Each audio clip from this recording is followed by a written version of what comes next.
before we rebuild my trans, right? I should take Zoe and get her a booster seat in the Festiva so that way if she destroys the clutch, it's not bad. Seriously, where are my gloves at? Are these them? Are these nice and fresh? They over here. I don't know how they went.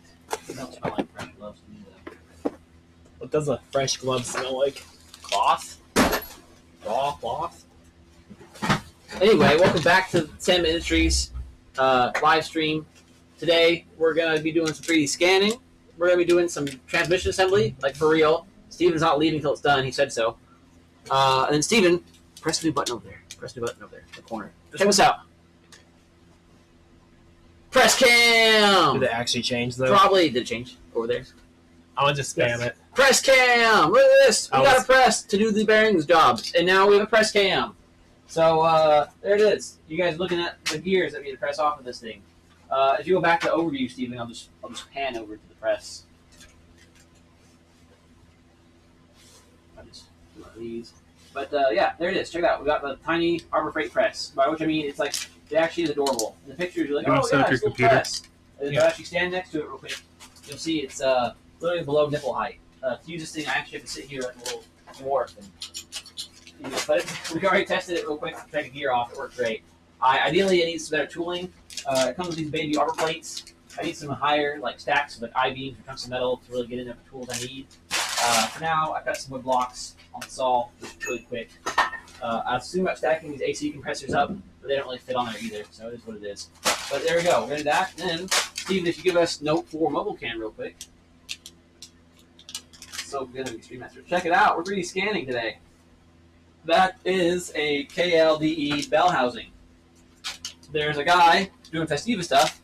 I won't give away his plans, but it involves a 3D scan of a KL Bellhousing, so I figured let's do it for him. While we have all this stuff out, Brian has been borrowing my new scanner for the past, I don't know, month, 2 months, something. Go back to overview. So, he has... God, it's so blown out. Yes, very kindly offered to buy me some stickers, some of these tracking dots, and a couple of these sticks as a thank you for letting him borrow my tool before I even had a chance to use it myself. Oh, I just got 500 of those stickers for free from the Amazon thing. Nice. Actually, so we'll scan that today. Revopoint brand too, even. Nice. And then there's this big box blocking half of Steven's body. Steven, do you want to talk about what's in this box? I mean, you're holding the stick. You should talk about it. You know what it is. You know more about it than I do. I know what these are. These are cams, brother. Not just cams. These are KL DE cams. And not just KL DE cams. These are spiced up KL cams. So apparently, the guy that runs Colt Cams up in Canada is a big fan of the KL and still not only like does KL cam grinds, but enjoys doing KL cam grinds. He's even, I've heard rumors that he's inventing new cam grinds to this day, experimental grinds. He's currently working on an experimental grind right now. It costs a little bit more than his normal grinds. He has like 6 grinds available. Like, dude knows KLs. Hey, what's up? His new grind is like insane to the point that you need to have solid buckets. You can't use hydraulic lifters. IDA 64? No, that's for monitoring. Hang on. Furmark, that's GPU. Prime, oh, it's Prime 95.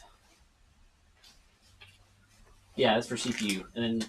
You want to switch to this cam? Yes, Cinebench. Cinebench, yeah. To that camera, out of stock bar. Okay, you should watch the stream. It's pretty cool. Mobile cam. I think I clicked it. Clayton says hi. Hello, Clayton. You can say it in the stream. The stream's got a live voice chat on. Anything you type in chat gets read out loud. Okay, we're gonna 3D scan stuff. It's gonna be sick. All right. Yeah. Okay. All right. You too. Bye. Yep.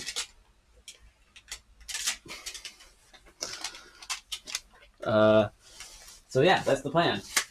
Hey, Bill. We're doing great. Sorry, the audio was turned off. I forgot to unmute it, so now your chat should be fixed.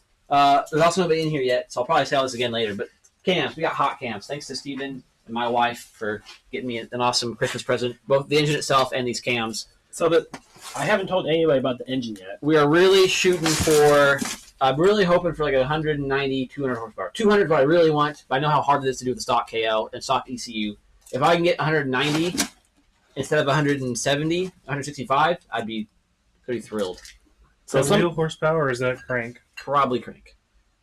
So sometime last November, I think it was a while ago. Yeah, I went to foam out of there. Yeah, it's so bad. I went to. It's all good in the hood, brother. Is it? Then? Is it?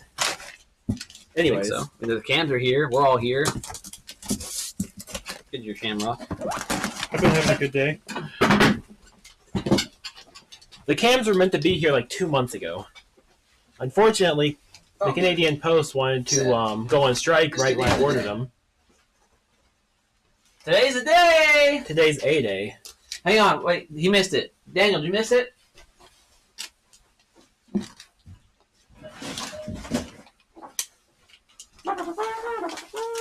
We got cams, brother. Check us out. Straight from Canada. Colt cans, custom regrind for a KL.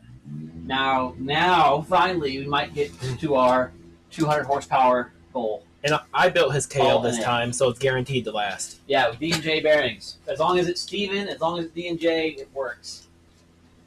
I mean, I've never thrown a rod from an engine I built, so that's all of his problems recently has been bearing issues. Yeah, I threw a rod last year on a motor, and that was a very expensive year. You want to see something really cool, Mr. Gobbler? Steven, hit it on your camera. The new one. Check it out. Okay. Press cam! Woo, that's right. We got the Harbor Freight press to do some bearing work, and now we have press cam. Gobbler said, just got on. Yeah, I figured. Check it out, though. Press cam, buddy. Now you got to watch us press gears off of shafts in real time. Minus 10 seconds. So, woo, press cam. All right, give my overview. Think we're getting close to 15 seconds of delay. Like, that's Oh, pretty he bad. must not be in live mode. He probably has to click live. I probably click live on my own video. Well, I mean, just looking at the time it takes for me to click the button and for it to actually shift scenes. Well, for some reason, maybe it's not on low latency mode. Anyway. Also, you might have seen Steven press his buttons over here. We can now switch our cameras wirelessly. I've got Grandma's old tablet over here, and we press a button on there, and it switches the scenes for us. So I keep going back and forth with my laptop.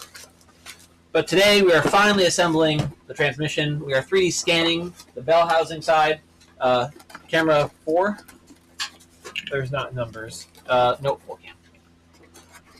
Bang, there it is. There's what we're scanning. I think I just plugged this in. Okay, good, now. because I brought my short charger. Yeah. The Amazon one actually works pretty well. Said, nice shirt. Thank you, thank you. We're scanning this way. Oh, hey, my gloves. Where were they? Probably under the box. Okay, that makes sense. Why I couldn't find them. Yeah, no. I need something just, clean. Just hang on. Just do it right. Go back to the overview camera. Tell me what we're doing today. I'll get you with it.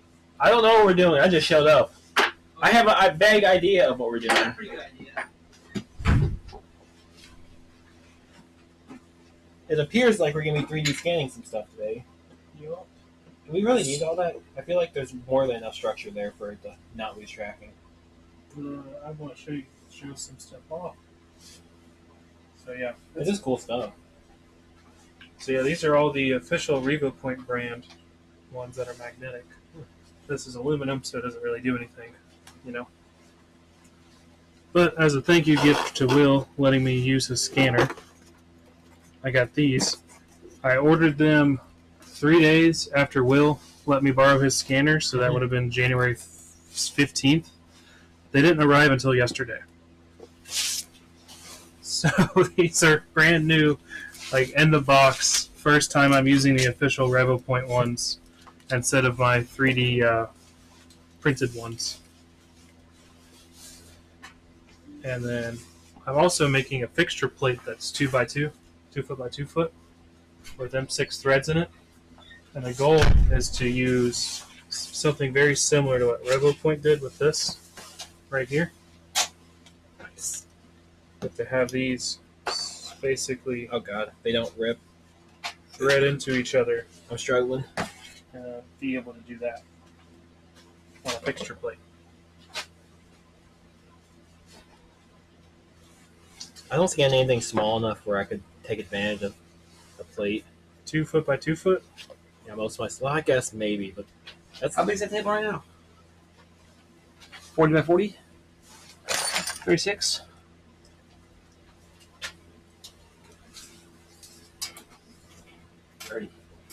You know, I'm surprised. The transmission was sitting on 24 plate. Well, I didn't think he was going to get a 24-inch plate. That's kind of huge. It has That's what he said out loud. Well, I know, but when I said I don't scan anything that small, I figured he was getting a small fixture plate. I said that before he said the size. I think he said 24 first, but I'll believe him. Or we roll back the film. Anyway, Play the plates. Chat, what'd I say? I figured like the whole screen touch and keyboard thing was a thing of the past. Yeah. It's their hunt to make it as thin as humanly possible. Is this camera set again? Is that why it's all blown out? So, but anyway, with the laser scanning modes compared to the full feature tracking modes, it actually picks up the edges like significantly better. Since I scanned that same part, and I couldn't use the auto turntable because my computer absolutely refused to use a Bluetooth connector and the auto turntable Bluetooth at the same time. It just said no. I don't know why. So I never used the auto turntable, but I did use parallel lines, cross lines, and full field mode. And full field mode was good, but I couldn't get like really nice crisp corners on it. Where with the parallel lines, I could. And for something like this, what I'm planning on doing is basically taking 3 or 4 sides of it, just rotating it, doing the same thing, and then merging all those together, and it will get you a really clean scan. Okay. It took a lot of learning what not to do and what it likes. Also, Jeff Bezos made me mad enough that I canceled my Amazon account. Yeah, I'm probably never going to cancel mine. I used my college email, which got deleted. And then, Here, Brian, go over to the other laptop real quick and let me know when this looks better.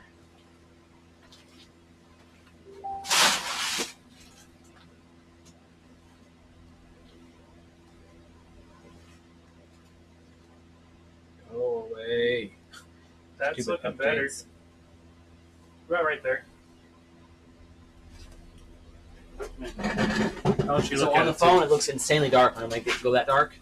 And over here, it looks fantastic. So, that's what it is, I suppose.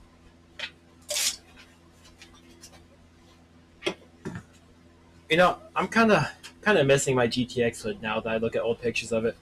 Now since I have another fast, charcoal. Yep.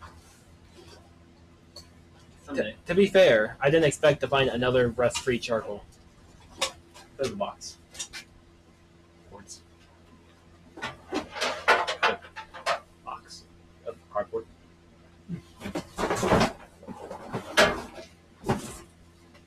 You should always expect the unexpected, Stephen. But then it wouldn't be unexpected.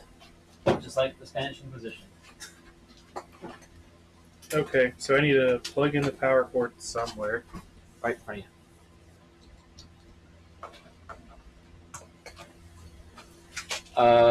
Yeah, I ended up scanning the same part. I'm really running out of surfaces to put crap on. Alright, Steve, go back to overview if you don't mind. I should just keep this tablet in my pocket at this point. Yeah. I mean, I could put this app on the phone too, but I figured that would be nicer.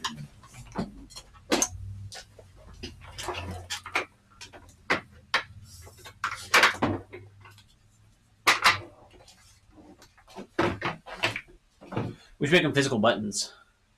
Just have like a row of 5 buttons built into the table.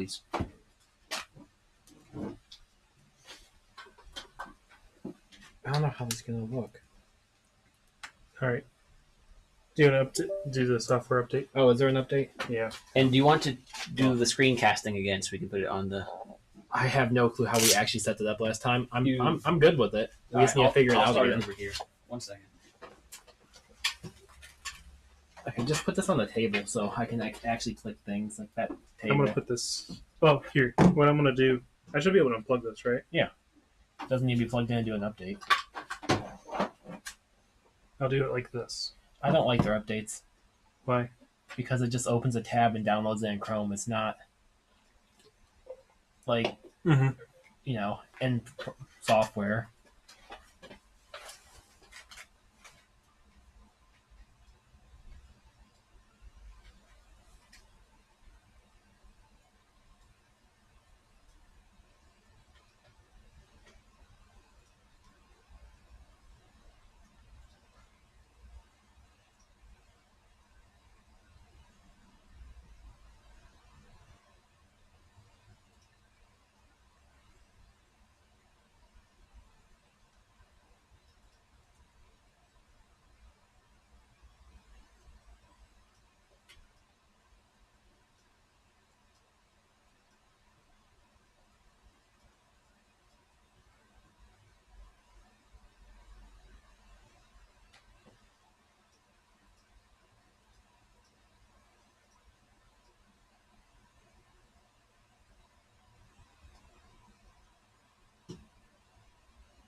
I got 38 minutes left on that sensor. So it warms up. Yeah.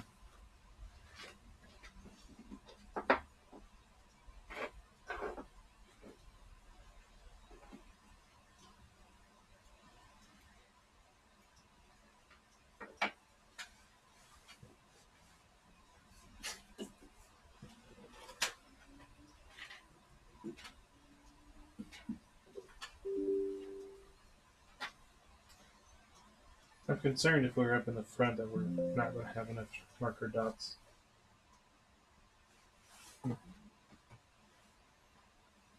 And yeah. Sorry for the night more fuel, everybody. Oh my god. Said, sorry I dropped out and tripped a breaker lol. Nice. What was she doing?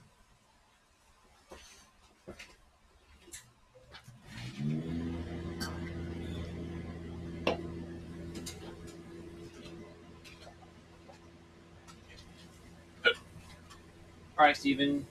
You want a Windows key K.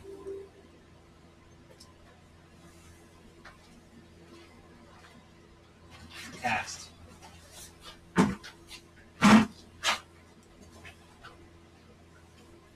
Bonnie? Yeah.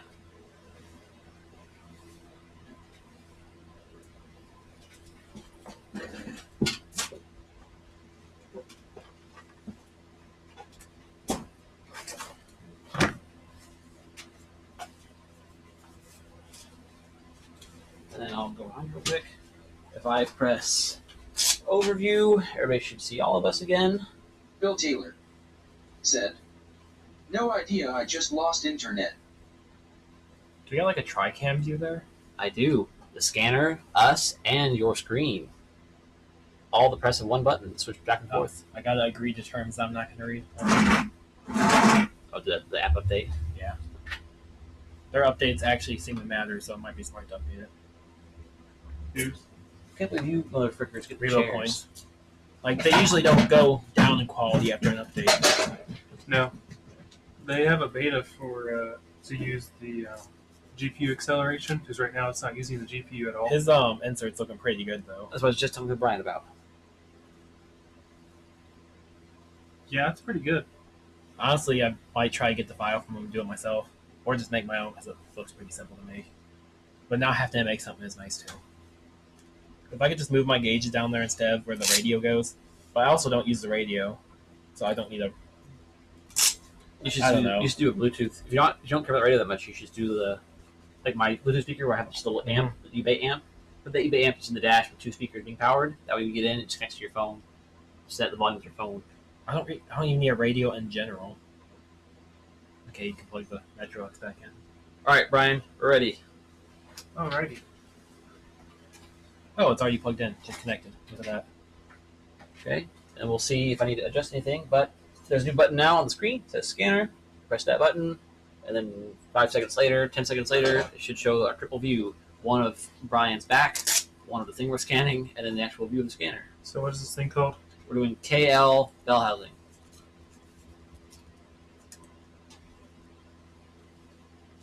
Putting spaces and file names like hurts my soul slightly. No, I hate underscores. Yes, I hate them. I hate when Clipper tells me, please put big spaces. Oh no, underscores. Just do it. Camel case or whatever it's called, where you capitalize. No, you definitely don't want to do that. A tilde? Yeah, that's what. Yeah. Tilde is actually used for file naming things like Linux. If you put tildes in file names and that and start spreading that around, you're going to start doing things in code you didn't know you were trying to do. Go ahead and minimize your preview, unless you need it badly. Yeah, let's go ahead and hop out of the way. You guys know what you're doing. Brian, do you use that preview when you do stuff? No, I don't care. I just care about It's not this one. touchscreen. It's the only reason. It's the only thing this laptop doesn't have is touchscreen. Which I think I'm okay with. It makes Yeah, up probably for want it. to put it like here-ish. What, laptop? Yeah. It's the only spot for it. It has a good personality, so I can look, the other way for its face, not touchy. So, Oh, yeah. Bill Taylor said, "Triple view, oh my." Yeah, it's pretty sick, isn't it? it might get a little upset there's none here. The battery should be fully charged, so you can disconnect it if you want. You'll just lose a little bit of power. Markers there. Or you can mark it in the case. Make sure it's in performance mode. Yeah, yeah. I think it already is. I think it defaults to it when you plug it in.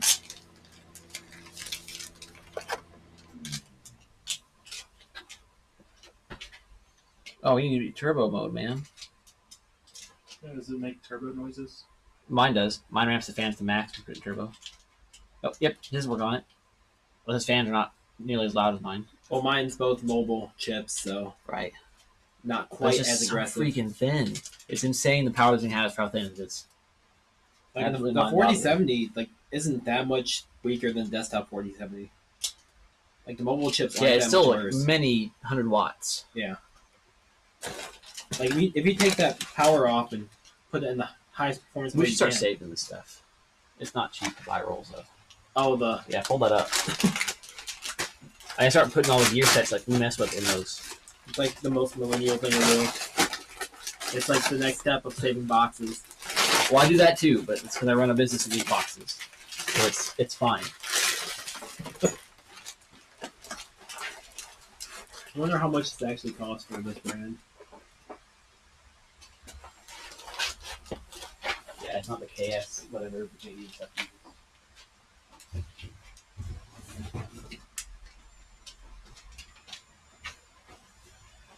I'm kind of surprised that they actually showed up today. I'm not used to it, going from in your direction somewhat to just being delivered. It usually has at least a few more steps. We may or may not give it to you, dude. Oh, it's at your house. Here, there's that box of more than need it. That's no, yeah, there's. And I'm gonna get myself a drink. Do you want a Diet Duke from the house? Sure. Do you need a refill, Brian? No, I'm okay. This is the first large hit of caffeine I've had in You think 3 these weeks. are sheets or wraps or rolls? It looks like it might be a sheet. Yeah, I'm messing sheets. That's how the Japanese was done. They're pretty evenly cut, so.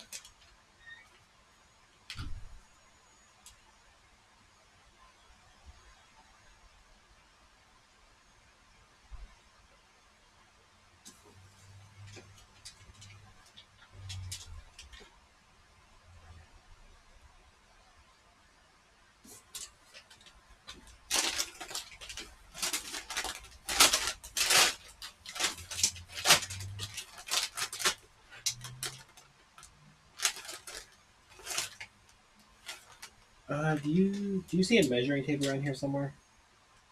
No. Or can you guesstimate what size this is?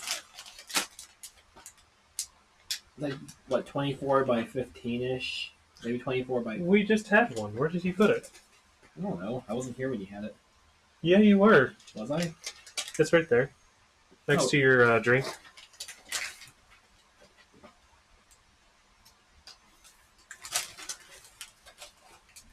$17.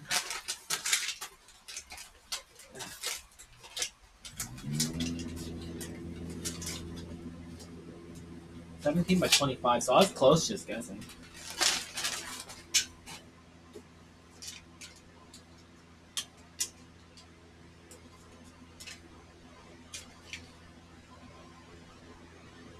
So it's probably actually 24, not 25. It's pipe right there, 18 by 24 is probably what it is.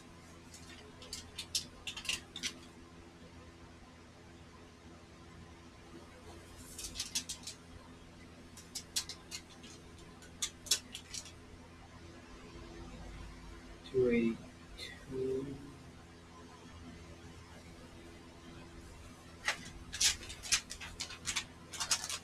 Is that trash can? No. It can be. If not, there's a trash can behind me. They're only 30 cents a sheet. That's not terrible.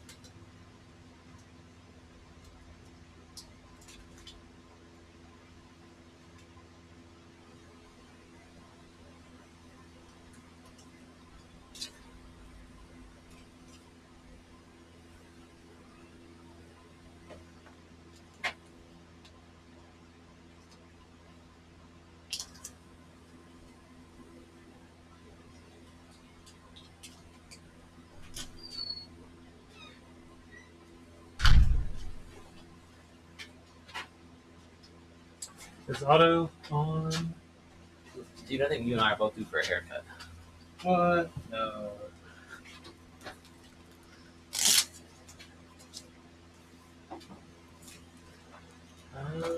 Kosher. Yeah.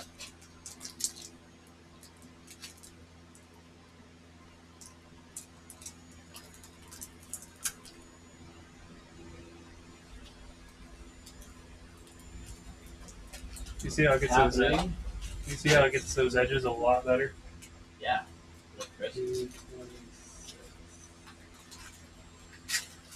We mostly see the face of it. Yeah. Wow. The sheets are actually cheaper than the rolls, which makes it more. Doesn't make any sense because this takes more processing. So they're roughly 30 cents a sheet. That's cheap. Yeah, it's really not that bad. I guess I just looked at the Well, I guess it says amount. Yeah, go ahead. It says amount 2 CNT. That means 2 count, right? 2 per So- count. So is that 2 rolls of 200 yard? Because that vastly changes the amount. It halves it for price per. If it's 1 roll for the $200, then that's like 50 cents per foot. Any other one was wrong. Because that says per roll. So. Yeah. Dude, that list looks so good. But in your case, they make like 16 different size sheets. I think this is a good size sheet for most things. You can cut it in half if you need to. Those were. I wonder if they make a bigger pack. Because the pack's of 1,000. So what I'm doing right now is I don't really care a ton about the area that we're getting at. What I'm really trying to do is get the MetroX familiar with all of the marker dots on the outside of the perimeter. Hey, look, they show a cam wrapped up. It's almost like they, know their people. But yeah, a pack of 1,000, 280. Yeah, the offer quantity is like 20. What about Amazon? Doubt Amazon's going to sell it. That's where I found the Japanese stuff. You think? It's a Canadian brand. Do they sell on Amazon? Well, maybe it's a different brand because I wanted the Canadian stuff, but honestly, any of it's fine. I just like rust inhibitor paper. All right, and I'm going to move the mic a little closer to Brian since Brian's doing the work right now. Sorry, chat. Mic's going to get bounced around a little bit. It's going to be a little annoying.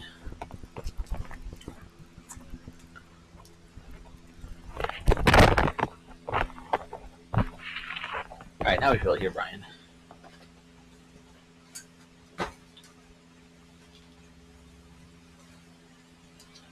Would this be considered DCI paper? Yes. Uline actually has a lot for pretty cheap. Oh, I believe it. That's who most of industrial places go to is Uline. Yeah, I get Elon Kevlar. But yeah, the 12-inch roll starts at 39. Is that like per foot then? Is that per roll? No, it's times 200. So yeah, roll. not bad at all. It's a lot of order for Amazon. Small amount, not like high rolls of these kind of paper. But it's $39. You're gonna pay that much for like 2 feet off Amazon.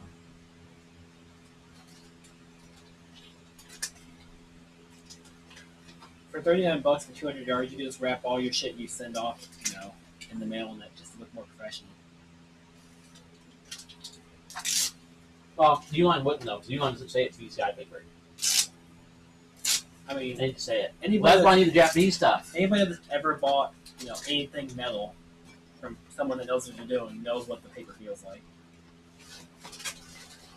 You could also just get another stamp like we have for our dresses, logos, and just stamp the paper with your own logo. So this is where one of the situations Here, where this is the Japanese. What JI is. The only stuff I got is K something, but it's not a Japanese brand. It's all Japanese paper. No, that's what. I'm not sure how much you can see, but this is one of those situations to where these smaller marker dots are going to come in super handy. And they'll let you do both at the same time? Mm-hmm. Nice. Because there's a lot of spots to where it's like, I need more marker dots, but the 6mm dots are just too big. And if you get them too close to an edge, when you do the software to remove them, it'll basically remove your edge that you have altogether. And it's just not a fun time. I want to say it's KSV, Steven. It's buried right now. I want to take it out. I mean, you can contact them. They're still in business. Yeah.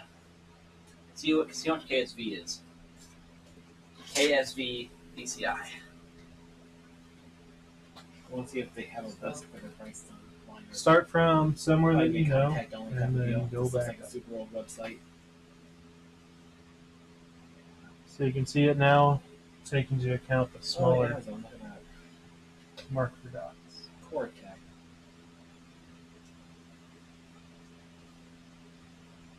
$12 by $12, pack of 50, $15. Huh. It's Prime too. Get tomorrow. Vortex brand? Yeah. That's what that's showing online when I searched up. They're just sharing they're just sharing what we search now. Yeah, Like they're it's not insane. even hiding it. Not at all. Literally, the exact thing I searched today, those manuals, just because you are my same Wi-Fi network, it's like, yep. Absurd. Look at that. Starting to get some good detail. I hate the color Oh yeah, scheme there it is. KSV that Revopoint uses All the because I'm GM colorblind, gaskets from Oz, the old gaskets. but it's losing tracking around here, so I need to add some more. So they use it for all the Japanese knives. All stuff. Or if it's proper knives aren't stainless. Right. 100 by 100 for $20. Is that for just the one sheet for real? Yeah, that's a single sheet. Quantity 1. Yeah, so that's when I saw something like that's so expensive, but I guess it's just for that 1 gram. But now this is again OEM mods of gasket, and it comes with OJI, which I didn't see it either. But that was legit. Mixer stuff is pretty medium. It comes wrapped in Japanese text KSVI paper.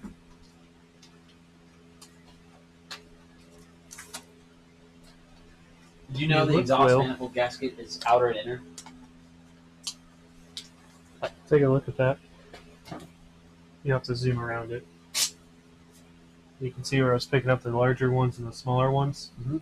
And well, I think that area is a different color than the rest of it, right?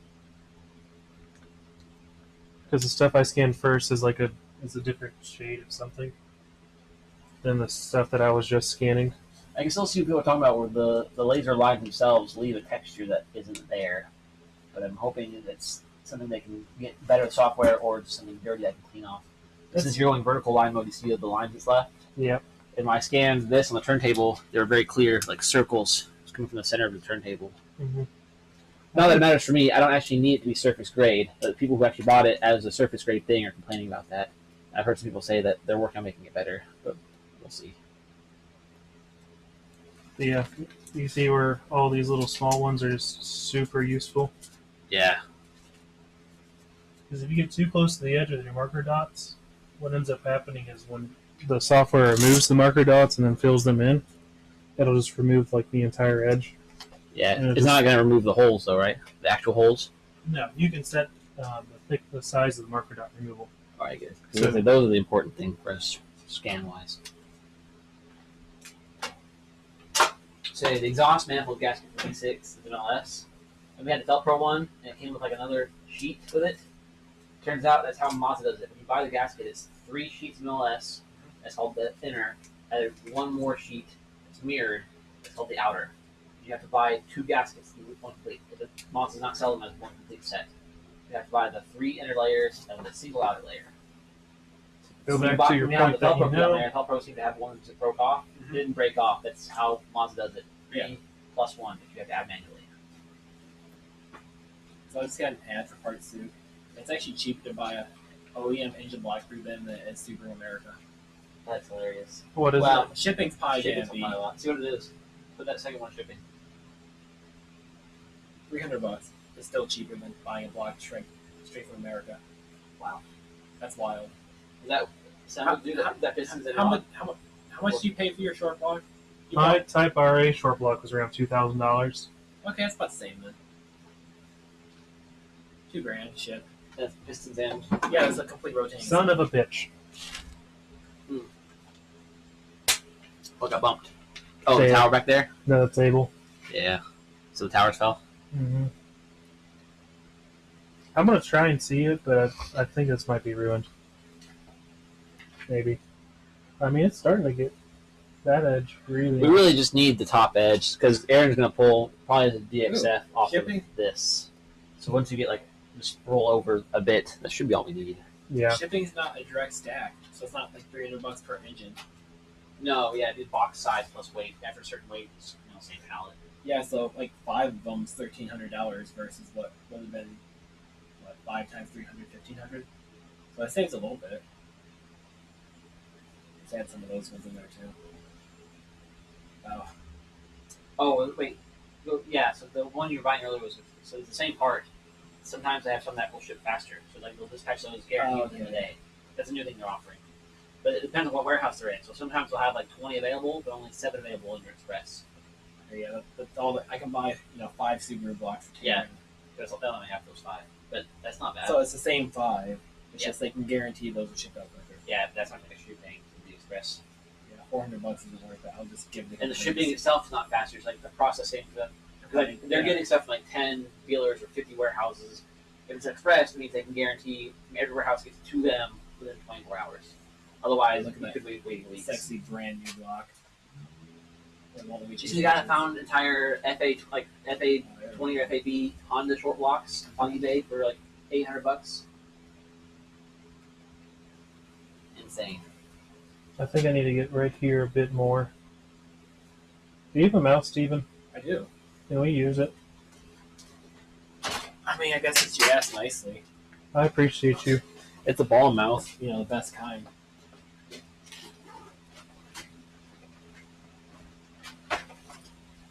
Everyone who does anything should be using a ball mouse. I guess I'm not anyone. I don't At like least you ball admit mice. it.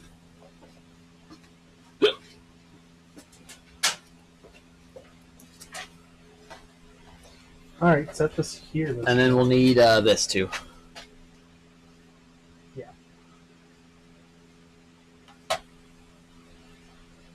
Hello? Is it connected? I think I turned it on. Try it. Just try clicking. Give it a click and see if it activates it. You're almost at 10,000 frames now. Is it actually on now? I mean, the on button's on. Okay, well. There's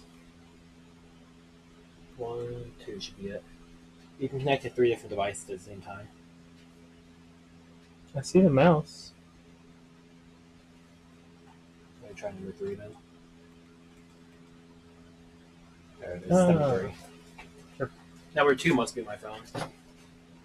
Number 1's the dongle, but who wants to use dongles when we have Bluetooth 4? So yeah, I need to add some more Actually, dots here so I can clean up this isn't my area. Bluetooth 5 now? Huh? I'm not up to date with my Bluetooth standards. It's like 5 point something. So does that have the most up-to-date Bluetooth then? Your laptop? Yeah. So yeah, I trust that Bluetooth over the like high 2.4 gigahertz dongle they give you. Yeah. The only fast dongle I would use, Logitech's new one is like 6 point something gigahertz or 7. And it's like wicked fast for those people who care about the micro latency of wireless mice. Which I almost don't understand why they don't But I don't what? use higher frequencies. Like 2.4 is easy, I guess. It doesn't go through things as well. Well, you're not using your mouse through things, besides maybe a desk at most. It gets spotty. And also there's other devices, like FCC classified devices, or classed devices that use higher frequency that you don't want to interfere with.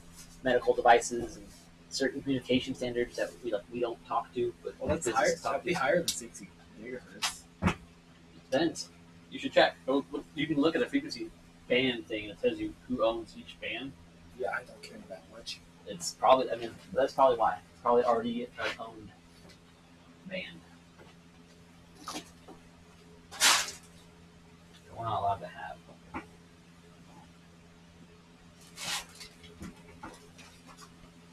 I don't know if Bill's still in here. He probably knows all about wireless bands, being ex-military.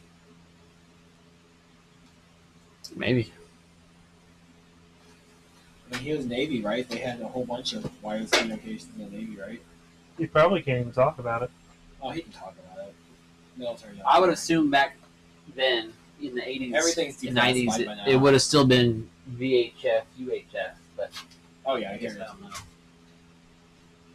I'm sure they still got like a talk down the frequencies they can be on and stuff like that. It's probably more of a power thing than a frequency back then, though.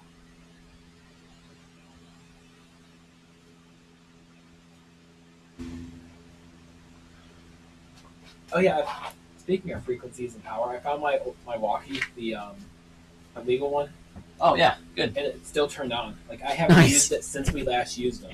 It's just been sitting off my counter since I bought the house, and then it just turned back on. And it's held discharged that long, so it uses absolutely no power when it turns off. Awesome. That's good because I have no clue what the charger is. Okay, now we got 2 mics going, so maybe we'll have better sound coverage now. Or we echoing like crazy, all this know. It must be bad. We just lost a person. Could be coincidence. Nothing in life is a coincidence. There's some way to tie it together. Alright, is that what you're looking for? Keep going on the inside, see if we can get a complete internals. Just for funsies. I might. Internals. Just for funsies.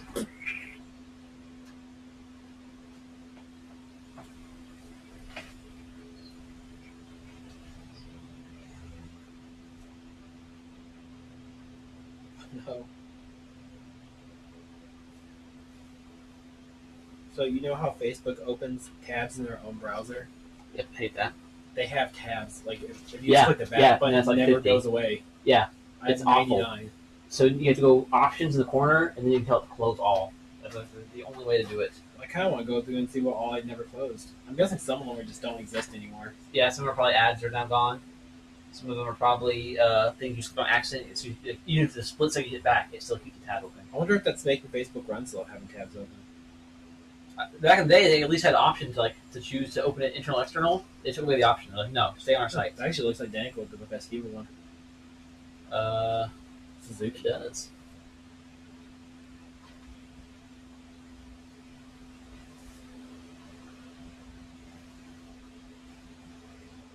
What the fuck is that? Oh, that's. What would you think that is? I think I figured out what it is.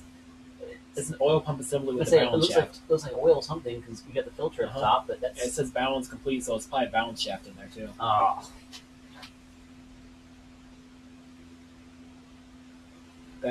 That's a unit though.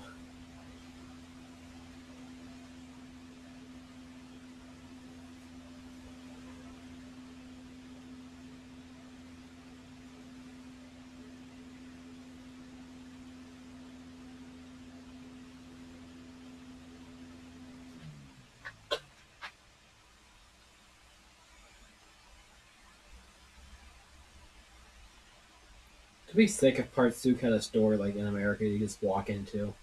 Right? Like, just let me browse through the parts, even the stuff I don't know. No, not even that. Just let me do that at the dealership. Let me go to the parts department in Mazda. He's like, hey, show me your oldest crap in the back. What's that? What's good? Hey, Ford dealership. Anything that starts with E8BZ. Let me see it. I'm still sad I missed out on the service manuals when they closed the Lexington dealership. They bid it like crazy. It looks a little big. There's one that is the same exact dimension as ours. I did a post like 7 years ago on the page. I found one for like half the price ours normally are. I bought it. It's exactly backwards. It's normally closed while it's normally open. Despite being externally identical. This is the Nissan one.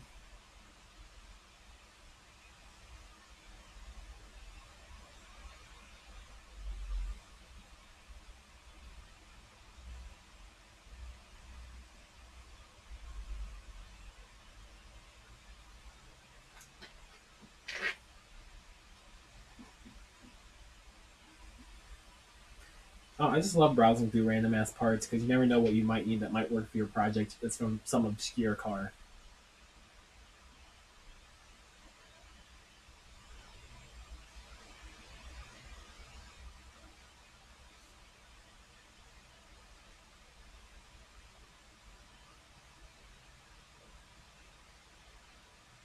Phil Taylor said, LB. LB? I don't understand. Obviously, LB. Makes perfect sense. Yeah, that's what my parents call me, but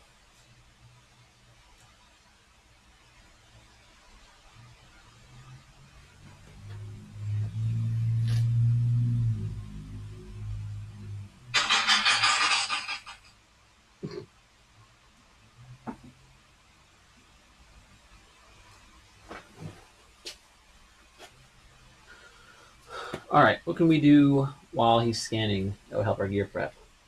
We got the bearing on. Phil Taylor said, LOL, who knows, I was carrying my phone in my pocket. So, are both shafts done then? Yeah, they're ready to get bearings. Or that we can just put bearings on? Yeah. Let's do that. I was wondering what you're waiting for. I don't know. Probably not think I about think this is probably all you want. Alright, go ahead and start processing it then. Let's see how it turns out. Take a look.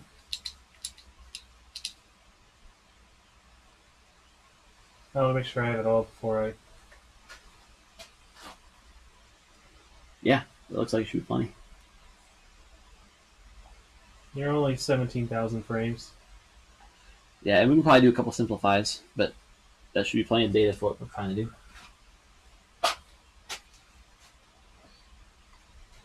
Want to take a look, Steven? I can see. But not right now because Will's in the way.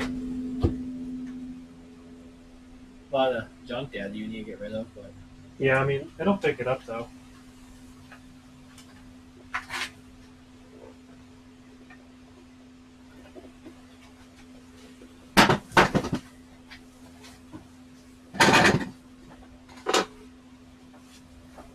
This should be another NSK on this end, right?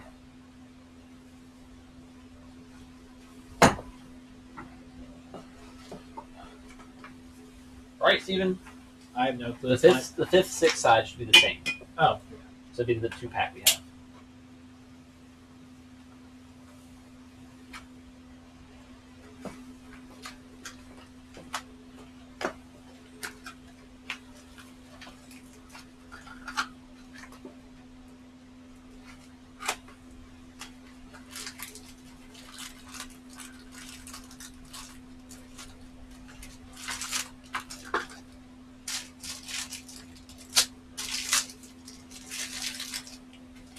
Wow.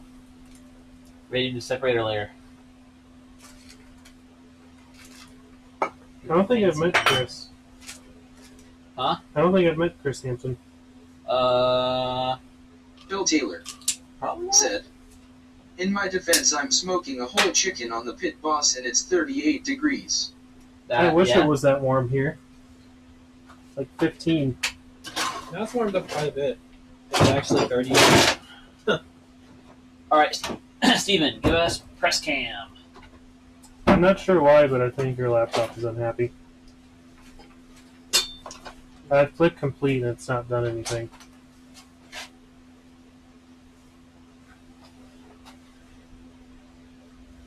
Oh, it just moved.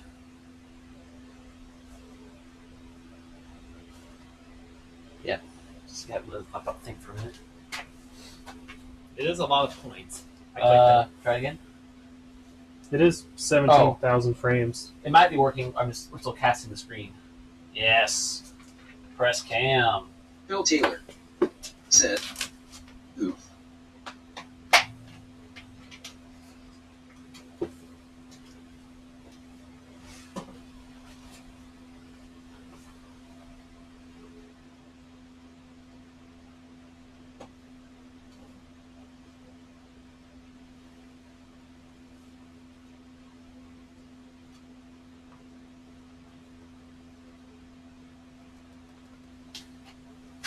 Can somebody view this on their phone so I can make sure the press is like visible? The press cam is working. I can't see crap. Hey, look, it's actually recommending your stream now on my Oh, homepage. finally. On YouTube? Yeah, I think it's mostly your TV. Just makes it look way more blown out than it is. It does. The TV's very blown out to get the brightness to work. It's a $100 marketplace, $50 marketplace TV. Yeah, it don't look too bad in the video. Like in the actual stream. Yeah.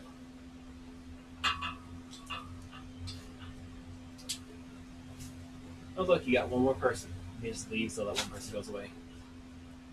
Huh? No, I need you to just tell me we're not the right angle for the press cam. Oh, no, you're good. I guess I gotta drop it one whole layer. We're a millimeter off this working. I probably should have accepted that. I mean, you're... Actually, here. Come over here real quick and help me. If you don't mind. You can probably... Unscrew the jack. Unscrew it. Yes. Make Jack happy, alright? Whatever it takes.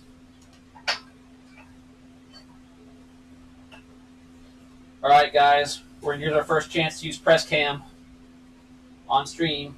There's press this little bearing in here. I will move it down a tick. Does that look good?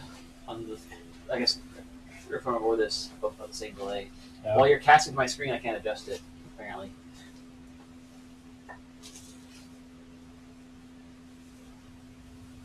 Yeah, alright, so there's our bearing right here. You guys can probably see what my finger is. We've got the proper forward tool to push the bearing in. We just need to press it, the whole shaft down into it for the gear to meet up. Center this.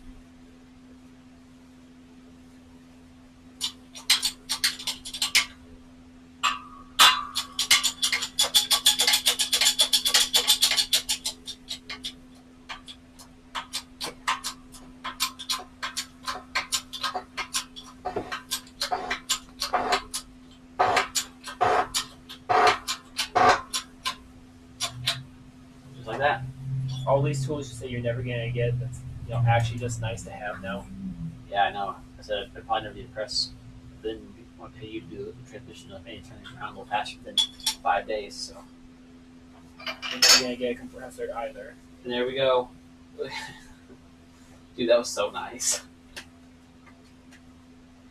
That was actually like it just worked. And there's the tool from Ford. Does 2 different types of bearings. Slap it in there. Presses in the cone. That was fantastic.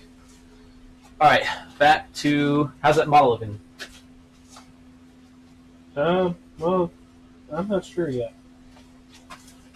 I'm not touching anything and it's doing that. Maybe I shouldn't have updated it. I think it's your mouse. Or your laptop's being slow. Go back to the turbo settings. See what the actual CPU is. Because I had this weird issue where it went down to like 300 megahertz. Oh no, we're cooking. Okay. 40-30. It's only like 8% usage, so maybe the app's just. It might just be the app. I mean, it's probably single thread, not. I mean, it's single threaded, but i9 or whatever the hell the Core 9 isn't terrible. I'm not convinced your mouse is doing anything. We should be able to view it by core. It's not letting us click things. Nothing's letting us click. No mouse is clicking. Not your trackpad, not your actual mouse.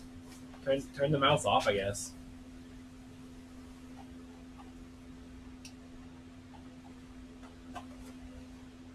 Are you clicking in the right spot? It's like right in the edge of the keyboard. Yeah. Maybe the other one? We got no mouse. We can move it around, but I can't click anything. Steven! That's new to me. Incredible. Oh.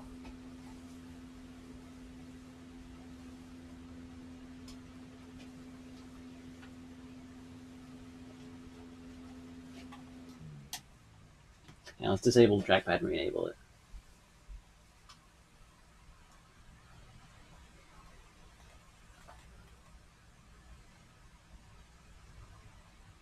Oh, what? Why are there two? Wait, what? That's not bad.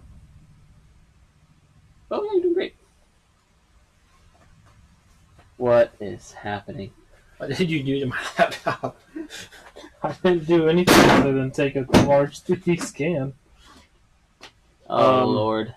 Well, we lost connection to Bonnie, so we might just No surprises. might just need to save that if you. I guess you can't Control S it. I mean, I clicked enter. It auto saves a bit too. Okay, then you might just need to force restart the computer. Something ain't happy. Anyway, there's one shaft. I don't I guess think I one more can. bearing on it though. How do you turn the trackpad back on? F and F10. Oh, now the mouse is working. Did casting break it somehow? All right, just, yeah, click the app. Just click the app in general. Oh, nope. You just gotta think again. Let it think. Oh, God. All right, at least you regain control. So let it think. Do this, then save. To be fair, it is a very large file. All right, Steve, we gotta figure out which one I of mean, these. it gets did the whole small engine bearings. scan, no issue. But it took a second because I did that without battery power too, or without plug-in power. It was all on battery. And it Yeah, just but I mean, the MetroX is a lot more. That was with the MetroX. We scanned his engine. Can you grab the V2's case? Since that case is currently being things done to it. How do I do this? I need to figure out File. which shaft fits the small bearing. That's Okay, easy, it then, says the save shaft. successful. Input shaft fits the small one? Yeah. File, save. Excuse me again, Brian. It seems to be working now.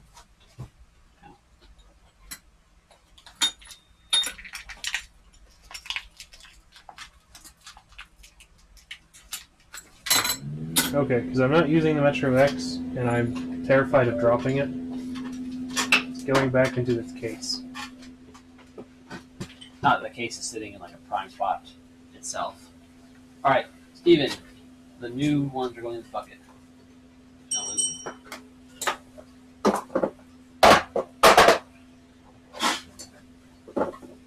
So, new race. New race. New race. New race.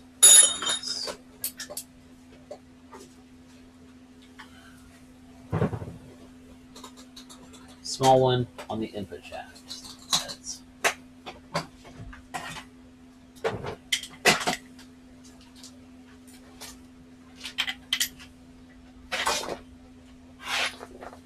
all right, Steven, press cam.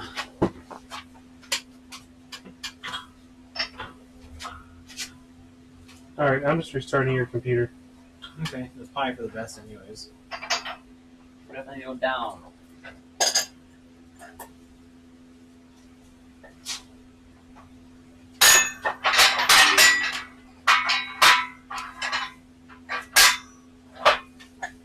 I like Nate's that had like a crank. Yes. I'm sure it's all stuff you probably add this pretty easily.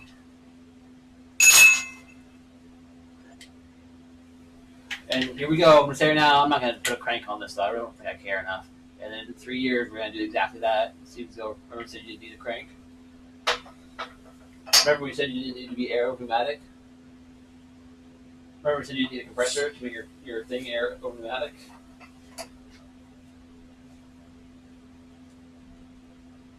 Alright, here we go. I don't remember much, but when it comes to Will saying stuff he doesn't want, that gets locked in.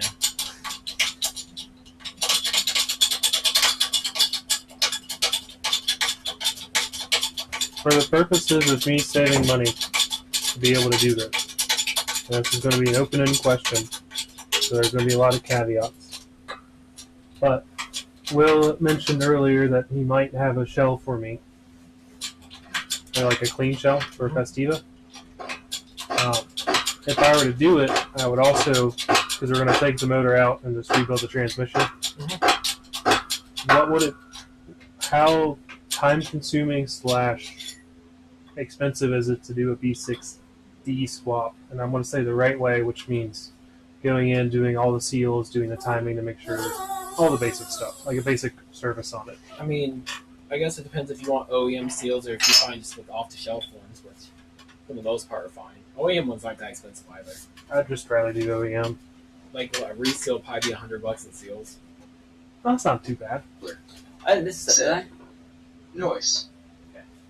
Yeah, right? Press can's sick. Like Steven, I need you to log in.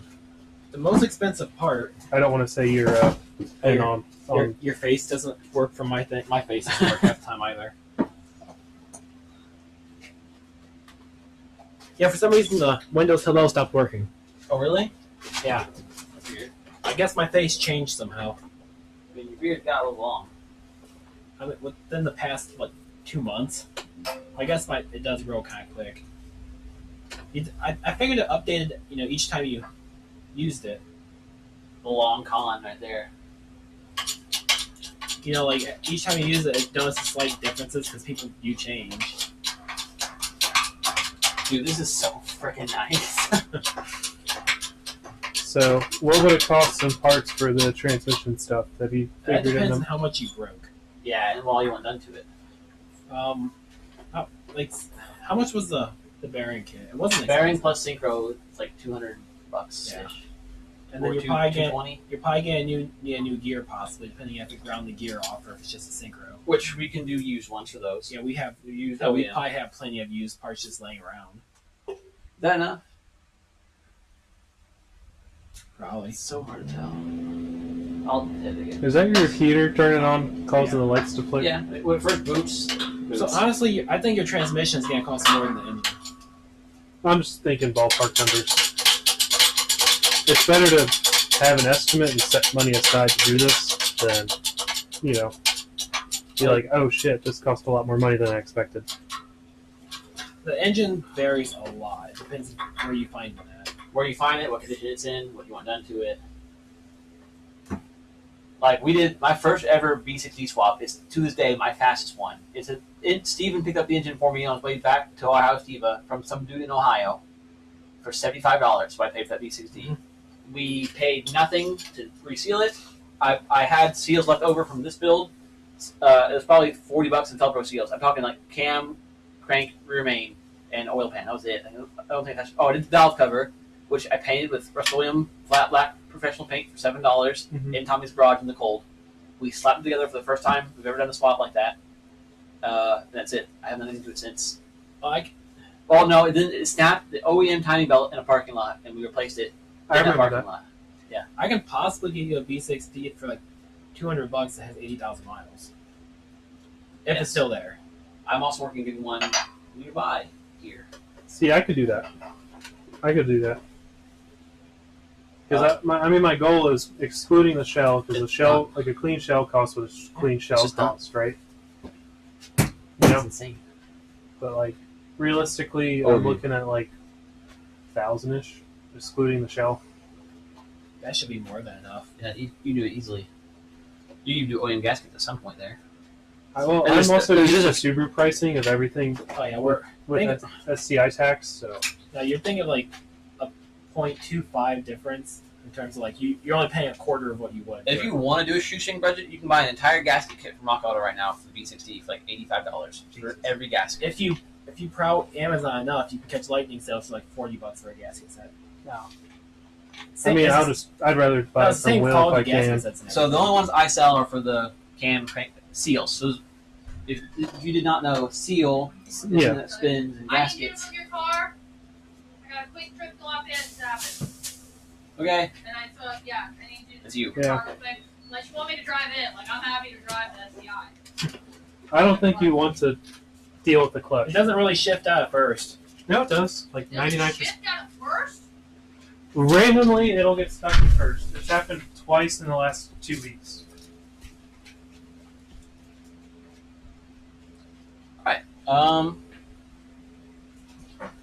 Is Echo okay to be in here? Yep, she's fine. Do you want to call her? You can just let her out there if she follows you out there. If she stays in, that's also fine. Whatever she wants. I'm not her boss. I mean, I am, but I'm not. Case is already modified. Those are modified. I guess we can set up the bench for the bearing tool then, and put all these V2 parts in a box so I don't lose track. So let's do that. Need more caffeine, Steven?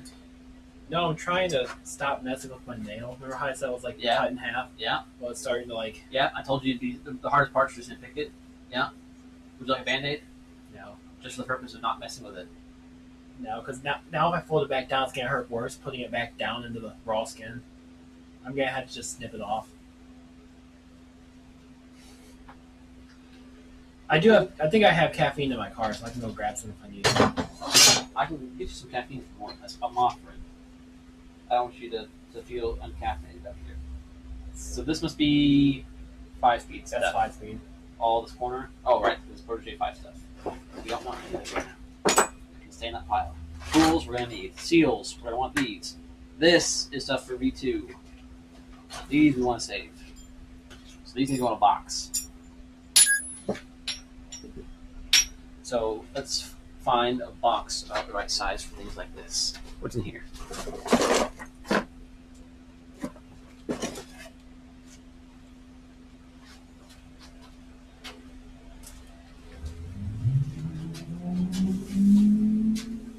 No way that's Brian, right?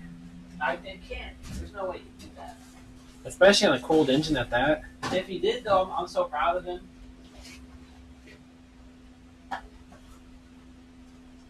I can't imagine Brian coming here and talking about he's having problems the first year and this doing that. Even if he didn't have problems the first gear, I couldn't see Brian doing that. Exactly. Alright. V2 bits. We're going to say these we might need at some point.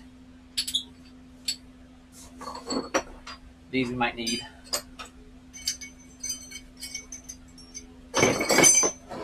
There's a couple of these teeth over there. Can you grab those teeth? Over where? Over. Like right here. The ones that are right here-ish were those very tweaked. Well, I don't know if those were tweaked, but the hubs that I came just in. dropped one and I don't see it. Well, here's two. They don't look terrible, so. Just put it there. I know most of these are broken, but I don't really care. This we might need. G6.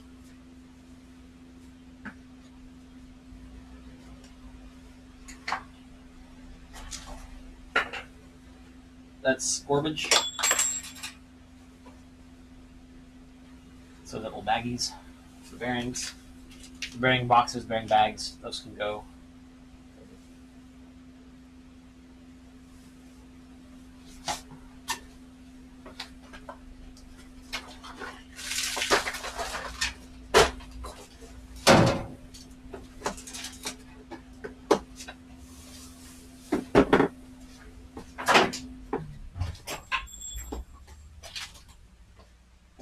Now that you mention it, I might actually go out to my car and grab my caffeine because that sounds kind of good. All right, chat. We're gonna prep now to actually do some transmission building. Since we did a pretty good job scanning, I think it's still processing, so we're not gonna undo the scanning station yet, just in case we need to go back and make some changes. But I will prep the table here. That can go back in the. Let's look at this actually. There's a box just in the engine bay. That's my sanding / bond supplies for the moment. Want to toss me my coat? Yeah. you're good. As long as it's not like rubbed in, it'll come out and wash. Or if it doesn't, I'll just grab some black dye and stain it black like I wanted.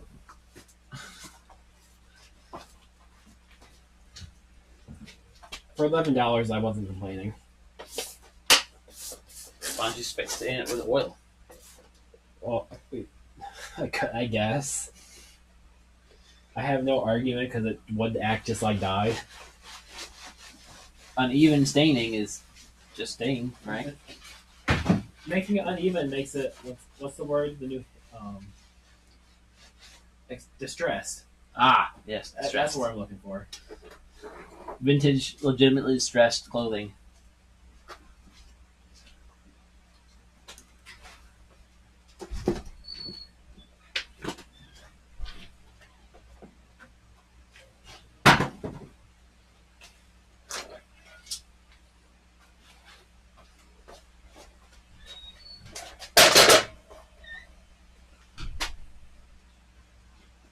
That's the good news or the bad news? Was that you taking off hard? You moved it? No. That was some freaking Ricer Subaru who drove behind me and saw me like backing out and got on it. Yeah. And then Michelle thought it was me. Yeah. So she didn't look back and she backed into me. Did she bump you? Yeah. How bad? I don't notice any damage. Oh, Lord. So, I mean, she was probably going like 2 miles an hour. Brian, the truck didn't slam its own brake. I don't know. Jeez. But that's also my old bumper. Did the camera catch it? I don't Probably. Oh, boy. know. Like, that's my old bumper and I don't see any damage. Yeah. I mean, by law, they're supposed to absorb 5 mile an hour taxes out. Yeah. Dang, that's still processing.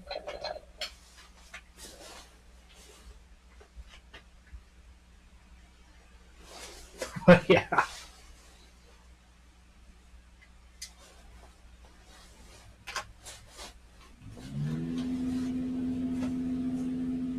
Wait, what? You do have all new needles and stuff, right? What? What?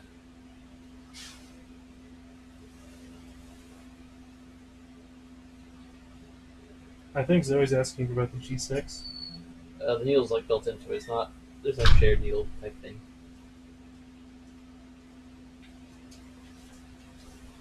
I found that piece that I gave you in the driveway. It's from that transmission shell. Okay. Absolutely. I don't think it's from the Maverick or anything. It's definitely not from a Subaru. I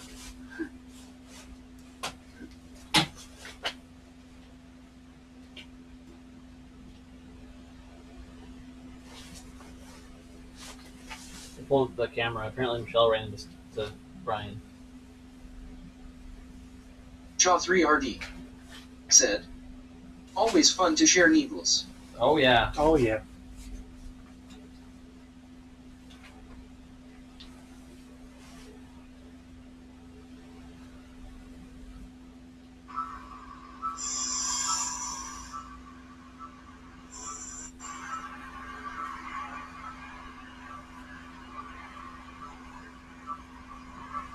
Were you still parked when it happened?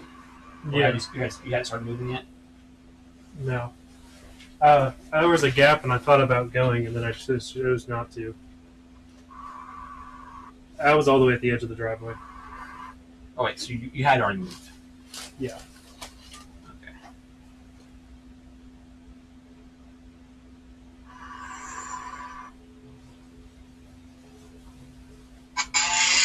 So there's that random Ricer. Yeah. And I'm looking back. Bro! Nar. Wait, so what was that was getting at it then? A different Subaru.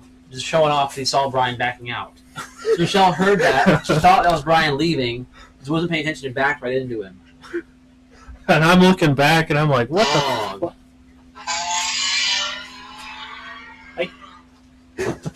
It's funny because me and Will were just talking to each other like, there's no way that was Brian that took off like that. Right?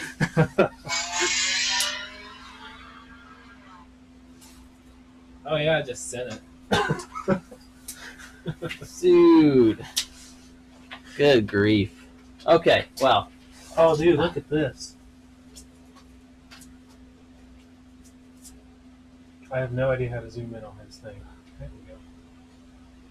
It has like a lot of touchpad things. It's pinch zoom. I think that'll do what he needs to do, right? Yeah. Yeah, run the. You already run isolation? No, not yet. That's just the fusion. Oh, sick. Yeah, isolate that. Smooth it, like, lightly, like 5 passes, and see how that turns out. Yeah, I think that'll do exactly what he wants. Is this lifted or just no engine? It's a cheap Protege. I'm guessing no engine at that rate, or on jack stands. That's full droop. Can you share this with people? What the fuck? You go back to it and go to settings. You notice how much it's dropped? Yeah, go to settings. And then share, and you can choose like Zoe's phone so she can check in on you. That way, also if you go crazy low, it'll like send her an alert that says, "Hey, he's dying and he might not know it," and she can like call you or go right to your ass. Want to get wired EDM just like Nate's for like $10,000? It's from a school, so it doesn't have very much use. And like, it's not the same brand as Nate's, but it was almost identical. I mean, it's literally Mitsubishi. Nate's wasn't a Mitsubishi, was it? This one, like, this is not. And they say it's a Mitsubishi, which Nate had another tool that was Motobishi, but that's literally just Mitsubishi. Oh, and they can deliver. What? I don't think I have the power for that. Email address It doesn't actually take much power. Like the actual cutting is like a few amps. for me to share this with you. Doesn't need 3-phase for the pumps and stuff, for the water. The pumps maybe. But Just you can get a text it phase to me. converter for that. Sure, yeah, you can. I mean, you can't. I could Zoe just Marie. buy a whole shop. You could. You should at this point. But I've not yet. I'd like to. I'd like Yeah. Daniel to buy a shop and I could use it. Around here though, so you have to go all the way to Illinois to use it. Cool. Thank you. All right. Tools. We need to start prepping for the shim selection. What is it?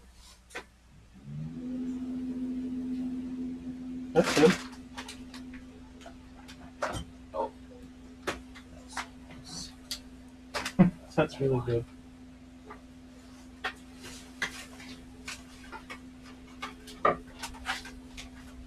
Yeah. All right. Well, I'll hop off here. All right. Love you. Love you. Bye.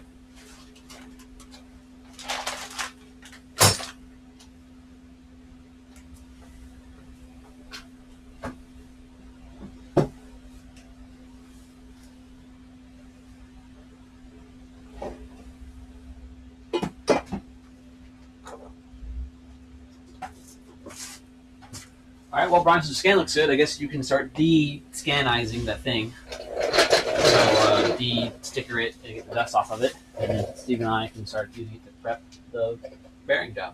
Yeah, I'm just so impressed by this. I mean, yeah, it looks fantastic to me. Yeah, it's gonna be perfect for what he needs to do. There's one area that's a little rough. Right there. Yeah. I think that should be fine. Yeah, I think the holes are the important part. They're all there. Yeah, all the holes are there. And the center line for the input shaft is like circular entirely. Your follower will be notified when your sensor glucose readings fall by.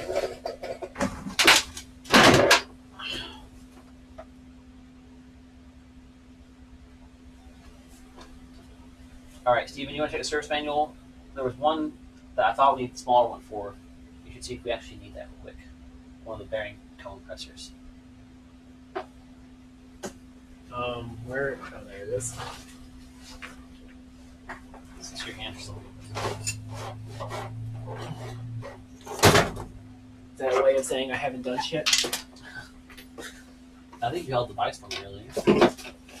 Click the button on the thing a couple times. Yeah. You've been really good presser today. Which way does this book open?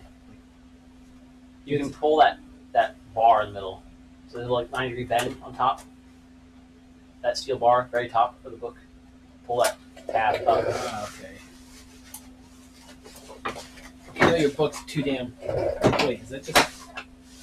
don't undo it entirely. Just yeah. Okay. Brakes, steering. Well, I hope you like your present. Yeah, I guess they're coming in very handy and soon. This is not like loop around. Like, this is silly. So you take $1,000 as reasonable. How hard is the swap to do? Oh, the swap itself is easy. Yeah, so you and I can do Rebuilding swap. Rebuilding that transmission is gonna be the hardest part, just because we haven't done it very often. Yeah, I bet we could still do it in a day. So we have, if we actually worked hard, the three of us, we could do the whole thing. Rebuild the trans and put it all back in your car. Yeah, start in the morning, be done at night. 2 days. So I was We could do it thinking one day. probably take. You gotta leave room for error. If we actually work smartly, divide and conquer one day. These are big ifs. Well, I was thinking too, since The we very did all last that section work of to the. manual page. No, your manual section. And it's like when it's the very end for rebuilding the turbo one. So the tools we want. One of these is a T77F number. Do we need a T77F for this trans? T77F 1217B. I have 1217A. Hopefully it's the same.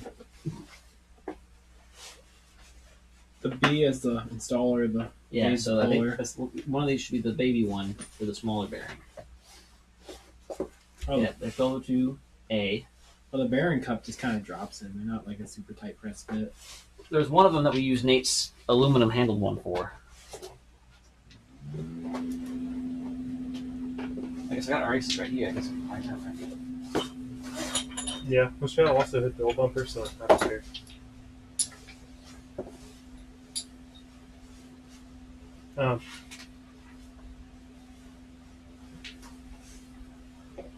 Pretty damn good fingerprint right there. Give your data. It's fine, my Same. fingerprint though. Yeah, that's for absolute shame. I'm mad at myself for it happened again. Alright, that might be that one. It's not quite right. So maybe I need to find the B.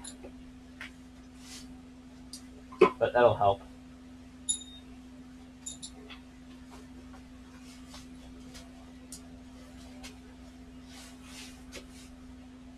And I think you'll be good with this.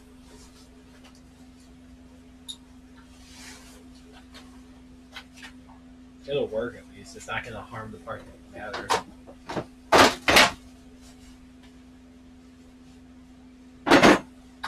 Well, first thing first is to do the diff. So we need You what to it? bearing selection. Oh, just select it. Basic. Yeah, I'm waiting for him. No. He's gonna clean off some dust and we should be good to go. You should move it around here so it's in better camera view so I can get it The out the table.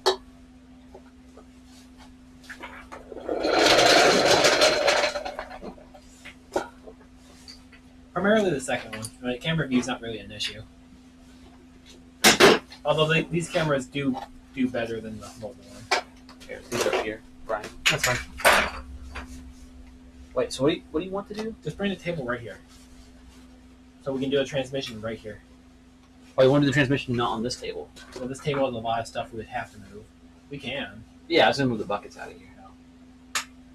Basically, once the laptop's moved and that's moved, I can move the buckets over to where they were. If you're done with the laptop, you can just toss it back in my bag.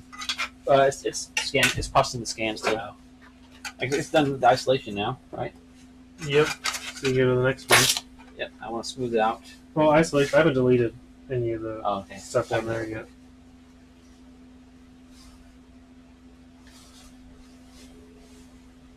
I really wonder if you just started scanning a bunch of random transmissions and, selling the files for like $15 a piece, if people would buy it. No. The only people that want it already have the scans, and that wouldn't make them pay for it. Like, I feel like Joe's probably the only person that really wants half of these. Well, you wouldn't. It'd have to be more of a commission-based thing than just scanning random transmissions and hoping people buy them. Yeah, as a general idea, I want Tim Industries to be able offering scanning services and 3D modeling services. Mod transmissions probably aren't the way to do that, but other transmissions from other cars, definitely. The problem with it is for me and for what they would use it for, Once you put it out there, it would be for mock-up. Which, if you need mock-up, you're going to be scanning your engine bay anyways, so you're going to have a scanner. So unless someone needs a scanner of something they don't have. I mean, a lot of people are doing it for other stuff than mock-up. Like, there's a guy that's got Miata files out there, so people are using his engine bay file, and they're mocking up, like, they CAD their own, like, intake tubing based on his previous scan. People making body kits based on his scans. But they're not, I guess they're similar enough. Like, the bodies should be close enough, but there are variances that make stuff not. But for stuff like that, I mean, at the end of the day, your product's not going to vary. If you're making an intake tube, you're basing it off of one car and selling that intake for everybody.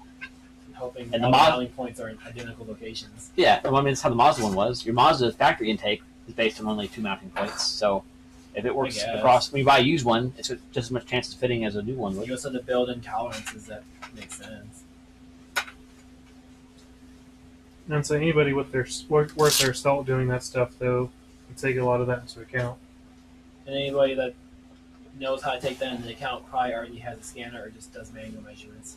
You overestimate how many people have a scanner. I have a scanner, so that kind of throws my mind off. Yeah, now that you have one, you think, yeah, now that I have one and I don't have a lot of money, everybody must have one. That's not true. You know, and even fewer who has one actually uses it. And then even fewer of the ones who do that know how to use it well. Like, I've probably put 30 hours in a oil scanner just scanning the same part over and over again to try and learn how to use it. I couldn't do that. I'll just keep scanning random shit and using the shit files till I eventually get good. Yeah, I think I took a total of 24 scans of that same, like, double dim dash part. And then, like, all of my stuff I looked at when I did first was just horrible. Said, to scan bell housings in a way to potentially make niche adapters would be awesome. I gave up trying to find a way to make my FJ Cruiser 6-speed trans to a 1US spec. Yeah, so that's basically what the scan is for. I'm pretty sure Aaron's basically making an adapter plate. That's exactly what he's doing. Yeah, make an adapter to go from KLG to something else. Redacted. Yeah. We don't know if he wants that put out there yet. I don't know where I put it. I'm missing one.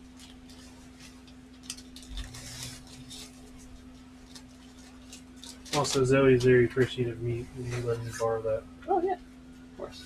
She gets mad at me because I don't put in my stuff fast enough. As far as I'm concerned, I'll just keep. You can pay me whatever my insurance covers because it's cheap.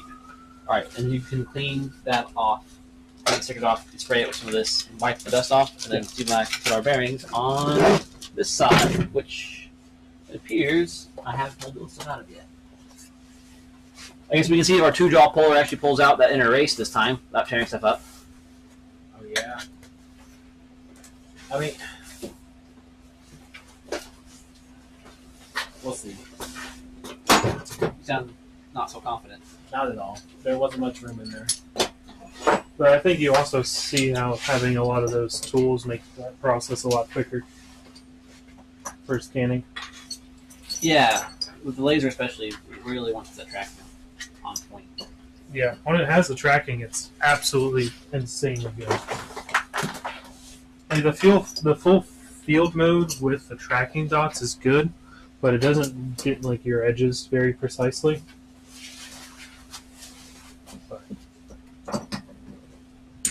All right, that's it. So the only thing here is this processing. Okay. I've not actually figured out a good way to take these off. Plastic scraper, or even honestly metal scraper, probably be pretty quick. Do you have one? Somewhere. Oh yeah, I meant to ask that next question. So what do I do with Dusty when we kind of get him? The shell? Yeah. The rusty shell? Whatever you want. Turn it in cans. Use it as storage in your backyard. You Make can it parts racing bone out of and it. scrap it. No. You can make it a rally cart, a Stiva, all sorts of fun stuff. Well, then you need a transmission. We could do a stupid CVT idea we're talking about. Yeah, old CVT go-kart. Wait, what? Put a CVT go-kart transmission behind the B3. This seems like a dumb idea. It should hold up. I mean, there's plenty of 50 horsepower go-karts and stuff out there. Yeah, it just seems like it is a bad idea, but, you know. I can't imagine this lasting long. Doesn't have to. Just has to last a few laps. Have what? Ohio Steva? Yeah. Okay. Yeah, because I would want to take the AC, and I really wish I could get power steering too, but can't have everything. You could. Have you had any updates about those racks? They can get them to me. It's just the lines in the reservoir still. Which I can maybe get pumps, actually. Reservoir could be universal, but also you'd have to still figure out how to do AC then. Because it's going to get tight. Yeah, well, for B3, no. That's easy. For B6D, it's still not hard. Depending if you move your full into 7/8 or whatever the hell your measurement is forward. It's easy. Like I said, they should mostly fall out. I'm not sure why mine was so stuck. Do we want to move this towards the center? With what? Your transmission bell housing. Oh, yeah. Yeah, I have like 10 of these at home that I used. And they come in really handy when you get really creative. I've said this before, and I will say it again. Some of the most creative people at the company I work for is our machinists. Figuring out how they want to set up all their fixtures. What year did the GT and GTXs start? Here, you try this, maybe. Yeah, goodbye, stickers.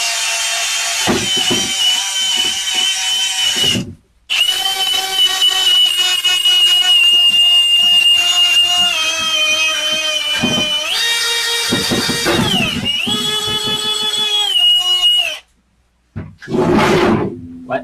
Oh, never mind. I figured it out. 45 minutes.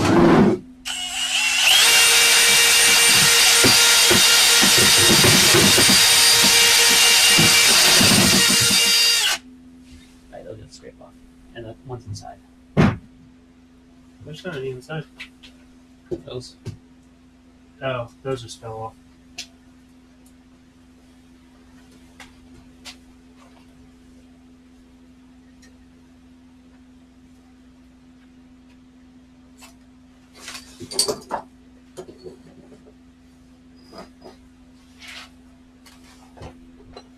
Get a air compressor or some pressurized air.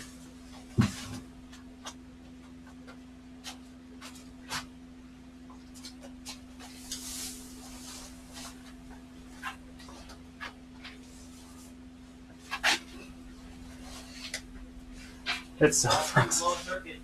What? Let's see if we can blow a circuit up. Let's see what happens. Doesn't matter where I spray this. Like it might want to hurt this or that.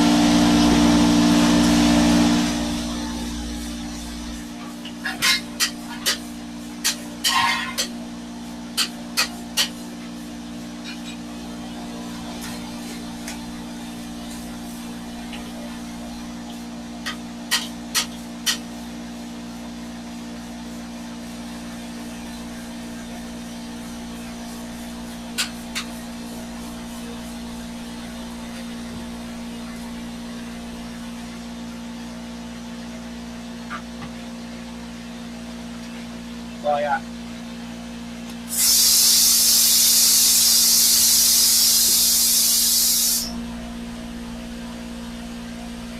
Close that for a second. What do you want? Right there.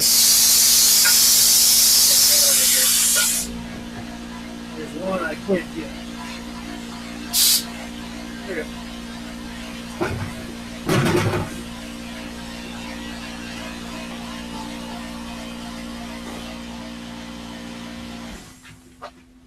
This piece is already almost 80 psi. Is it the one you bought to paint everything? Yes. Hey, see, nothing blew up. Breaker wise. Nice. So my fix is actually working. What did you do? Okay, so I was looking. Almost burnt the garage now.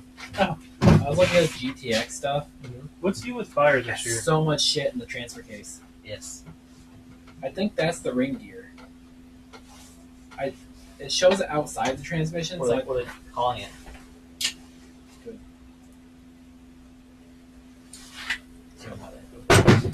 see what you. What fuck was part of here?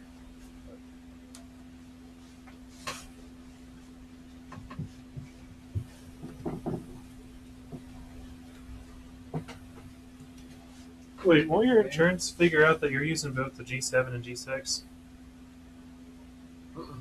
So far, they haven't cared. They actually tell me, like, so you guys text me and says, hey, you're due for refill, don't refill? I say, okay.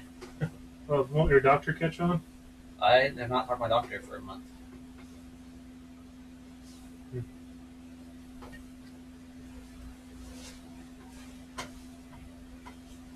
Oh, there we go. Gear/ring. So, yeah, ring gear. Oh, it's a Mazda part number. Thank you. Yeah, thanks, AI. Brilliant. Brilliant AI. Oh, wait. Does, Yep, they have it right. I'm good. The amount of times that I've used ChatGPT to tell me how to do something in Excel is way too high. That's a good use for it there. But just now, Steven checked the Mazda part number, and it just said, he typed it into Google and said, hey, that appears to be a part number for a Mazda part. Okay. How helpful. Bro.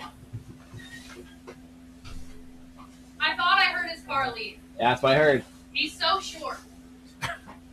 You ever And I was reversed? like ready to send it. You Like ever- I was looking down the street, like, is this my time? And the truck didn't stop for you? Nope. Did it like blare at you at all? No. It didn't beep. Didn't say shit. Huh. I think it only beeps if you're going forward. Because they assume you're looking at your reverse camera. what's the... Who's looking at their reverse camera? Did you figure out what that, like, chunk? That can't be a car part. No, it's more the transmission. That's what I thought. Like, I picked it up and I was like, confused. there's no way that's What? from my less Yeah, than you're a mile an looking hour at it bump day. with his Day. bumper. Bumper's totally fine. That's the old one too. Perfect. So it's already cracked in like 6 spots. Yeah, I was literally going slow as heck. See, did you hear that noise though? I thought that was him. That's what we were told. So I was looking down the street like, okay, let's go. Like, You can hear it. You can hear you hit him. barely. It's because it's a truck. I really thought he had left. I mean, you heard what I heard. Okay, I was- What car was that? okay, Another Subaru. Thank you! Okay. Thank you! It was another Subaru, okay? I am absolved of this issue. Oh, not at all. barely talked about this because we heard the same car. Before, I thought it was him. I thought this man is sending it because Claysville traffic is too busy. You should have immediately thought there's no way Ryan would do this, was gonna say especially when You're- first gear you is know already what? hurting. You know what? like even before the That's first a valid thing. point. I forgot who was behind me. Well, the only issue Generally, you probably shouldn't slam If it was me, I would've said- I've never had issues with first gear going like 1-2, right? Like I if I'm barely moving. tapped him, Will. The issue Boy I've needed had a is if little I'm tap. like You don't He have close didn't to a move You on. don't have to tell me what happened. I watched it. I literally just watched it. I know exactly how much of a tap it was. Barely tapped it. So what, Both of our cars are what's the totally color? fine. It's the Someone had to tell that body guy to car. move. well, that also uses the same drive. I was Oh, about to send it to Yeah. you. The video? 323. No, I was about to, like, the go. fancier. Oh yeah. Yeah. And then I just slammed into him. I thought it was you. Yeah, I was waiting for that car to pass because I thought he was going to do something stupid. It's fine. I figured out how to do my charts though. I was talking to There's, Amanda. there's no pictures, but it also just says ring gear. Yeah. And then we couldn't even get in. Like, Candace wanted me to go to Lafayette with her real quick, and Bill we says couldn't hi. even get in through the back thing. What's up, Bill? Yeah, we couldn't All even get in through the back door. Is this wiped out enough for you? Probably. All right, boys, have fun. I'm gonna do some more charting. Hey, what are you licking? Don't be licking nothing. Yeah, don't lick anything in the garage ever. Actually, you have to say, heck no. That's hilarious. It has to be part of the differential. Like it has to be the differential. Oh, cool. We just need Homeboy to send us a very rare transmission for us to tear apart. What? So we just need what's his face to send us a Oh, yeah. transmission to tear apart. And you figure out who his name was, because there's like 4 people texting me after that day. And we So need to, I gotta like, keep track of this. Take a lot of pictures as we do because the stuff's just not documented. It might be on the GTX forum. Or Mazda 247. Alright, Steven. Are you caffeinated yet? Oh, good. Thank God. I need this off. Said, she's a whirlwind, lol. Yeah, she kind of ran into Brian's car. So. Got her a little panicked.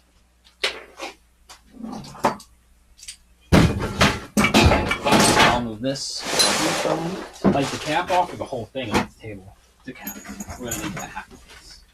And that. Quiet process, Brian, take this. In front of the bean machine, there's a red milk crate. Put that in the red milk crate.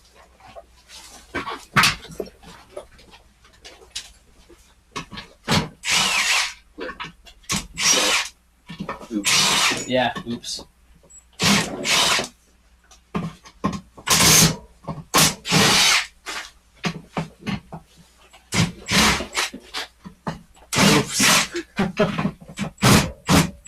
You're replacing the screws, right? Yeah. All this fancy technology, backup cameras, beepers, and just ignore it all. Oh, you bastard! Half a drug left.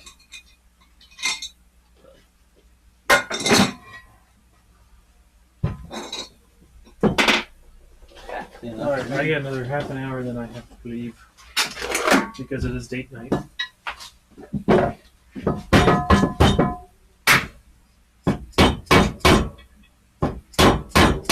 Guess you don't care about the seal?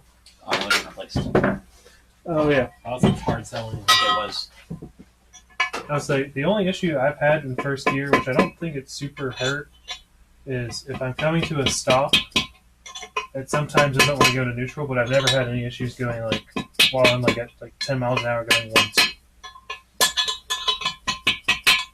I've had an issue where I can't get it back into first when it's cold. So I just like have like 90 weight oil in it. Yeah. I've had both my Festivas past 6 months. I've had issues getting into gear. The LX it was hard to get into gear, occasionally hard to get out of gear. Turns out my bell housing bolt backed out again, so the whole thing was under stress. So put the bolts back in, it was fine. And then the yellow car started to get really hard to get in reverse and kind of hard to get in and out of first. Turns out the clutch cable nut had just slacked right off, so the clutch was like barely disengaging. Clutch cable fixed. Yeah, the solution that I've had to my problem was just push the clutch pedal really hard and then it doesn't care. But, Yeah, it sounds like your clutch needs blood or slightly replaced. I mean, they're all 15 years old. Yeah.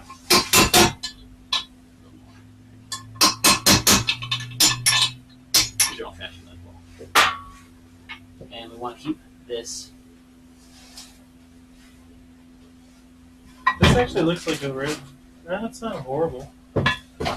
No, this transmission's like in pretty good shape. That was that low mileage. I'm just trying to get a better view. It'd be nice if it wasn't on a rod. Yeah, my long board I had there, that's a flat long board. I don't know where it went.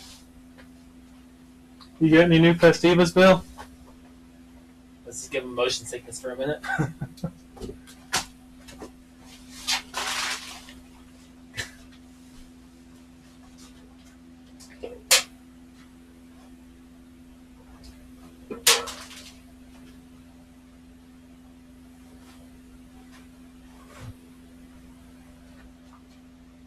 Jeez Louise. Jesus, I'm sorry. It's very motion sickness inducing. Actually, tomorrow's supposed to be warm and clear. I might actually just get the transmission out of Aqua. Look at her cat. Looks a lot like my cat. That cat tower is taller than I am.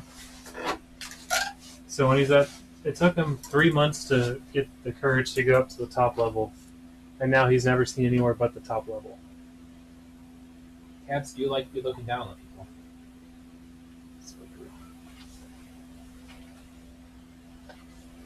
Oh man, that just looks so good. Have you looked at this, Steven, up close? Said. New no more running, yes. Steven, No, not yet. Besides on the big overview. look at the details. Yeah. I was gonna look at it when I get home anyways, since it's kind of on my laptop. Oh yeah. Yeah, you're gonna have to send it to Aaron. That's fantastic. Okay. Yeah, using wheels for basically 3 weeks straight has made me really want one of my own. Yeah, I would say wait for the next one. Oh yeah, that's the plan. The Or part wait for the next one. I'll buy the next one right away, and I'll tell you that one for cheap. But or I'll set somebody for cheap. All right, other case half.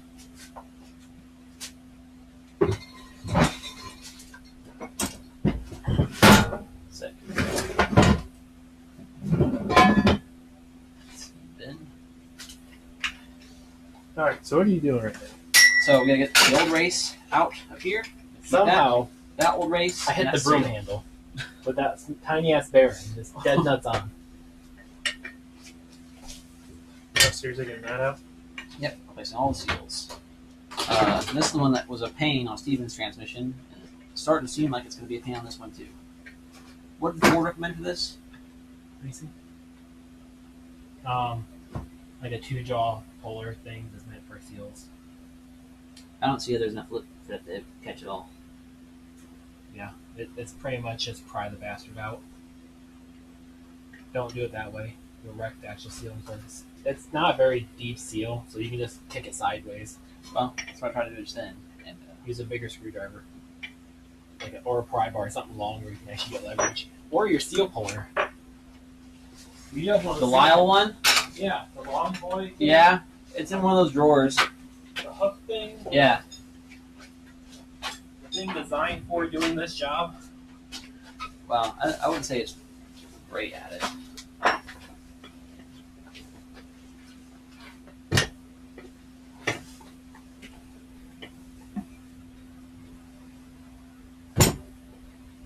I was hoping it would have pulled out the first time just because you said it wasn't great. know. That's also the first time I used it too. And the second time I used it, it's checked this one tooth off. It's the Lyle too. It's not like the tooth one. Is Lyle like the main brand? They do a lot of like just nice tools. Let's do the other side. Oh, it's starting to move. Yep.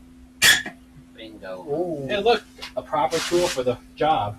Yeah, it's better than what we did. Oh, I was using the side you chipped the tooth off. That's probably why it wasn't working. And okay. It's just a little silly to have a blind seal like this. Not really. You really expect them to actually have people change it? To be fair, I mean, it's a seal. It wears. You have to take the entire transmission apart, like everything out of it, to change that seal. it is more cost effective to just replace the transmission than to have some tech go and do that. Well, probably not when this was built. Nowadays, yes. I'd say even back then. Like, transmissions brand new would have been cheaper back then than they are now. About 35. 3,500. So I can buy a new STI one for $7,000. Really? It's kind of cheap for brand new. Yeah, it's a brand new transmission. Why the hell would people spend half that for a used VTEC one? Because normally the used ones also come with all of your hubs, axles, etc. All the stuff you need for rim builds for swaps and everything.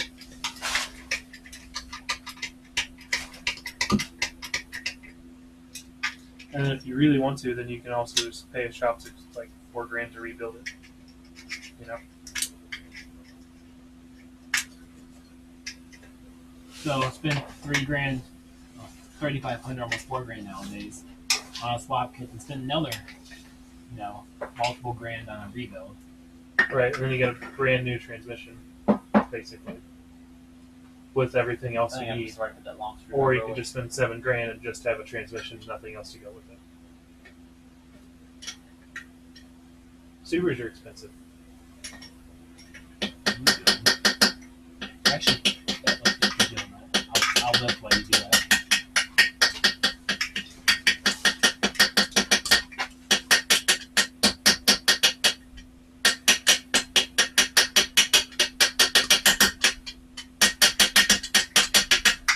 Yeah, and it's that loose. I can spin, no problem. Yeah, you try hooking that. I'll try this one on this side.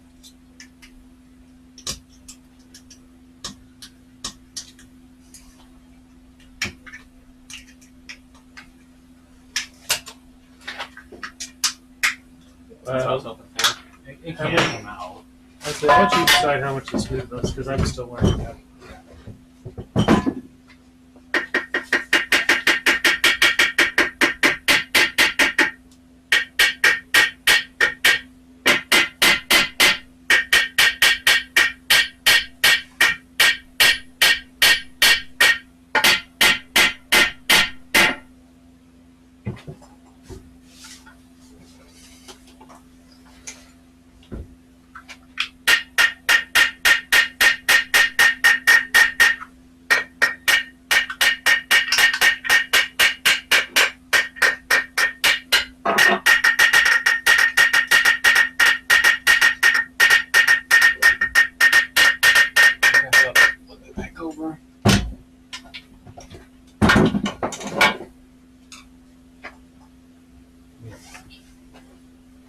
sideways.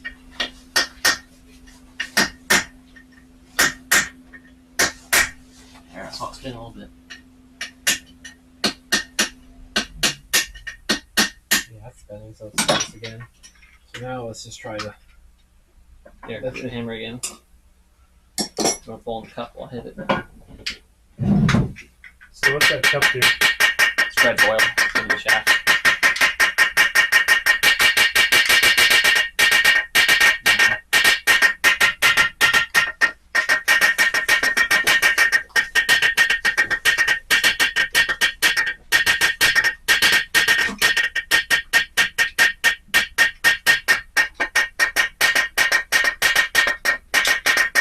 Stop, that's not doing anything. Besides hurting my ears.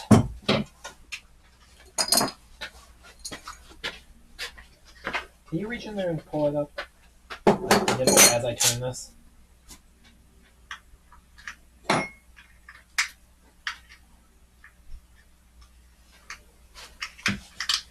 You know, there has to be a Mazda specific tool for this.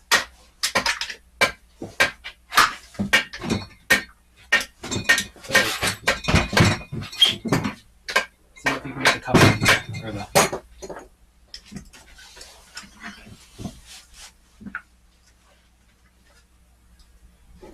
Maybe I'm breaking it. we ought to have a couple spares if it did. Just gonna break the nip off of it. No. Oh, I have to spin again. It's my freaking finger.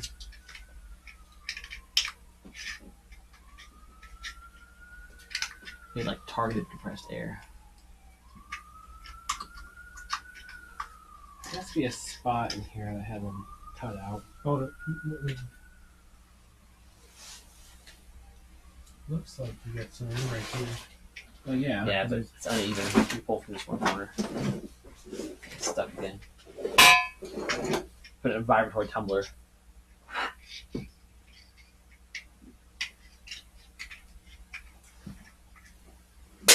See if I have another hook pick. I might be able to hook it on the other side just enough. Not really. You really can't get behind it.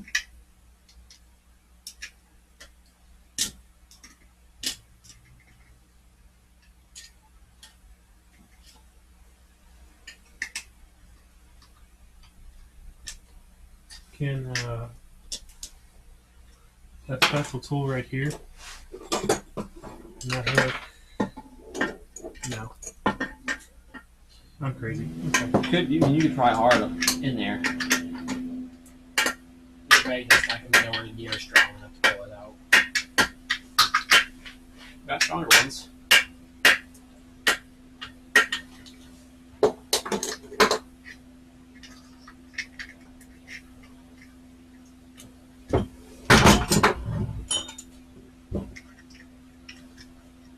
Try tapping it now.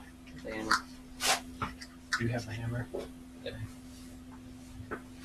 Side. Just little gentle taps. Doesn't matter which side. Yeah, it's somewhere.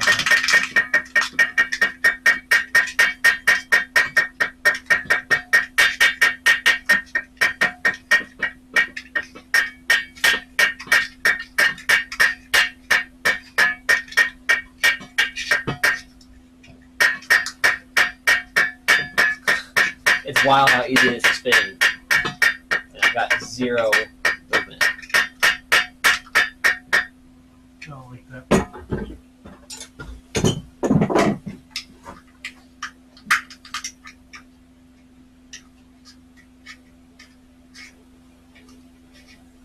Guessing you don't have any of those spare cups. We do have a couple, but even the cup's out doesn't really gain as much.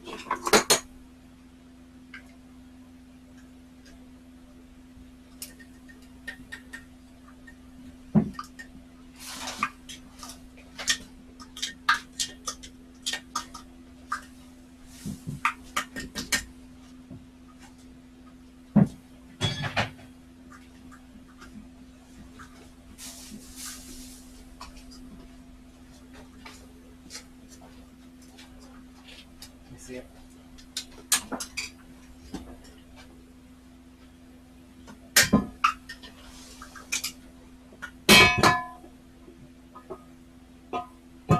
What does the manual say to do? Like, it's top it out. I guess that's pop it out.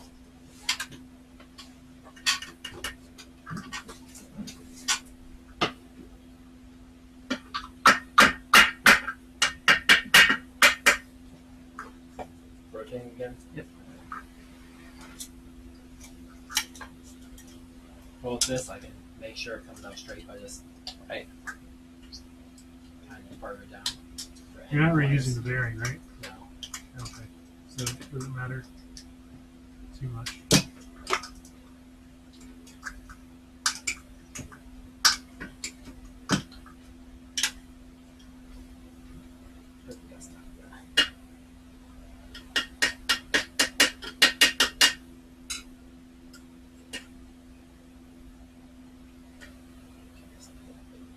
You know, lock this way because that backside's not one.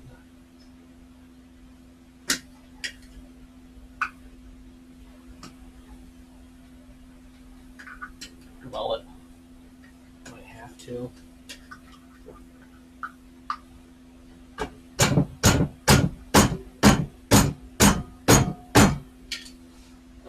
This side's definitely higher than this side now.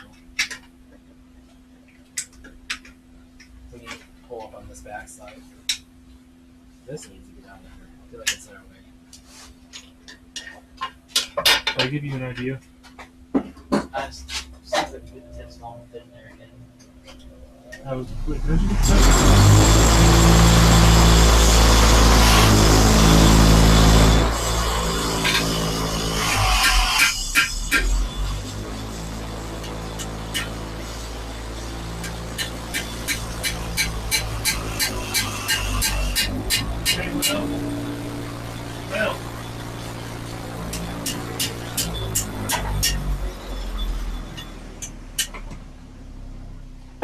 I just gotta let me do my thing. I can't get any more without hitting back in as I pry.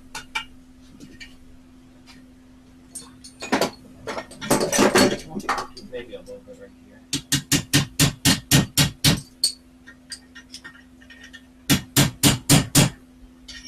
See if it's grip on it at all.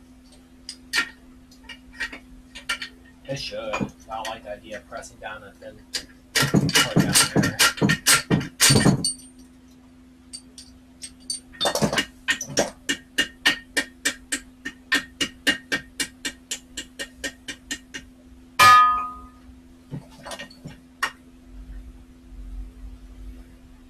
I have to probably go back sideways. For some reason, it's wanting to hang up on this side.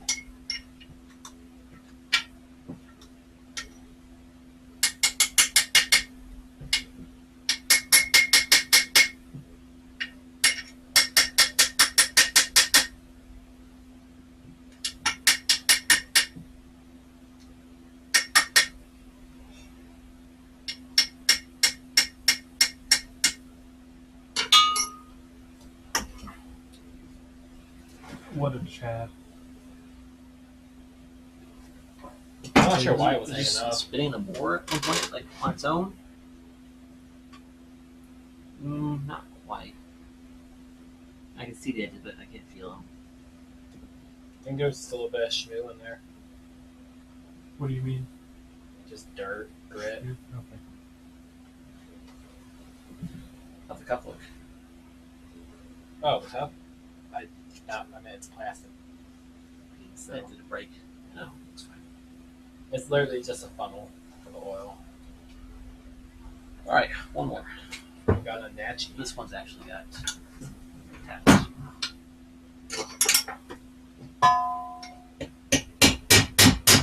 Smell like Monster.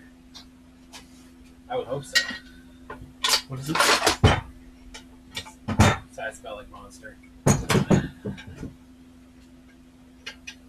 Passinger said, "Another one."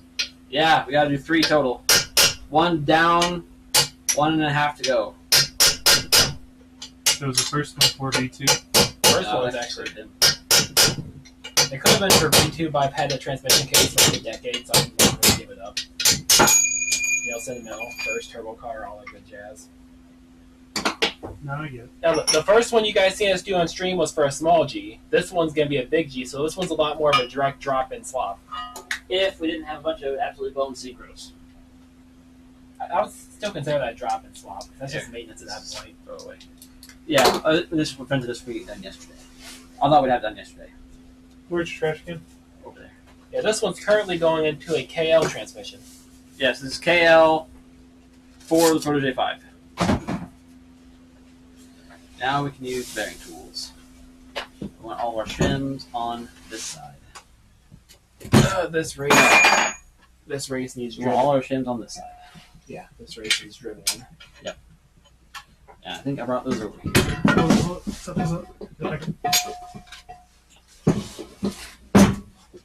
Well, you're Cassinger said, "Is this your car, Will?" This will be for my Protege. 5 speed. 5 speed. Or is it 6 speed? This we're building it out to 60. No, it's a Protege like stock. 5 speed, yes. So I guess all 3 of your cars will have the same gearing. Cassinger No. said, "Nice."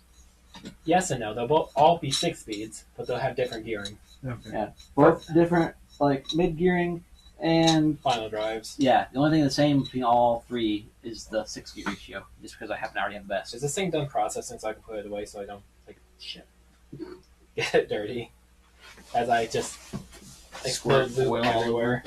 How much do you want to smooth it? I already did it once. Oh, you already smoothed? Yeah. So whatever it says now is probably fine. Like if it's done processing, send it. Mesh it. Get an STL. And if you don't mind, Brian, grabbing 2 Gear Pros over there. They're on the side of the where the computer's at. Only 2? Or one for yourself as well. Okay, yeah, that's the right one.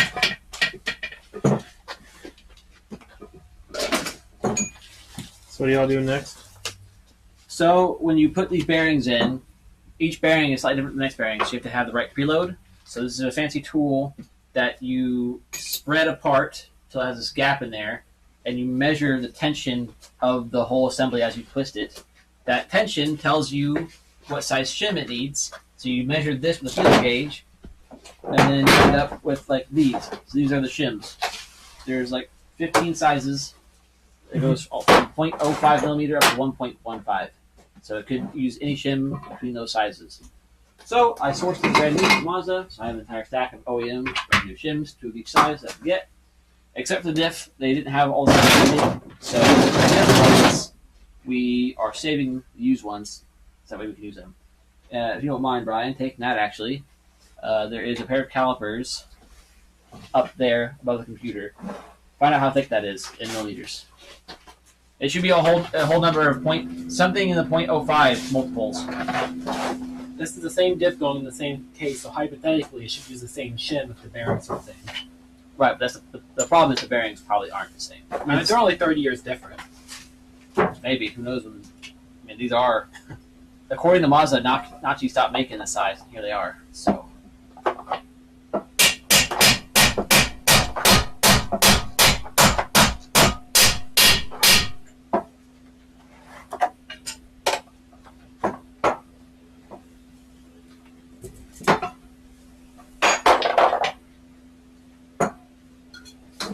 About 0.27. So probably a 0.25. Is that caliper zeroed out? Yeah.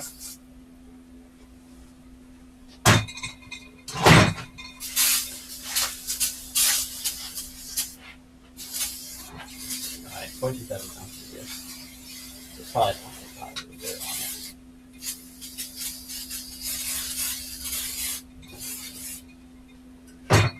Calipers aren't the tool you want to use for actually accurate measurements anyways.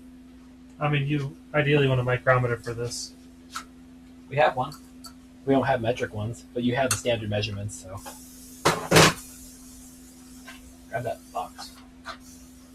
Do you have a micrometer? I have a bunch at work. We have like 8 different sizes at work. Wait. Wow, indicator with clamp. Yeah, that's mine. Oh. Where's your micrometer at? Do you have one? I thought I had yours. No, I have all mine at the house. Did you get home? I've had them at home for a while. Oh, well, you left one here. No? Oh! I took that one. Okay. That one wouldn't work for that anyways. Well, we might actually need that, so bring that back out. The one that I took was a 2 to 3 inch. You would need a 0 to 1 inch. Right. Okay, well, there's a .25. I sprayed that off very well, and then hold re-lubed up. it. Remember how we had all the grinding crap on it? Yeah, I'm going to say that needs clean for sure. Wait, is that still? Yeah. I just sprayed it off with brake clean. I guess sprayed the piss out of it. Back outside it goes. Well, we can still test preload. The bearing should be clean. Hang on, I was going to install the rest of these. I'll have to while. Is this the right size for this one? This is the one we don't have the right size for, right? Possibly. That was this one. Oh, this is a different kit.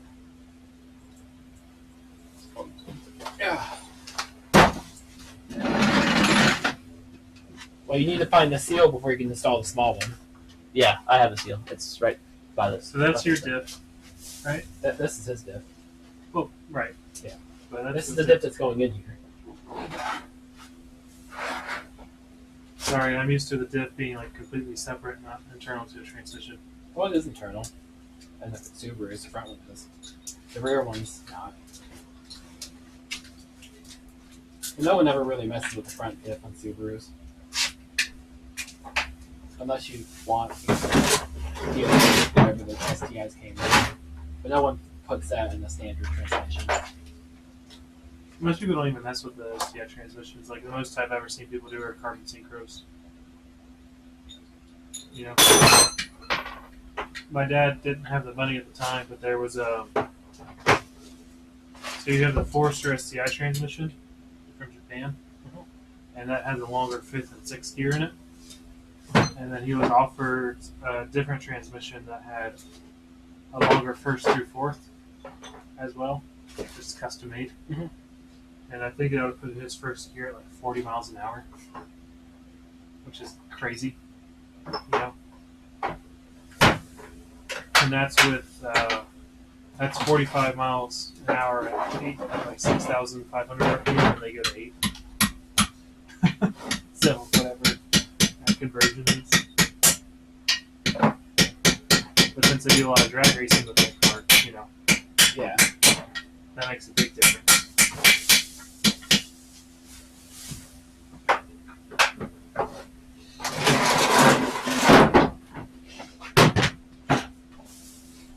I can go to 10, but I just keep it at 8 because it's not really worth going up any higher. You risk breaking oil pumps. This is the old one, and right? stuff. It looks pretty new. Well, the inside doesn't look new. Okay, well, that's the new one. I don't know what this little new one is. Possibly still in the box. No, because I had it out because I tested these. That's it right there, yeah. That does look like it. Okay. And we need that The one? bid. Not this one. Don't we need that small one? I put your seal in so you can put the small Oh, one. okay. I don't have the tool for it. Oh, Do you see what Mazda wants for it? this one should work. Oh, yeah, sorry, I don't have the tool for this one. Yeah, that one we can just tap in with the chisel. I hate that. It's really not that bad. You've seen how easy it came out. Hold up.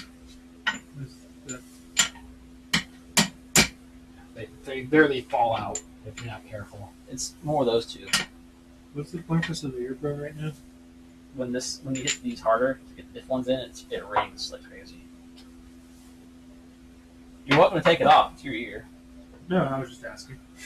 I don't know. Cup first. I've never done any of this stuff before, so. Yeah, when you're hammering them in, it gets noisy. It's not loud on itself, but the sharpness like kills your eardrums. It pings. Alright, just grab the set real quick. No, just grab the set. What set? The Harbor Freight set. The aluminum ones. Oh. It's the box right there.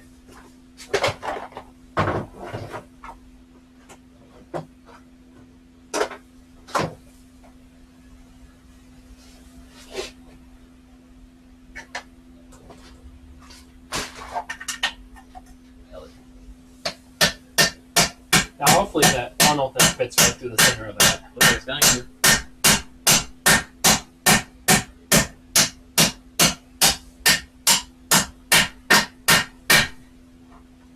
That's the answer to my next question of why aren't you using Will's right hand? It's because of the funnel.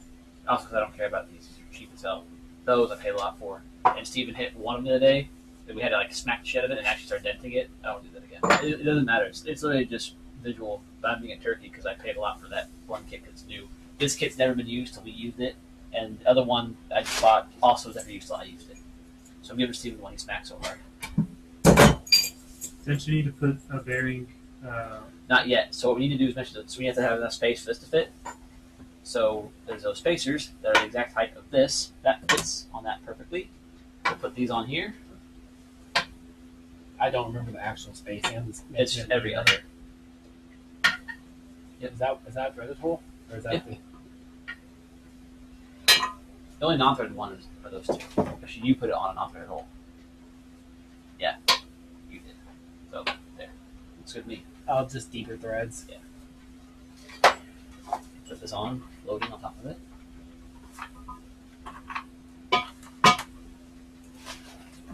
What are you put cutting? these bolts on.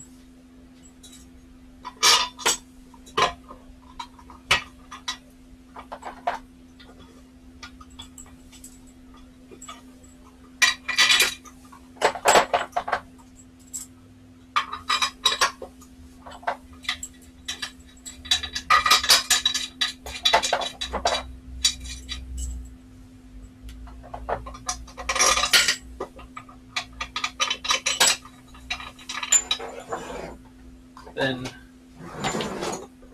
find the extension for this kit and the ratchet.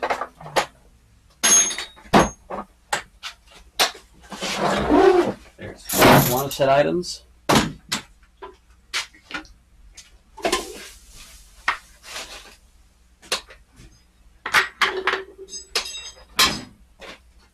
You gonna blow me?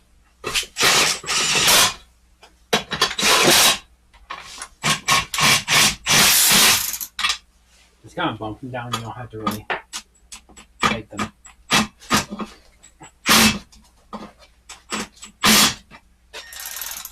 Okay. Well, this is already tight. So one of these bearing cups can't be all the way down. By one, I mean that bottom one, because that one's not bearing cup. Yeah. Alright, undo everything we just did. I got it. Yeah, I will do. I got what you got.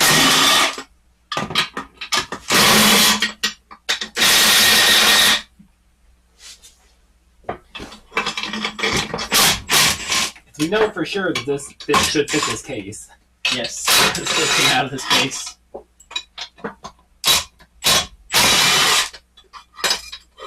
I would have just left them in the holes and just lifted the whole case. Do it that way. Well, that was definitely in.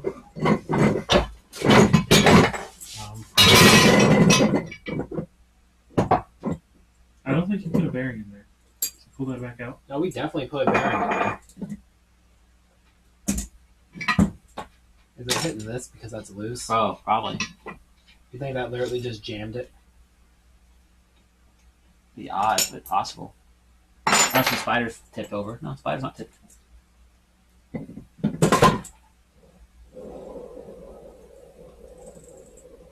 I wonder if that literally just jammed it. Yeah. Nah, that is. Well.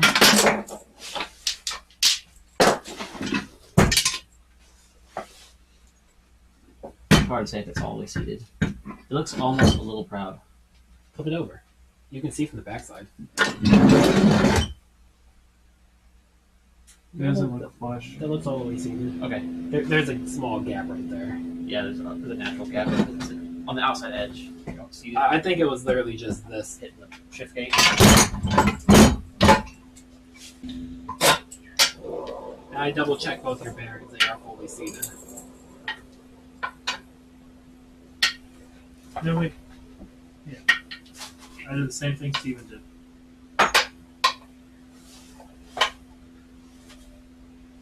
then this goes. This would be a perfect combo. Directly on top of here. Just we keep constantly checking. Let me make sure this is actually.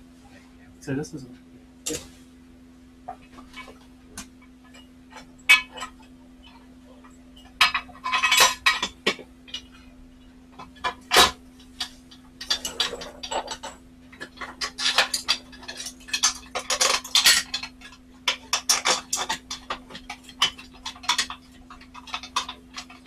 Yeah, put it down. Tip. Don't move the rod, just move the camera. I zip tied the rod. Yep, that's good. Not too much. Yeah, actually, it's almost perfectly square. Fantastic.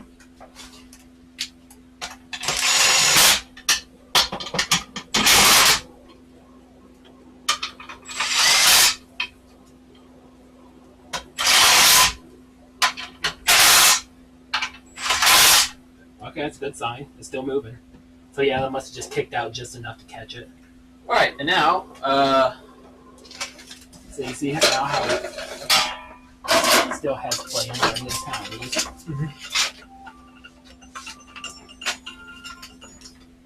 So what the spacer is when it's fully closed, it's the same gap as these. That way it's pretty much as if you would have this all put together with no shims in it. So now we're figuring out what type of shim needs to go in there. Yep. What we okay, do note 4. is What is it? Note 4. what we do is we turn out this. So we literally turn this so it opens up. And we keep opening it until we get a certain amount of drag on this. Like we'll actually measure with a torque wrench. It needs to be like 4 inch-pounds of drag. And then we take feeler gauges and shove it in that gap we made. And that's, you take it in 4 measurements and you average them out. 4 spots around it because it's a threaded screw, so it's not going to be exactly the same on all 4 sides. Mhm. And that measurement averaged out is what shim size is. I may or may not have screwed up if this fell off. That's fine. I wanted to. No, I'm gonna do this by feel, and then we'll see how close we can get. Oh, you want to? Okay, you want to guess? You want to guess 5? Or you do it? You tell me what you think your drag is. I'm not gonna tell you what I think my drag is. I'm gonna tell you if I think it's set proper. Well, I'd like to be by the book, so please give me about 6. Beam style torque wrench. So when you torque on it, instead of the number, it literally starts moving this beam. Oh, so it's using like torsion. Yeah, so the torsion as it twists this whole rod. That's how old. Okay. Before there's electronics and the tricky style stuff, this is how all torque wrenches used to be. They're all beam style. I think you're there. So, but since we're trying to measure a dynamic force, and obviously a click type, it's not dynamic. Neither is electronic. This is dynamic. So as you get tighter, you can see it. As you get looser, you can see it. So you're trying to measure the drag force. In this case, we're going to hit about 5 or 6 inch-pounds, which is that line between these 2 lines. I wish I had a more sensitive version of this, but I couldn't find one. I think you're there. You think you're at? Somewhere in spec, it feels good. All right, give us zoom again so people can see it. Wait, This has this little notch in it. Table overhead. Overhead Top. zoom. Top zoom. Top. Oh, I guess there is a zoom. This grabs the diff pin. You need an Makes this extension. grab onto. Do you want it to be a straight one? Or do you care? Ideally, I know, ideally, I just don't have one on me. a wobble's fine. Just make sure you keep it straight. It barely lets it move at all. I mean, considering we're in the inch-pound realm, like single-digit inch-pounds, it will make a difference.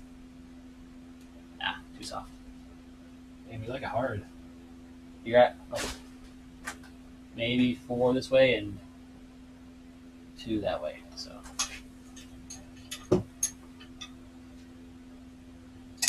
Try that. That feels so tight. oh, I'm liking that. Like dead nuts 5. Just tapping into 8/6. Shouldn't it be the same both directions? This beam wrench is kind of shit. Hypothetically, it should be. Yeah, if my torque wrench is good, it would be. According to physics, it should be. I'm hitting maybe 8 occasionally. It's like 8, so back it down just a tick. Well, here, what we'll do is kind of. Yeah, wear it in. Now try it.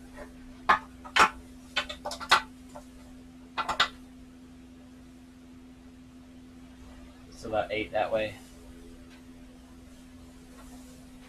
5 that way. 8 that way. I'll back it down just the smallest to cut hairs. Yep.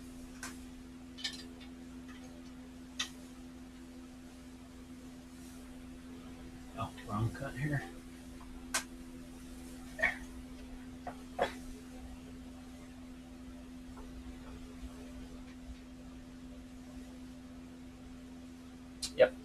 That's it. Okay, now we need to get some feeler gauges in here. and They're measure in the big tub.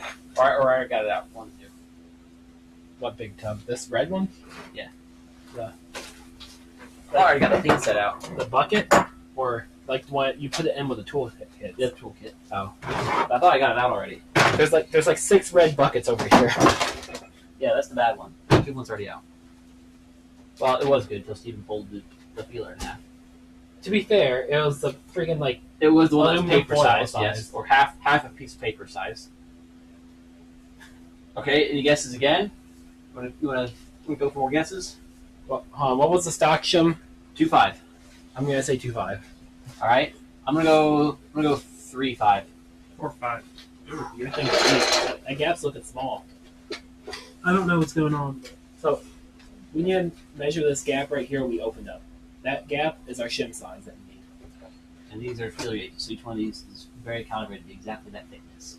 So you shove these in. If you can't get it, it's too thick. If you can get it, it's loose. It's too thin. So measuring that gap, feeler gauges What did measure you say? gaps. I'm going 3.5. I think it might actually be 3.5 looking at the gap now. I'll go 3. Just that way it's different. You might actually be closer with your first guess, honestly. Oh, no, I think Steven might have been right. My original guess. Less than 3.5. Or less than It 3. looks tighter on this side. Yeah, that's why you have to You're measure supposed to all four. measure 4 points. I'll go 0.2. It's choking me. 0.2 is feeling pretty damn good. Yeah, Tight just there. Oh, no, that feels great. So we end up with a slightly tighter tolerance and stuff. Maybe 0.25 on that back edge. Supposed to average out all 4 anyways. Right, but it's pretty tight over here. Do you have like a 0.22? Same increments as the shims. Pretty white sandy. I'd try 0.25, see how it feels. Which would be great because we have it on hand. Honestly, a little tight wouldn't be bad because it will wear in and loosen up. Yeah, the spec range is pretty wide. Thankfully. I'll show you this. Here's the rail that we had for the purchase component. Here's this tightening it. See how fucking bound up that is?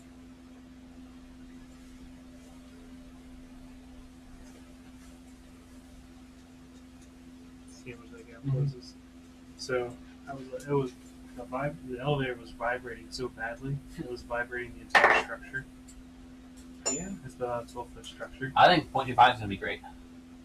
It's almost like, our very OEM bearings match the OEM spec that was in it. Why, where's the pop off one of the bolts? Question is, I didn't get too Connected much. the two bearings to the horizontal piece. Mhm. It sounded like when you're trying to tighten or loosen an old engine bolt and it just snaps the head off. Mm. It sounded like that, and I had the one of the very, very high level important people at Hitachi goes, "Well, you're." Yeah, 0.25 diff shim. It was Done. totally fine. It was just that twisted. In that bucket next to all the shims, grab all of them out. There should be a bunch of used ones together with a zip tie or something. Those are the spring shim. We have to make sure we use the spring shim for one of these. For the shaft. The output shaft. So what is the difference between the normal shim? The spring shim is coned because it's a spring. Yeah, so it acts like a spring. So it's instead of a flat washer, it's slightly coned in. So it actually acts as a spring. As you load it up, it has tension. So kind of similar to a spring washer, but It's literally a spring washer. It's a calibrated spring washer. Oh, I see it now. when squished, it's exactly 0.7 millimeters. But when it's not, But it's not. It just provides takes a spring. it just takes up any slack. Since this shaft has the most torque on it, being it's the one connected to the diff, that's probably why they have the spring washer. All right, bolts out, I guess. all right. I gotta get out of here. Since it's late night. Everybody told me we're gonna get dinner. Have fun. Us lonely people sit in the garage playing with our toys. If you guys decide you want to have You a have date a night later on by building transmissions, I'm sure we'll be up late. I say we're gonna probably go get dinner and then hang out for a little bit. Sounds Build good. some Legos. Let me know what you're doing tomorrow. More of this. Let me know when. 10:30. I always want to read somewhere. No, What do you got? 11:30. Yeah, I'll be up by 11. We'll say 12. Yeah, I messaged you around 10 and then so you're like, I was out at Harbor Freight. We're driving around. I was driving. So. See, I woke up at 7 o'clock today with no alarm. I for damn sure thought it was 7 p.m. Like, I thought I wasted the entire day. 'Cause, well, I didn't get home till like 4. Like, by the time I actually got in bed, it was like 4. so does this have to come out now? A, it's in the way of this, and B, it needs to clean. More. We already did. Alright. Was that brake cleaner used, or is that like parts cleaner? Pardon me. Because it didn't do a very good job if it left anything like that behind. Alright, and we have enough tools to do this with both shafts, right? I believe you can export now. Technically, well, we Steven? can. Oh, I think you can export that now. I'll get to that when my hand's cleaner. The problem is they're both done different ways. One's Right. done torque, one's done. So I don't want to put them both in. Unless you have them on the tool. Yeah, I don't want to do them both ways and possibly mess with the measurement on one. Wait, did we end up trying to get the tool for both last time? It just didn't fit. It goes on this bottom one, which we also put the thing in. So we're going to do it the same way for both with the dial indicator. No. Unless we can get that shim out or that bearing out. But we kind of drove it in. Let's. Alright. Well, good thing this is here. Well, actually, let's check. Oh yeah, because we wrecked yours. Does any of these tools fit in that back? We can't turn it to the back half. As we did last time. We came to the same conclusions. Then we still need the solid one then. The solid one does fit. Right, that's ours, just the space here. We need the bearing cup. I really don't like doing it this way, but Me neither.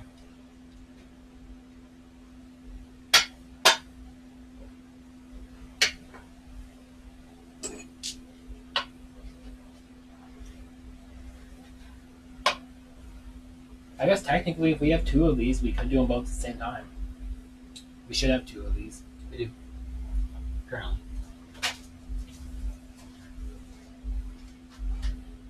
One of them is yours. I feel like the funny thing is I don't even need it at this point because I accidentally bought the kit too. Yep. They raised the price to $10 for the kit. Now it's at $8.50. Let's do the last one. That's funny.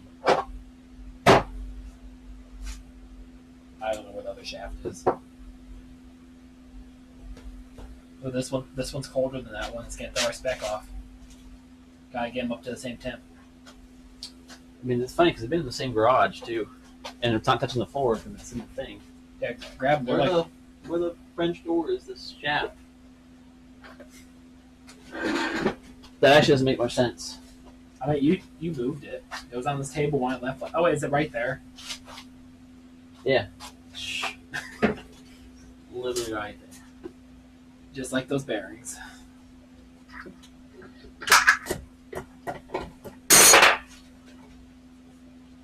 Now time to find out if we put the wrong gears on it.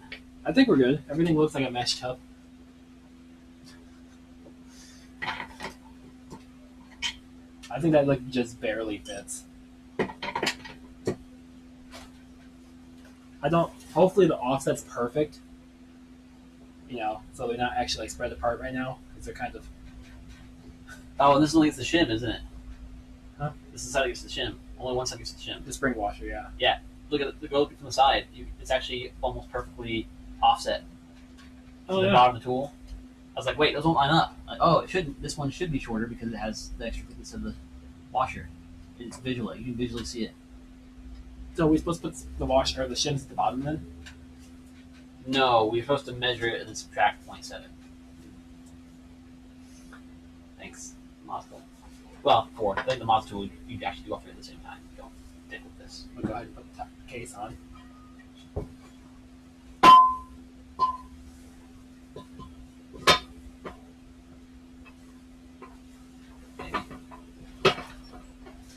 That's kind of what I was worried about.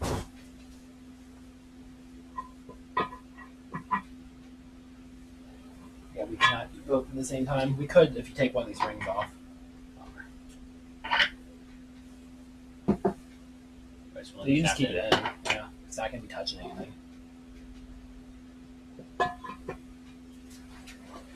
We should try to source the Mazda one. I'm going to ask Christian to get it for me.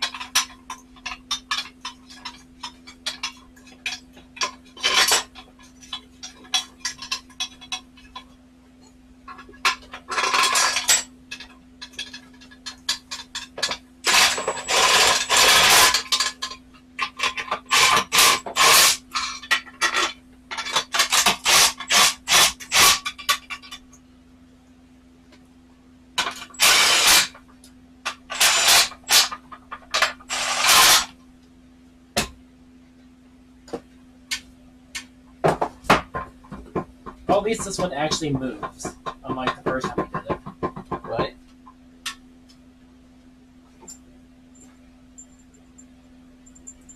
You know, actually, let me see that. There's a good chance that might just be like M6 or M8 or something. Shit, is there actually M? Oh. If I can put it in straight. Yeah, straight. I don't think it's metric. It might be metric enough to hold. Oh, it is. Look at that. Too bad it wasn't M6 and we just put it on top. I don't know if it's gonna reach all the way though. There's also a bunch more holes up on this side we could use. That one.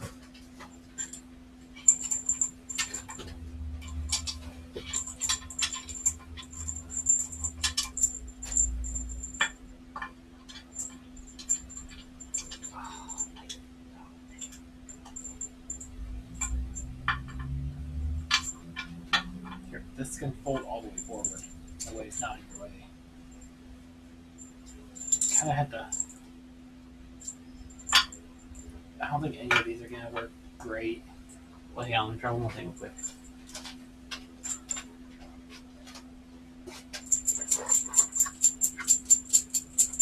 Do you actually have an adapter? Some. No, So not the I'll opposite back- direction.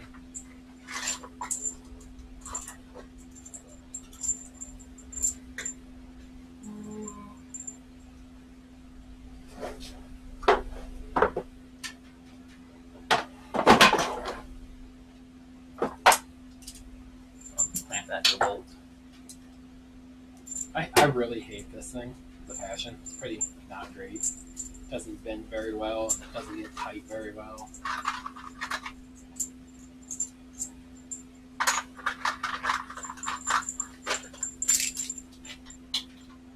This is bad. Yeah, that's not supposed to do that. You have a bunch of spacers now?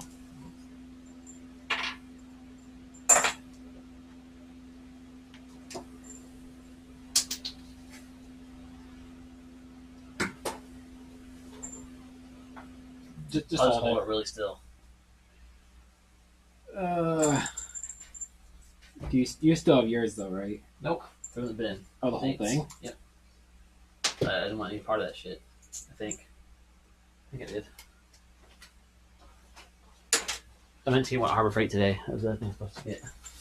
Sounds like we're making a hard freight trip. By we, I mean I'm probably gonna go, so you don't have to close the stream out.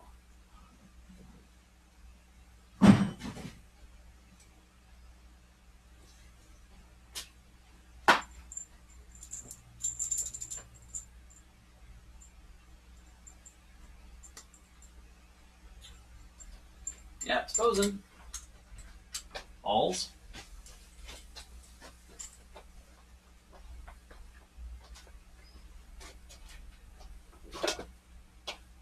There we go. I mean, technically, we could attach it to this and just measure the difference between that and that. It doesn't necessarily have to be, the shaft itself moving. I'm not sure how we would thread that onto there, though. Yeah, by the time we made a bracket, we probably go Harbor Freight. But that should be accurate enough right there, right? Like a little bit. Earlier, it was slowly going down its own, just from weight. Oh, yeah, it's stopped now. Yeah, earlier, it started slowly tipping over, and as it tipped, you could see it read.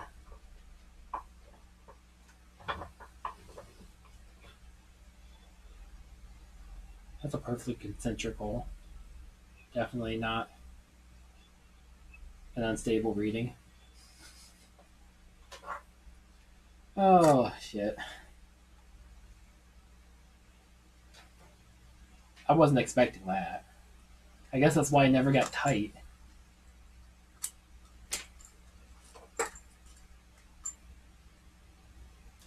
This was Harbor Freight like 10 years ago, too. Like, their quality is definitely a little better now.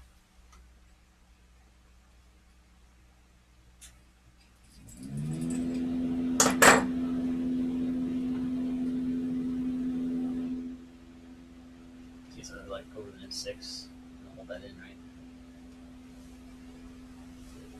Oh, here. Actually, Okay, here, maybe make an AC fully work. grab me a long M6 bolt. Is it, it's in there now. Possibly longer. You guys are for a lot.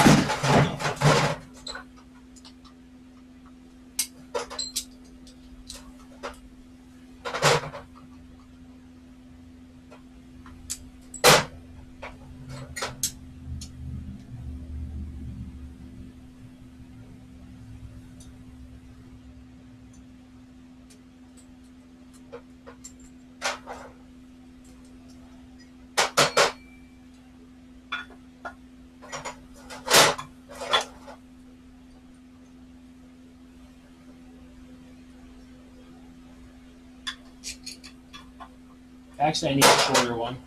Huh? I need a shorter one, but I got this. Look.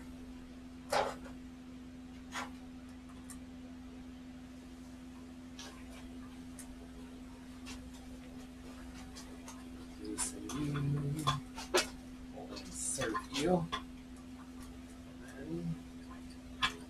I guess I could just go fully insert and go against the tool itself. Tighten that down against the block. I kind of like this. Looks stable. Okay. I just need a bolt that actually tightens up. Right. I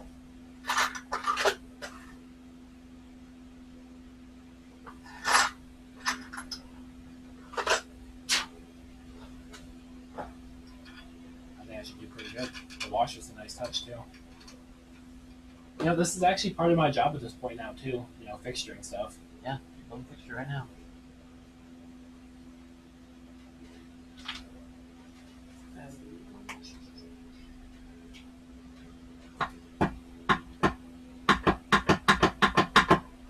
Yes, that was about thousands, but I guess you can zero it. I'm gonna push all of you down. Okay? No. It's gonna be sideways, so there's gonna be a little bit. But yeah, pretty much drops back down to the same point every time, so I think that might work. About 35, 37 thousandths. More than that. Spin it. Having the second shaft, it makes it a little There you harder go. to spin.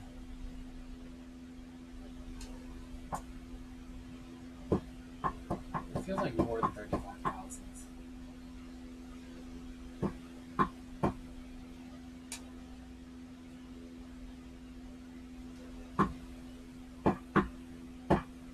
Again.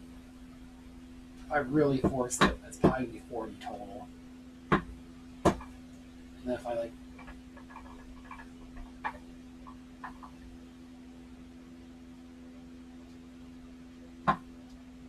yeah, I'm gonna say 40 is absolute max.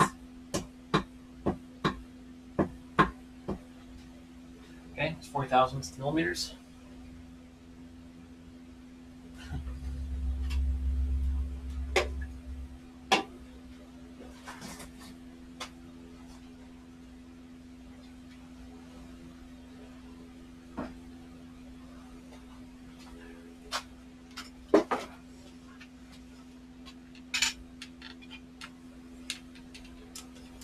I'm sure I'm breaking the camera pretty hard right now. Sorry, guys.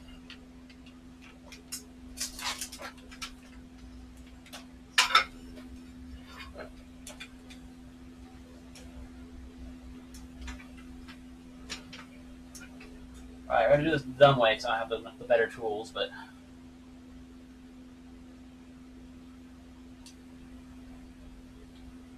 .762 millimeter, and then we gotta get the one 700, right? Wait. 2040. Oh yeah, 40. I say, it doesn't make any sense. It's way too tight. So 1 mil. Minus the 0.7. So it's gonna be 0.35, 0.3. It only rounds to 0.2. 1.02 minus 0.7. 0.32.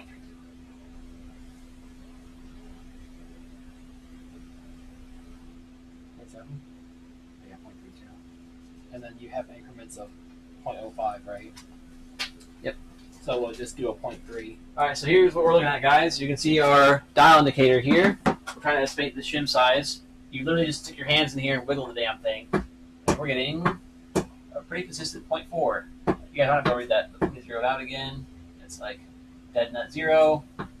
That's 40 thousandths of an inch, which you do the conversion. That's 1.02 millimeters. So we're going to round that down to 1 millimeter. Then you subtract 0.7 for the space of your spring washer, cone, shim, etc., which is 0.7. That gives us 0.3. So we need a 0.3 shim.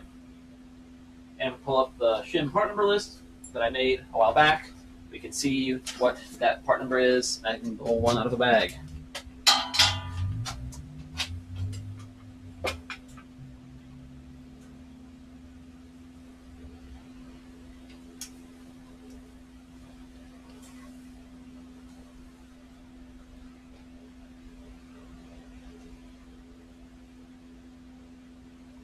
Maybe Chuck will order pizza too. That sounds pretty good.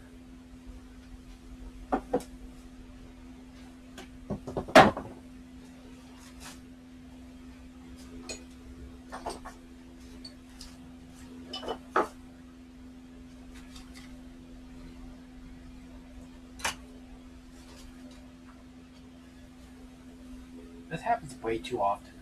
Yeah, you only buy the right bolt. Sure. Personally, it's probably gonna. He likes to fight, so there's probably gonna be comments. Yeah, probably. We'll see. But you should comment on the one just to prove and tell him to buy the correct bolt. Alright, so then we go to this excellent sheets document I made a while back with all the shim part numbers and their sizes. We are looking for the shaft ones. Oh, no, he had the good bolt. It actually just fell apart. There's no ball within that. The ball came out of the control arm. Yeah, nice. So his Total bolt's failure. good. What size we need again? 0.3? Yeah. 996, 35, 330. 0.32 to be exact. So you could go to 0.35. 35, 320, 35, 340. If you want a little bit extra preload for the bearings to wear in, 0.35 would probably be better.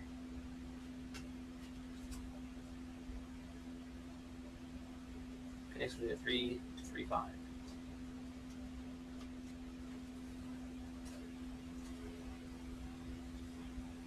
So we got 1996, 35, 335. The last two numbers are our size, 0.35 in this case. So there we go. And we need one shim washer. Spring washer. Wherever. Didn't we just have them out? Yes. We handed them to Brian to check out. That's It was dangerous. like right here, though. It was sitting right here. Here's one of shims. Not none of these very ones, though.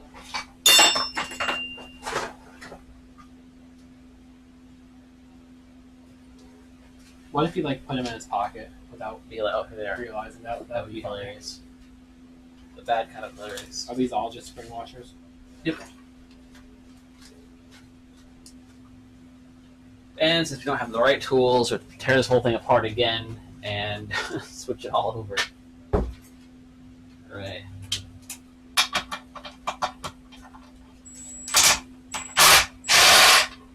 What? after we do all this, we get to go to the fun parts of actually assembling it. Yeah. And I want to assemble it with the half case again, show everybody how it works, and then use that half case to also make sure our shims in like the exact right spot. Or shift selector. Yeah. I guess the only way you could do that is if you do the diff out. Yeah. That's what we did last time. Worked out pretty good. I'm gonna do that for mine though. I had to take mine apart because I left the bolts loose. Or I wasn't sure if I tightened them. You can't really get to it once it diffs in, unfortunately.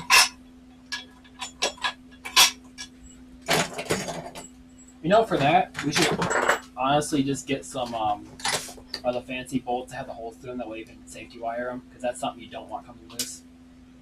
The bolts for the shifter. Oh, I think the spec would be fine. You Or think? Loctite. I guess one of them had a way in Loctite. Well, no, our spec's changing. It's moving. Oh god.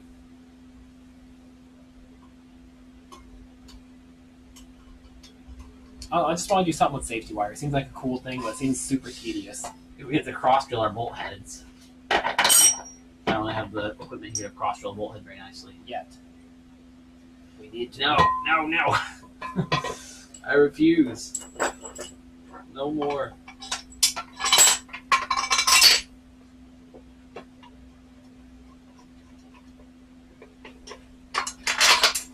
Resistance is futile. It'll happen eventually.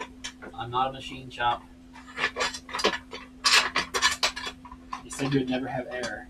I'm pretty sure when my press is here, you'd say you'd never get a press. Well, I also told you I would not rebuild transmission as a business. I don't remember that one, but I'm sure that's definitely a thing you said. I don't think I said it, but I would have if you'd asked. I would have made this feasible.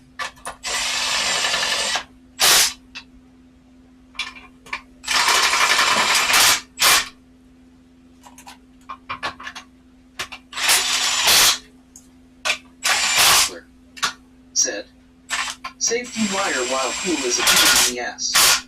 Yeah, and you have to have the right bolts. You'd only have to do it once. I have one. I've actually got a titanium coated cross drilled 8mm M6s in that bin right now, so we could do one of The them. problem is we need two. You could safety wire to a different spot instead of each other. I guess, but isn't safety wiring it together a thing you want to do because they both have to turn It the depends same on direction? the object. The Tool. thing's on your side. Yes.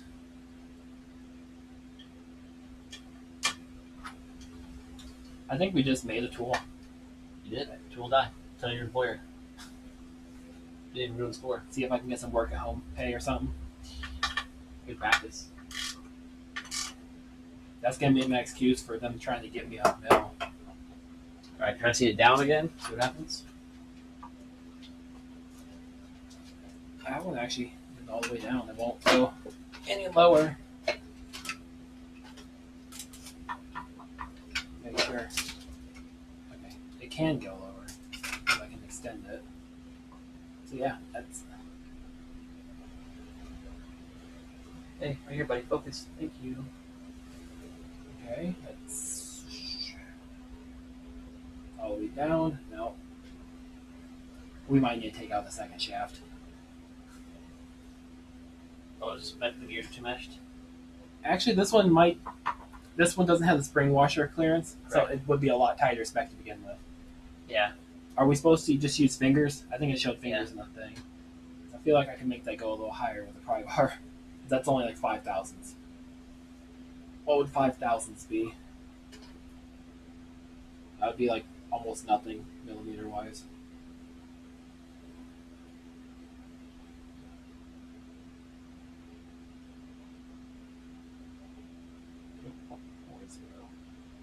$1.25. So 1.5. Pretty much, yeah. Do you have 1.5? Oh, fully seated. Give me a hammer. I can give her a few taparoos.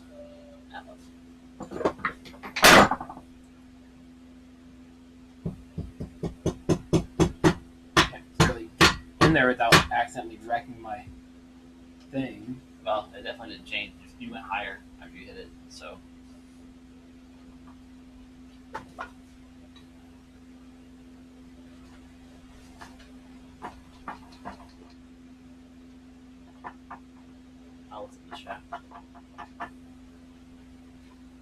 Not even 5. It's like 3. Oh.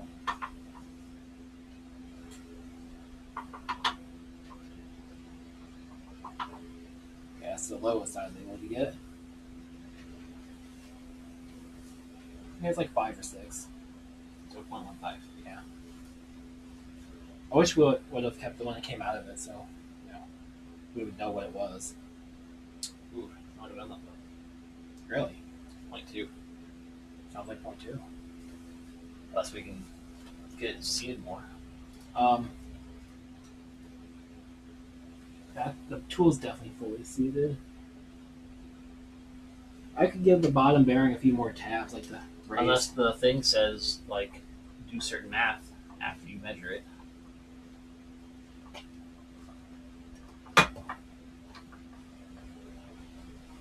Let's take it apart. We'll take the second shaft out, and we'll double check that race to make sure it's fully seated. Because one of my races weren't fully seated, and we'll make sure the races on the shaft are fully seated too. Okay. I verified the other shaft, but I didn't verify this shaft.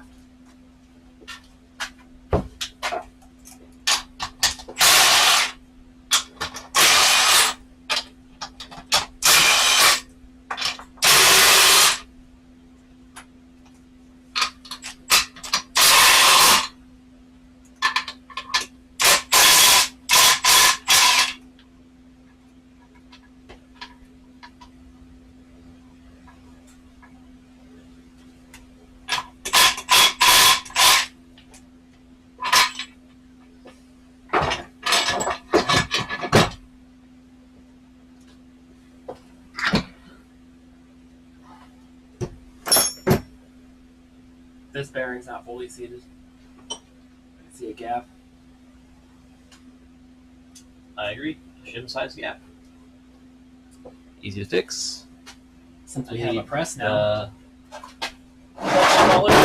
Press cam, Steven! I will tap this bottom one just a few times to make sure it's fully seated too, just to be safe. Yeah, they got the metal thing. Is that the one that fit this? No, the aluminum ones are out. This one fits it good enough. It's not going to hurt any. It looks fully seated, so I'm not going to wail on it. Press cam! This bearing is not quite fully seated. I mean, you're not going to see it on camera, but there is a paper thin gap from where it's supposed to be to where it is right now. So, we're going to press it a little more. Easy as that. A gap about the size of a shim. A little shim size gap. Pretty much if your measurements don't make sense, they probably don't. Double check everything.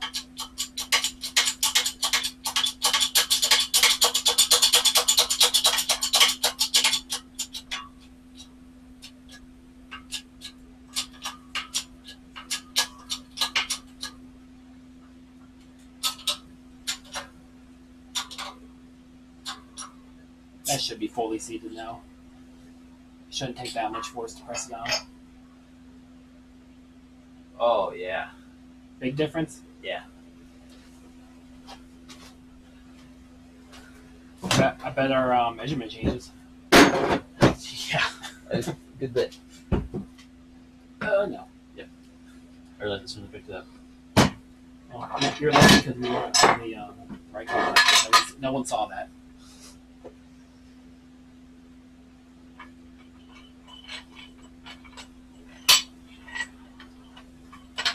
Do it? I think so. Hot damn.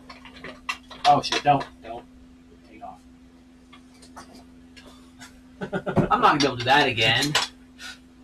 Well, the camera's watching this time, so we're gonna have to. You're on easy mode before because you didn't have that big thing you gotta line up too.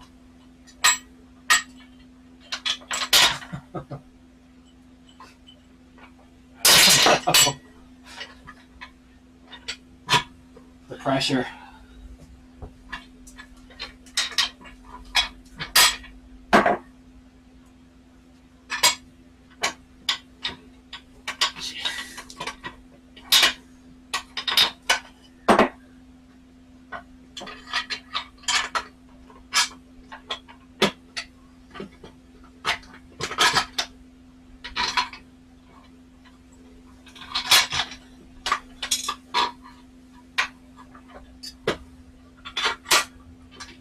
These should be studs.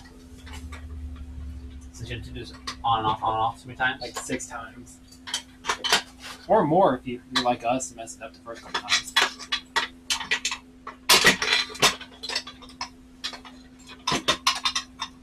Well, you get Nathan stud kits for him. I'm sure 2 people in the world might buy it, including yourself.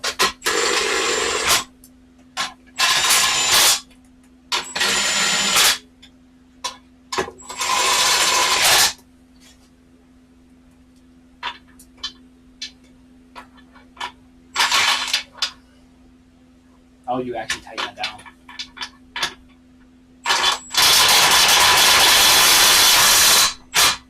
Yeah, it just sounds so terrible. It does. Having the case hollow right now, it's like a mega file.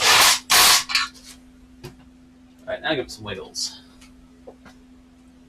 You know, it actually was damn near zeroed out to begin with. So that's kind of neat.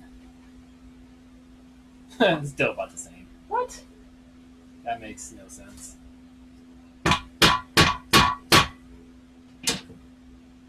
Let's make sure we actually have enough. Yeah.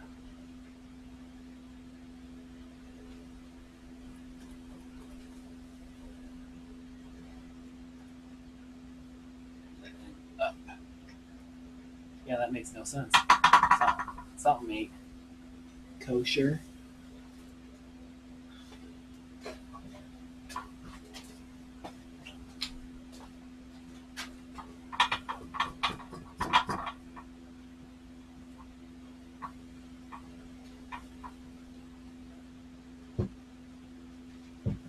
Now, I wonder, is this just getting stuck up in the bore? Is that why? Because measuring off the tool, so the tool might be getting stuck in the bore of the transmission. Don't look like it though.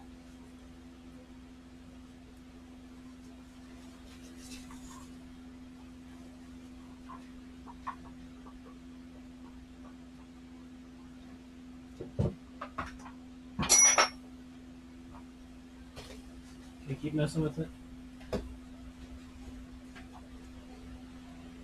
Wait, stop. Again. It down. Rotate it down. I'm trying to get the lowest value.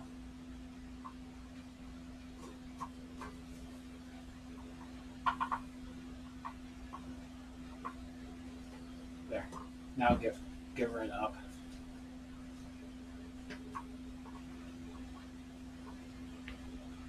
Oh, we're still maxing out around 5. That is making sense. To close that gap, should definitely read more. We can try a different tool. I mean, it's a solid chunk of steel. It shouldn't change. This is the right tool for this part? Or Yeah. do they want us to use the even size one? But I don't think if that's Steve size one will fit over that bearing. It might. We can try.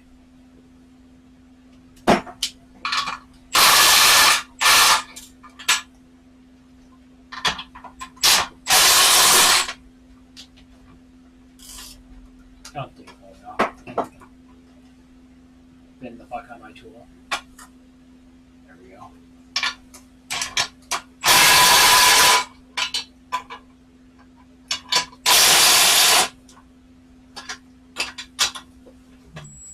Chicken said, "What is the move for flywheel, clutch disc, pressure plate, bearing currently? Is there a flywheel that already has the tone ring attached?" No, you have to use a B6T flywheel, or if you can't find one, you can use a 1.8 BP Miata flywheel for the tone ring. Beyond that, standard stuff, Exetti kit for the flywheel, clutch disc, pressure plate, throw bearing, just get the whole Exetti. It's 70029.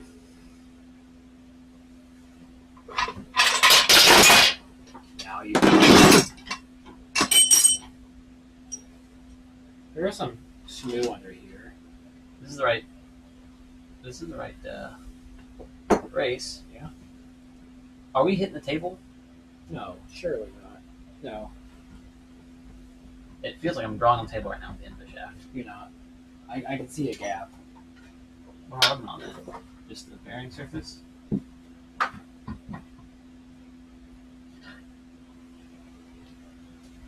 No, there's no rough mark.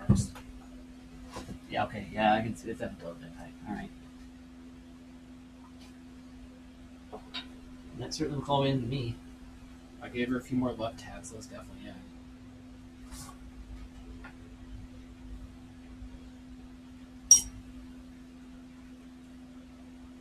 That's definitely met up all the way. What's the part number on the other cap? On the output shaft? I don't see how we could get them mixed up. Yes, that's the same bearing. Oh yeah, it has part number on the inside race too. Yeah, R2761. It's like 6'9". It's in here. The 109 is very funky. Almost it could be G. R27-6. 6G maybe. Like a lowercase g. But they came from the same box. Like, Just grab the other one of these. Well, where is the other one? Right there. hang on. What's the book say for this part? I do assume we are doing this right. Yeah, this selector. This is the side that actually tells you to use the gauge and everything on.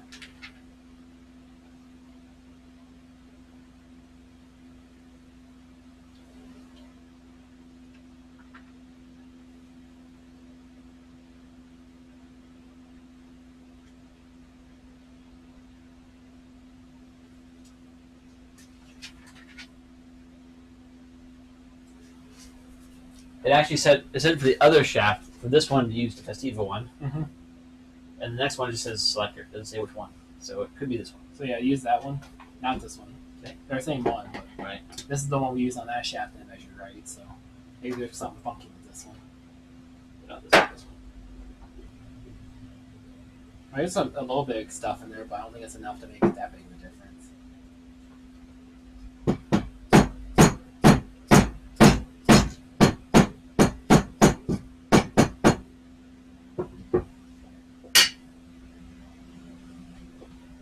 They all fail.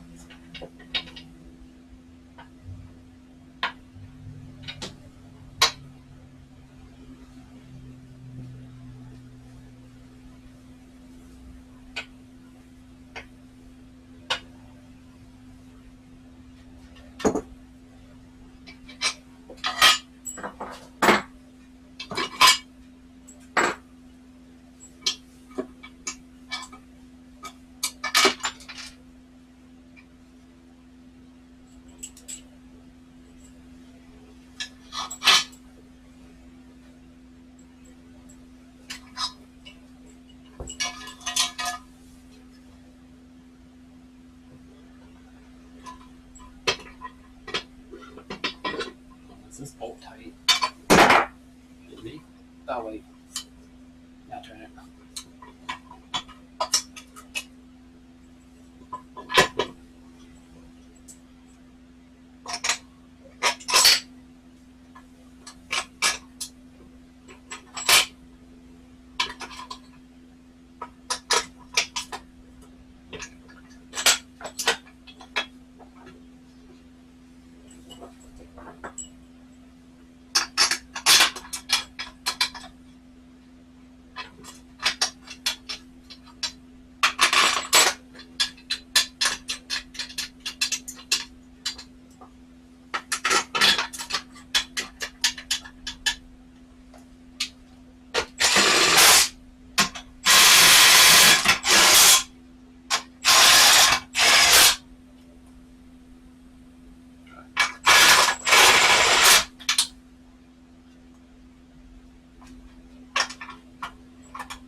Rough.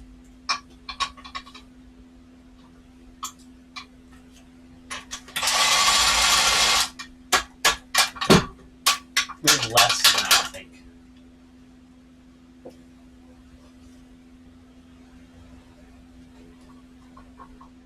How we do? That's confusing.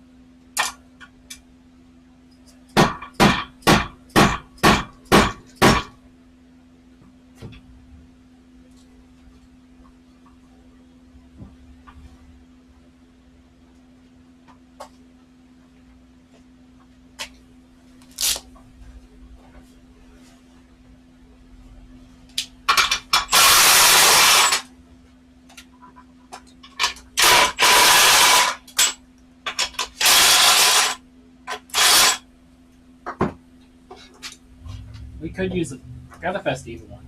If it fits these end bearings, well, let's try using it.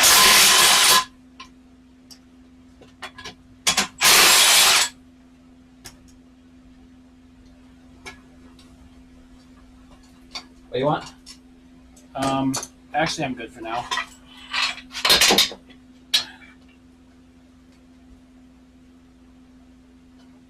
Making sure there's no shims stuck in there still. That would be fun.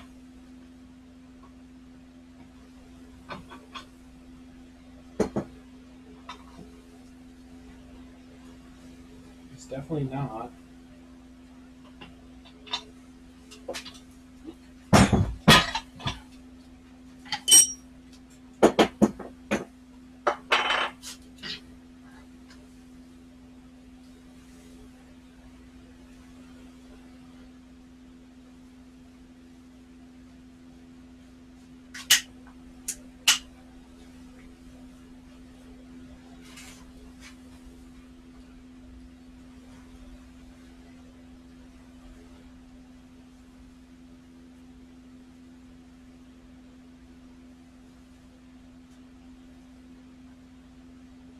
Try pressing it some more. There's still a gap. Well, top one. Yeah, put it up to the light. I can see light through it, Yeah, that's not just where it sits. possibly.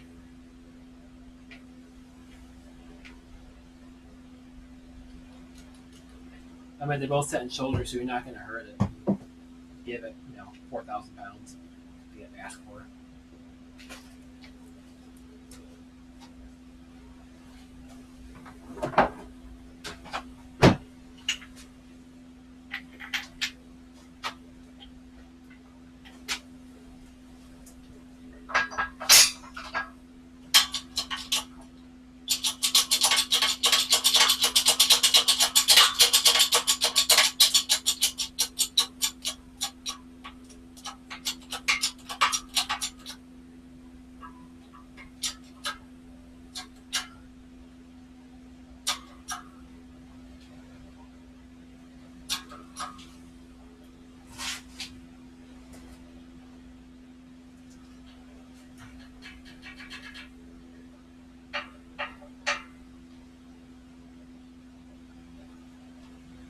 Same.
Now, with that sound, it's all the way in.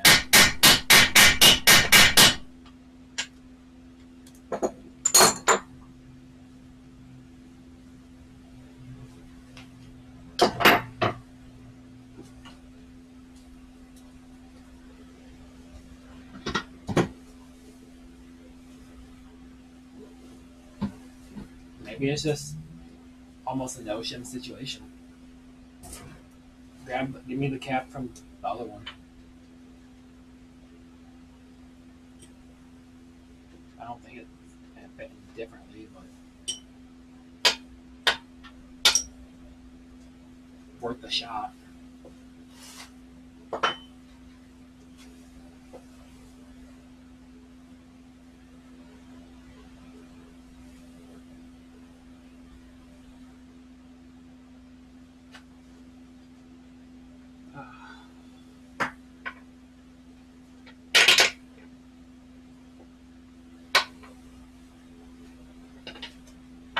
we still get a super tight reading, we'll just grab your smallest shim, toss it in there, and slam the case together and see how it feels.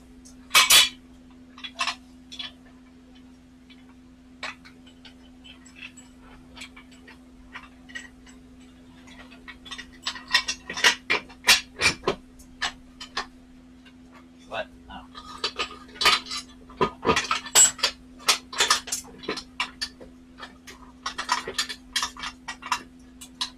Stop.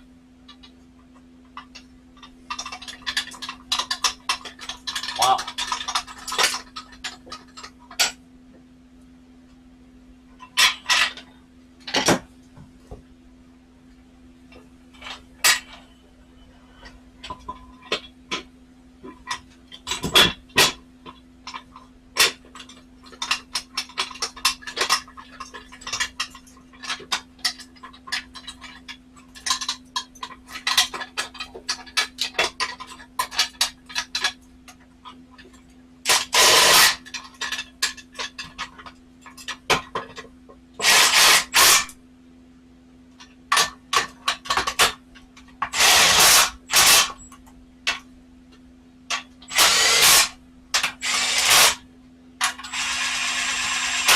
Check by hand. It doesn't look a damn bit different. Oh, maybe it'll. Oh, yeah. I feel like we need to check on the top. I don't think we have enough. I can probably grab a little bit. Fuck you. Yeah. More.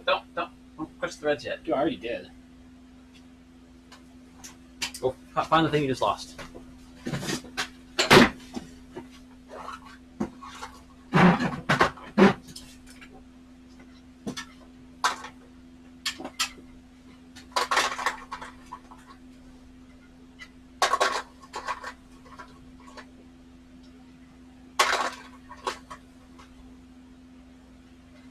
Pretty sure all those are the exact same. No, different. I go different from the outside.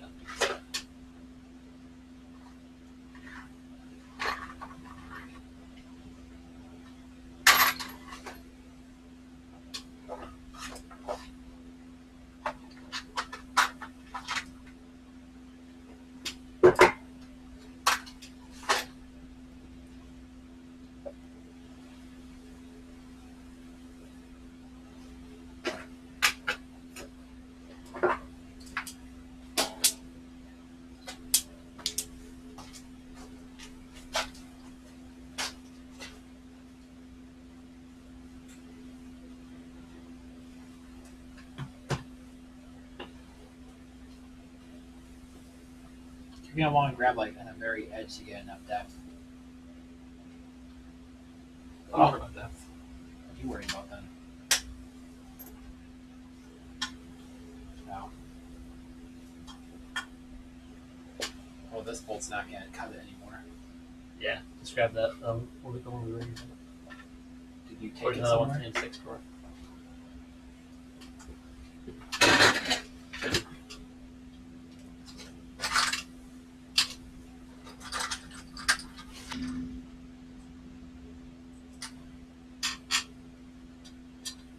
That might do it. No. No? Go 10 no longer. Do you have 10 mil longer? Yeah, one of those drawers.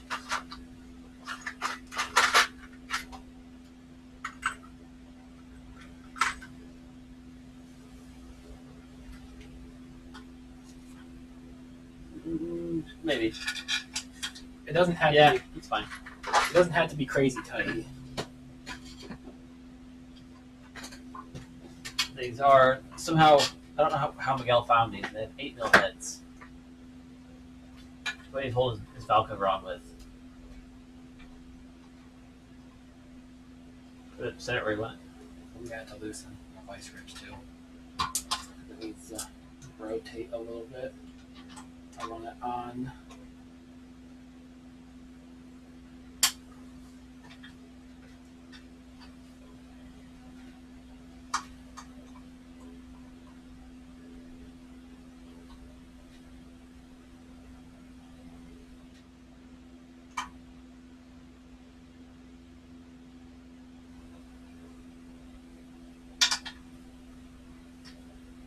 Yeah, Ford should have included that.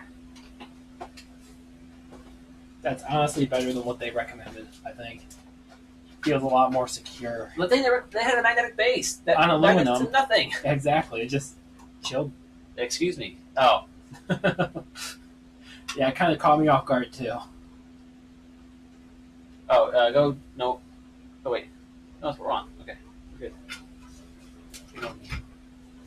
All right, chat. Focus. We're looking for like a larger number. Like I'm hoping for like 0.1 or 0.2. That looks like the lowest. Oh, that's double what we had. Yeah, that's better. Wiggle it around, rotate it. Fuck. We had to reset 0 now because that, yeah. Actually, no. Our very tight fixturing didn't move.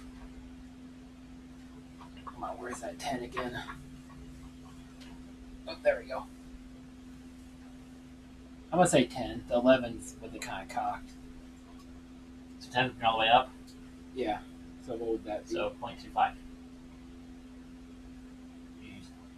0.5. Yeah.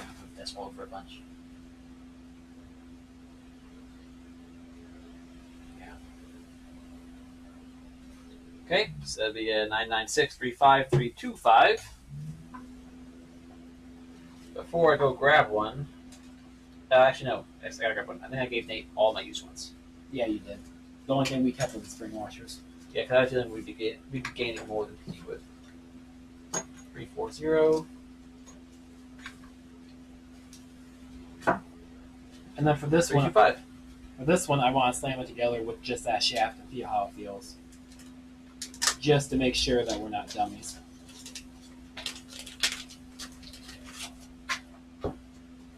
I mean, that's not guaranteeing we're not dummies. We're pretty dummy sometimes. Need me to touch it? Or does it work?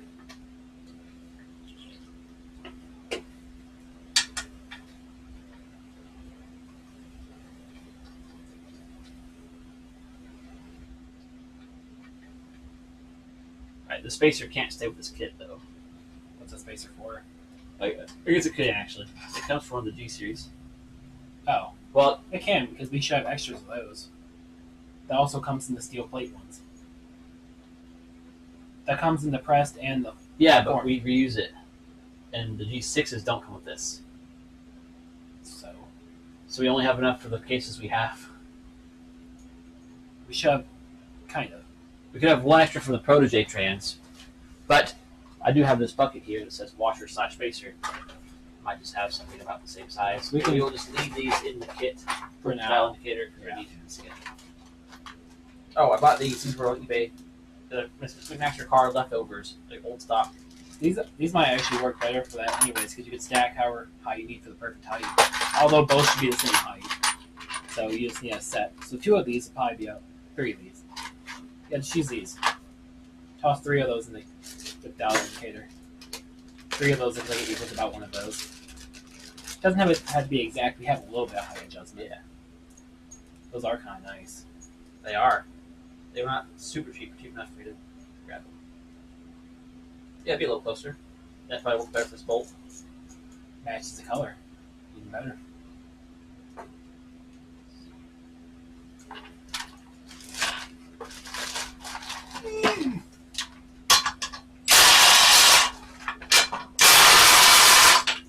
Were these bolts tightened down to exactly 14.7 foot-pounds? I'm afraid not, sir. I mean, we put at least a gun and a half in it. That has to equal that. My conversion rate might be a little off, but I think we're good. I mean, the instructions are literally having us wiggle with our freaking fingers. Make sure you torque. I want to fix these bolts exactly the torque spec, and then shove your hand in there and wiggle it around. Just get a feel for it.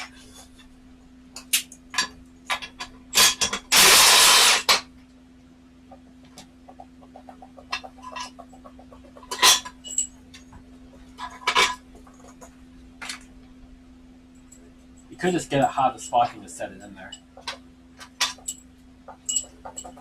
It would make its own bowl. I don't want to burn with the phone right now. forgot one.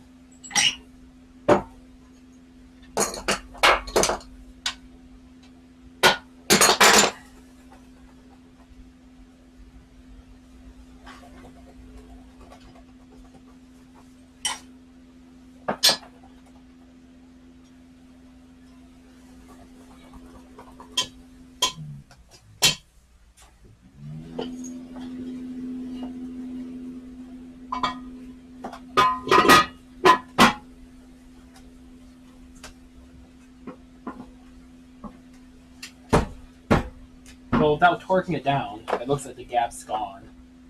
And it feels pretty good. If you want, we can actually put torque wrench on and see what the drag is. I think that's what we did last time, actually. Yeah, because we try and match the 4 and the 6. We used the tool and the socket on it, and we had it on the bottom, so we actually adjust it.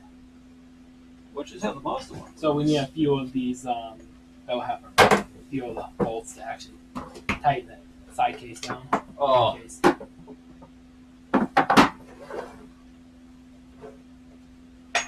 Like a bought one. Oh, we actually need the other bolt too. Short one. Oh, yeah. Oh, no, we don't. We can measure the tip of the shaft each time. It'd be best to measure the tip of the shaft anyways. Yep. Done. There you go. Dude, you're basically tool and die now. You made tooling. I even put it in the phone. We don't even do that. Sheesh. Alright. We need a couple bolts.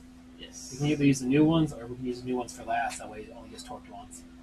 We can use a couple new ones. It's alright. I also don't know where they're at. They're out here somewhere, I think.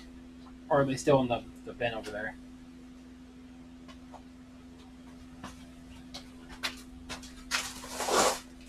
Probably only 4 should be good. 3 if you're feeling extra lucky. That was at least 5. Like Michelle's gonna get some pizza. Look at those brand new bolts. Yes. OEM, new stock. New stock, actually. Brand new OEM, straight from Mazda, in their Mazda bags. Resplendent and shiny. I mean, these are new stock, because that's a new Mazda logo. Yes. Yes, they have remade these. Maybe not necessarily for me, but potentially. Oh, they've made you a bunch of other parts. They might. If I knew what these lot numbers meant, if I could code those, I would. I asked my friend who actually has access to Mazda EPC. He said he has no idea how. Like, their system is nothing, that sort of stuff. So yeah, it makes sense, because, like, why should your dealer care? Why would they need to, yeah. We got 4. That's fine. Good.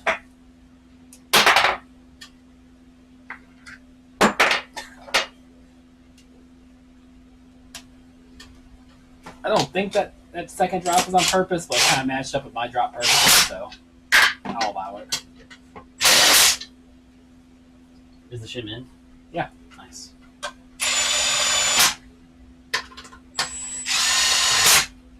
I mean, that drag's feeling pretty nice.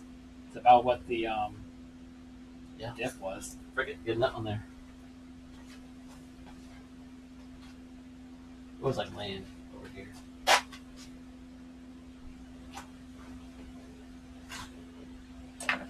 We also need another adapter for that tool. Is it in that bucket?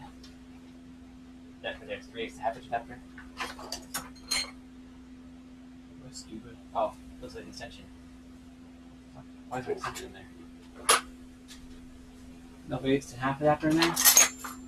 Oh, I saw it yesterday. It fell on the floor. I picked it up. I thought I put it on the table. Oh yeah, well you're right here. You want to grab that last bolt for this kit? Yeah, I forgot one. I kind of dropped.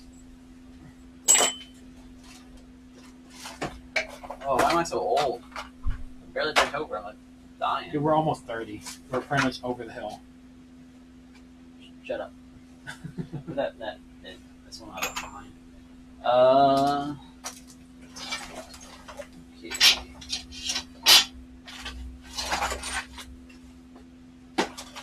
I believe it's my only 3/8 to half adapter.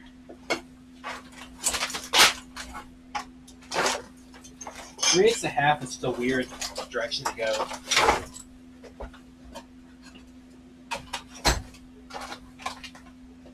Yeah, because this tool is only 1/4, and I have to spin that massive bolt that comes in the kit for the wheel bearings. Mm-hmm. So I have to go 1/4 to 3/8 adapter to a half adapter.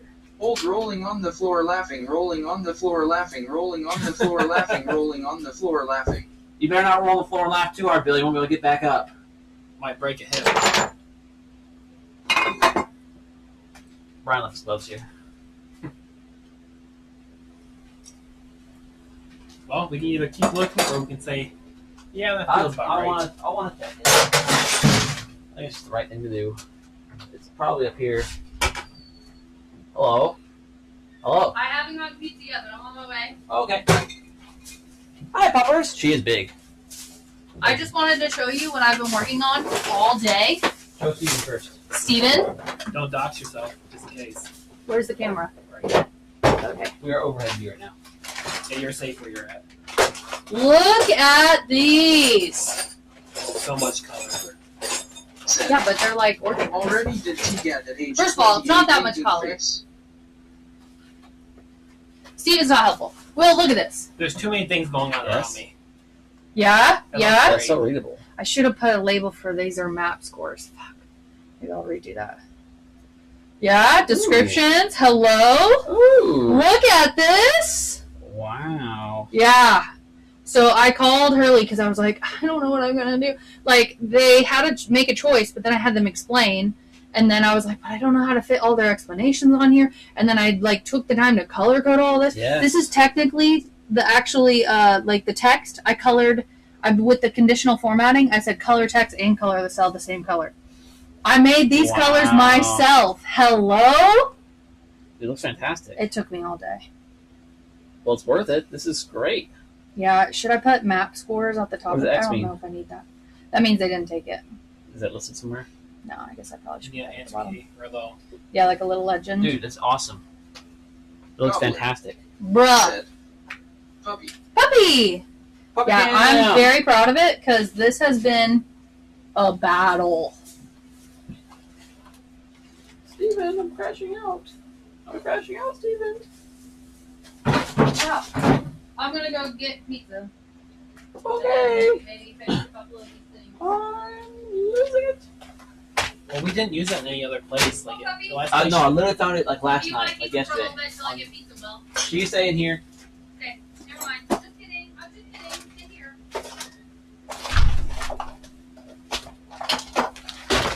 Well, you know what they say.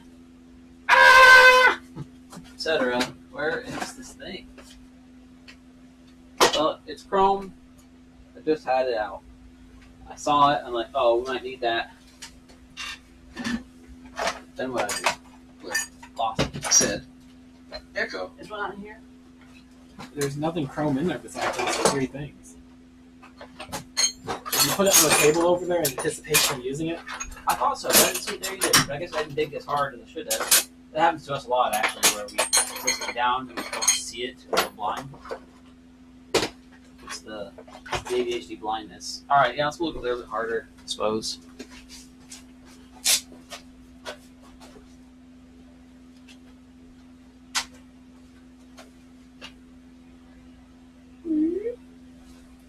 This reverse scrolling's terrible. Reverse pinch to zoom. The edge is pretty nice.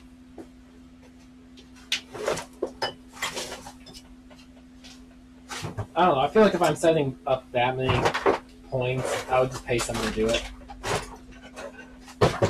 Dang it, I don't need a surface grade scan for anything I do. Well, it sounds great, Steven, because that's the business I'm trying to get into. So, I just proved your business model. got a customer.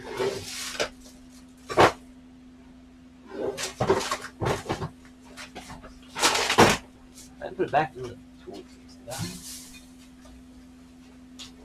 I would actually, I know it sounds weird, but I would call this the wrong place for it.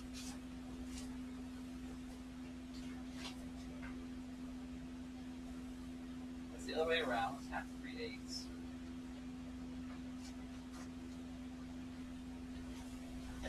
Do you happen to have a socket that big in 3/8? No.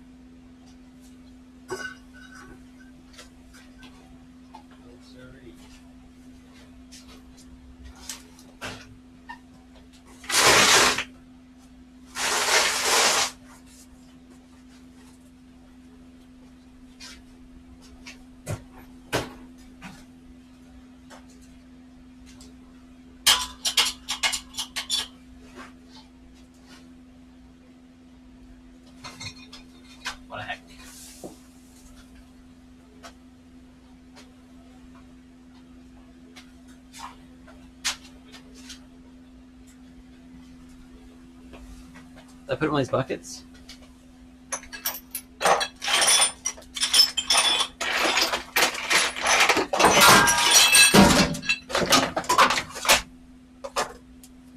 What a good bucket.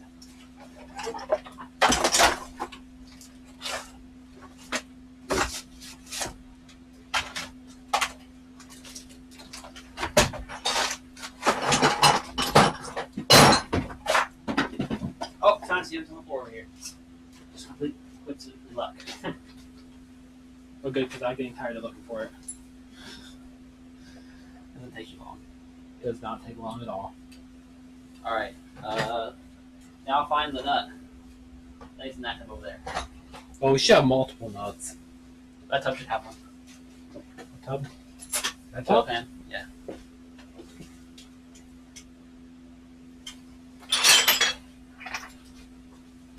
I think that's the bigger one. Puppy cam. Oh, actually, I think this is the bigger one anyways. Hi, dog. Okay. 30?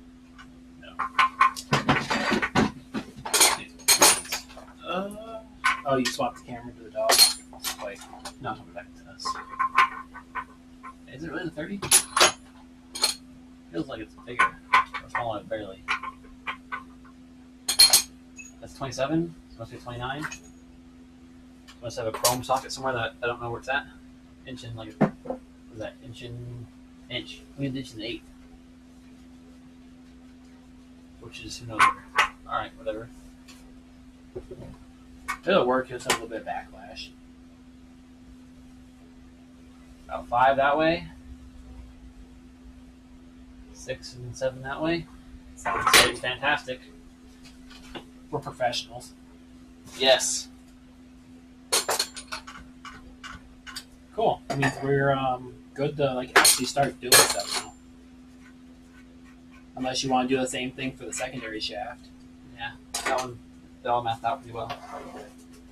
In a way that makes you confident. And the diff used the same shim that it started with, so.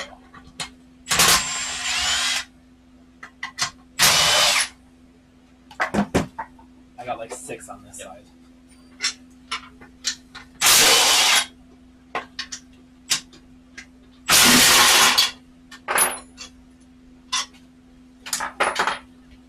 All right, folks. I think it's pizza time pretty soon. Michelle's on her way to get it. So I think we're going to take a break because we have to clean off our diff and actually start assembling a transmission. I might want to set the camera a bit better considering that one's just fricked right off. Which way does the shims go? The spring was against the case. I believe so. Which way to go though? It should cone up from the case. I feel like the flat one should be against the case. That way, the hardened steel spring's not pushing against the Okay, aluminum. well, then we'll check the book. So I feel like it should be like this. Well, how about I tell you?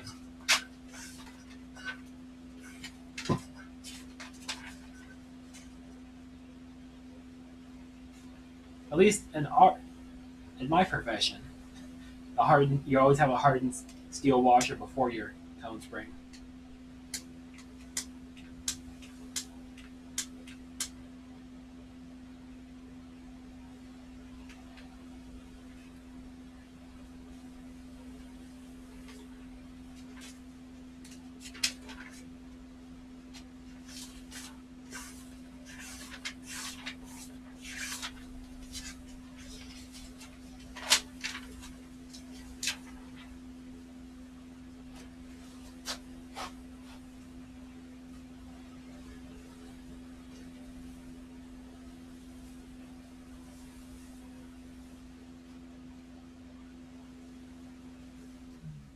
All right, they want shim on the case, then diaphragm, then race. And the diaphragm should go so the high points facing outwards towards the bearing. Right. Because that way the outside edge would seat the hardest on the shim.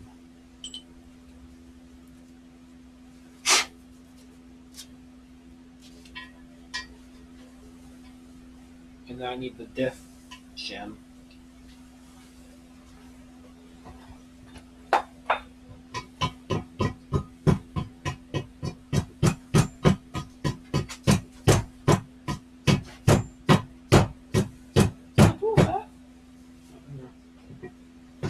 It's gonna be hard to use the tool way back yonder.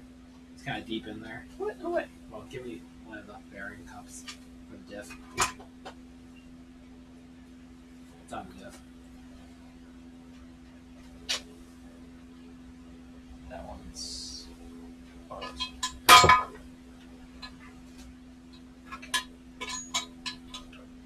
No, it would definitely be useful for the diff one, which I think is this one right here. Because the diff one is huge.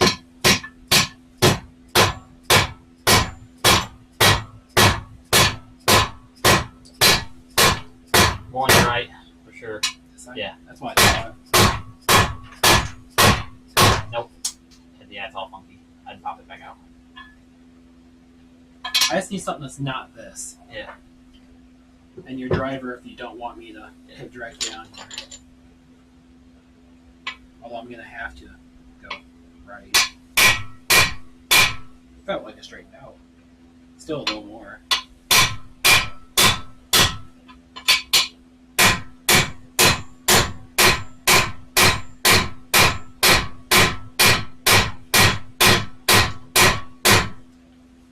Yeah, it's going good.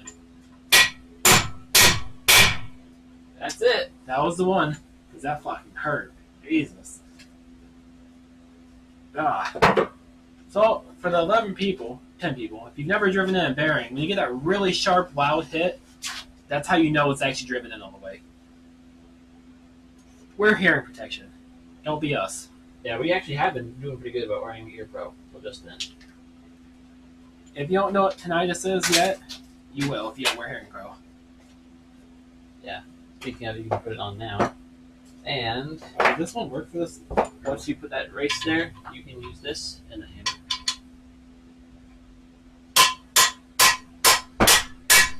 Back it out. Back out. Cam. This one. Oh my God, there's pizza. You wanted the pizza outside, right? Yeah. We're streaming all night long. All night. All night. All night.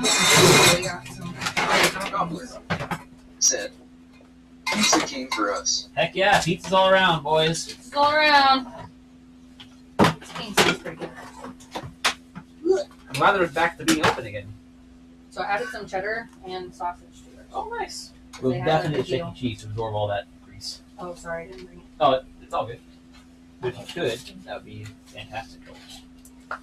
Magical. That I do. I'll get the puppy again. I actually just moved the cameras for his puppy cam. Echo!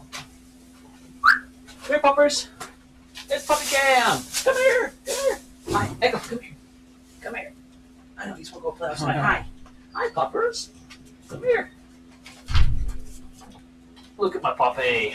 Look at my big puppers. Oh my. Yeah. You know, hopefully he had good insurance. Said, be right back, gotta check the chicken. Heck yeah. Is that like some That's young right. people lingo for you gonna go like you know how you choke Yeah, the choke chicken? You gotta check it to make sure it's still there. Hi. Thank you. Thank you. We think I know. Man, it looks mint too. Oh, he's mighty. I hope it wasn't his fault. Because if not, he's gonna get a good payout for that. Echo. Look, I got a rag. You want to play with a rag? Yeah, you want to play with a rag? Echo loves rags. Echo loves rags.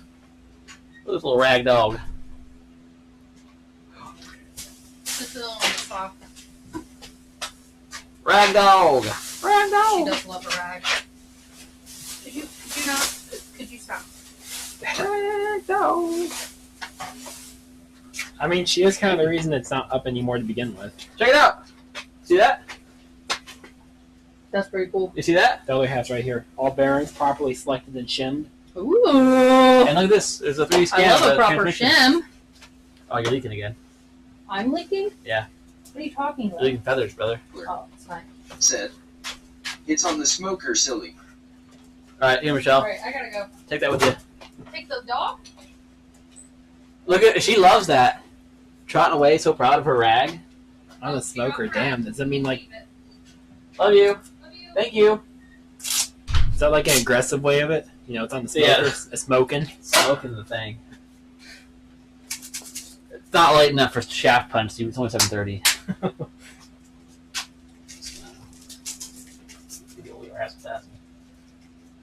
Absorption of grease and barbecue so it doesn't go anywhere. Yeah, you got cellulose to help absorb everything. Yeah, cardboard, Parmesan flavoring.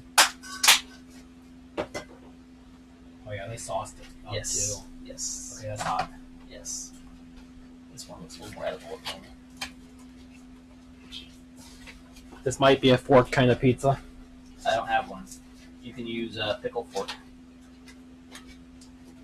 You get a variety of screws. Chiaparai said, "Hi guys, what piston rings do you recommend for AB6T rebuild?" OEM. OEM, OEM, OEM. I love how we're in sync with that one. If you need help with that, I can get them for a better price than most American dealers if you want. But yes, stick to OEM.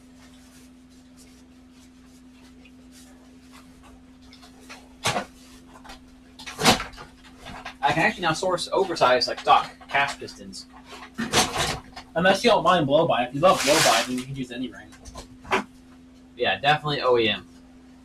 OEM available in standard, 0.2 and 0.5 oversized. For some reason, all the aftermarket ones, the ring gap just from the box is just terrible. Like even before you grind it in, it's just way too wide. And the aftermarket pistons I found are available in 0.5 or 1 over. So if you want to use the biggest, you have to use aftermarket rings. Straight hogged out. Huh? Straight hogged out. Yes. 1 mil. You hop in Coke cans with that. In reverse.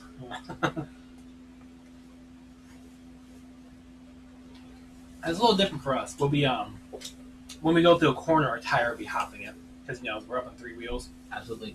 Especially if you get droop limiters in the back, you need to pick up the back wheel so quick. Oh yeah.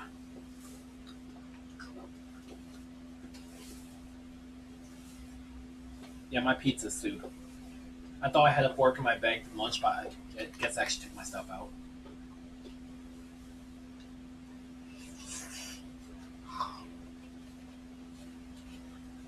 I'm gonna go and grab the fork. I'm also gonna grab a Mountain Dew. I could probably use a fork. I'll grab you a fork, Joe.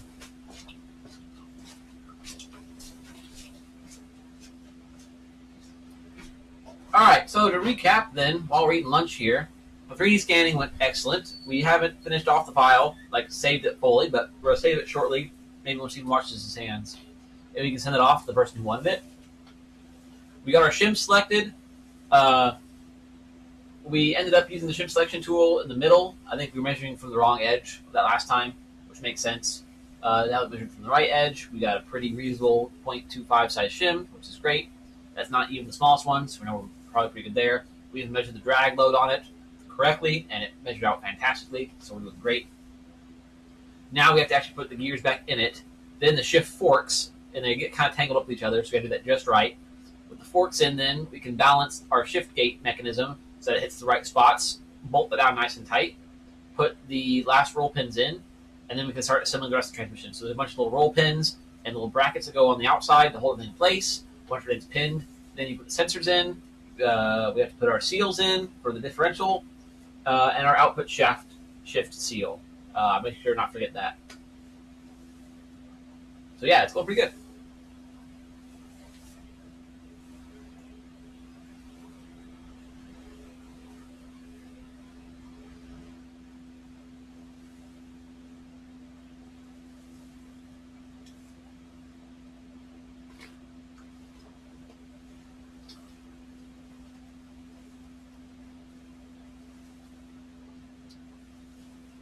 Oh, and I gotta say, this press is making life so much easier. It's well worth it to do this job.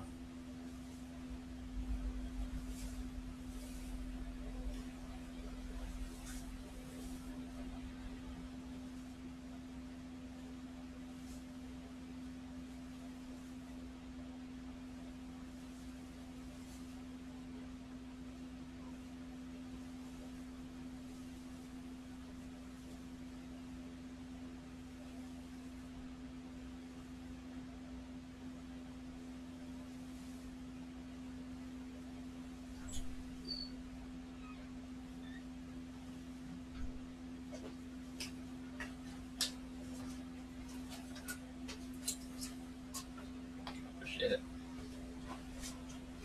There was no more Diet Dew, so she told me to drink this Shirley Temple 7-Up. That's pretty good. What's it taste like? I'm about to taste anyway. That's like Shirley Temple. I've never had. Oh, it's got some like cherryness to it.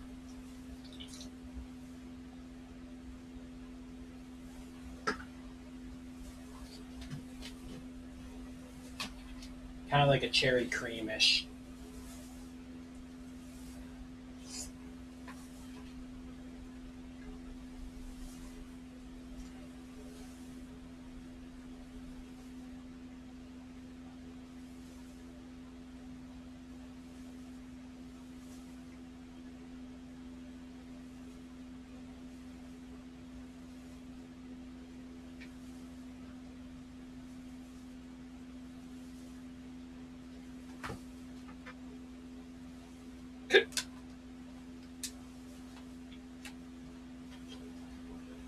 I wish my Domino's used this much sauce.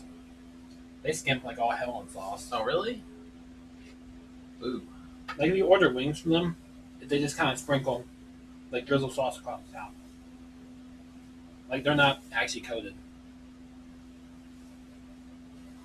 I don't know. Actually, we'll call Michelle real quick and ask how the French doing.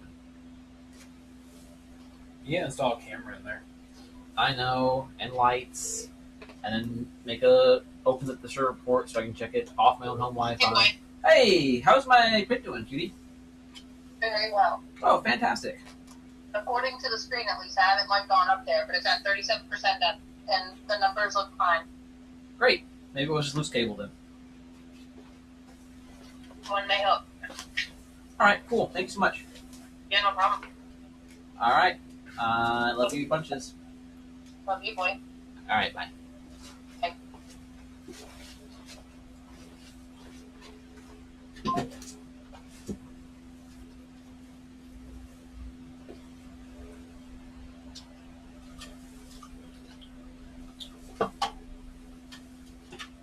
It'd be kind of cool as a feature for like a live stream.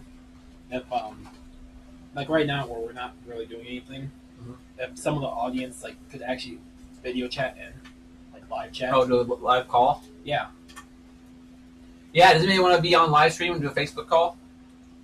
Say hi? Like if you're doing a Q&A, that'd be kind of nice because asking a question in text is kind of hard because you don't have any of the nuances that you could easily say in voice.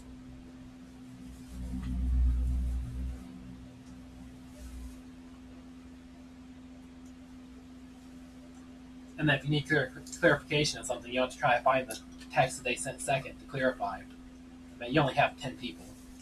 So like now it's not that big of a deal to find the second text. Yeah, we do a call-in Q&A. Yeah. Me and you could wear headphones. That way we can hear what they're saying. But then the TV would they'd hear the audio through the thing, so it would be doubled over. And then we could respond to questions. Pretty doable. That'd be a cool live stream. Like set it up in like a month in advance so people actually have time to. I want to start doing something like that for the podcast. Said. Man raising hand medium light skin tone. Yes, medium light skin tone hand raise. But nobody really watched the podcast, so it's like a bunch of work for nothing. But the podcast set is like perfect for that. I've already got 2 mics. We plug in the headphones. It's already got a dock for the laptop, like chilling. I've also tried it on Facebook where I said, hey, I'm doing a Q&A. We got like 6 people come in. They got like 4 questions about stuff going to the store. I'm like, yep, here it is. I'm like, all right, cool. And that's like it. Not enough SEO people with questions that I don't typically already answer. Typically, if you ask a question on the page, I'm going to answer it anyway within like 30 minutes. So there's not many questions left after that. That's why it was really cool when we started doing the one stream with Nate, and like all the MXC people showed up and asked a ton of questions about like LSD compatibility and this and that. That's kind of nice. That was cool. That's why I'd love that to be every stream. To have that much back and forth. At the point, it was kind of hard for us to keep up with questions. Yeah. Said. Yeah, when are we doing an interview? Good question. The podcast set is still all messed up. I gotta rebuild it basically. It's been kind of dilapidated. I mean, we were supposed to do one at 1.2, but I think I've been on enough of your transmission live streams people just know me ish. Mm-hmm.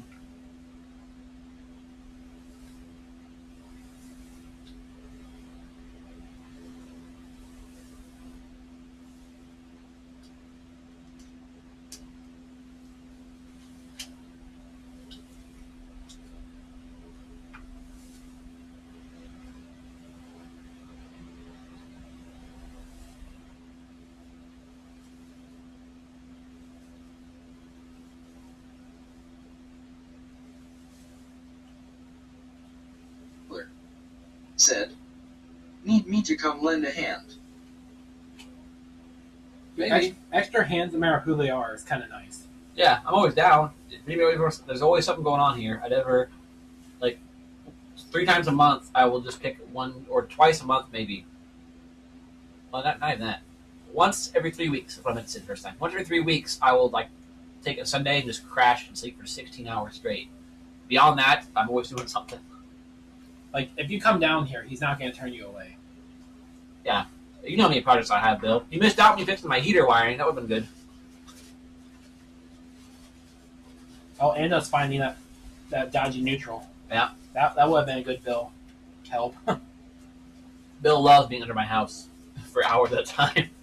I mean, that little hump, though, he's kind of the perfect, body shape for it. He'll just squeeze right in between it.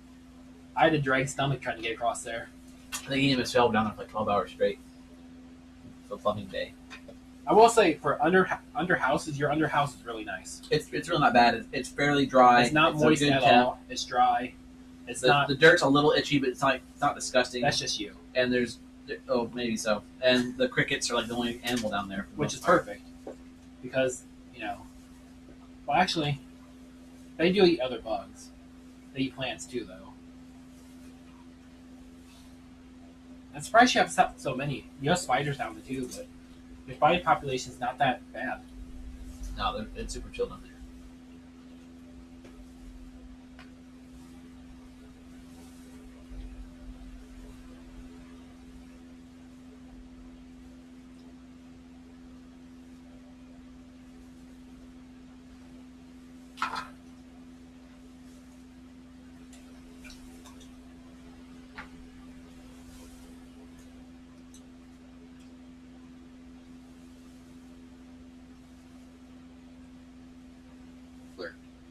Said, of all the crawls I've been in, I give it a 9.5 out of 10. Yeah, I'll take it.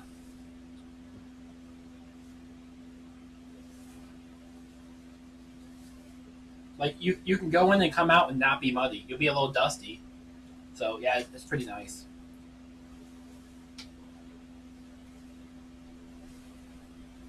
And for a crawl space, there's plenty of room. Like, there's that one tight spot where the hump is, but other than that, like, you can, like, actually crawl without having to, like, army crawl.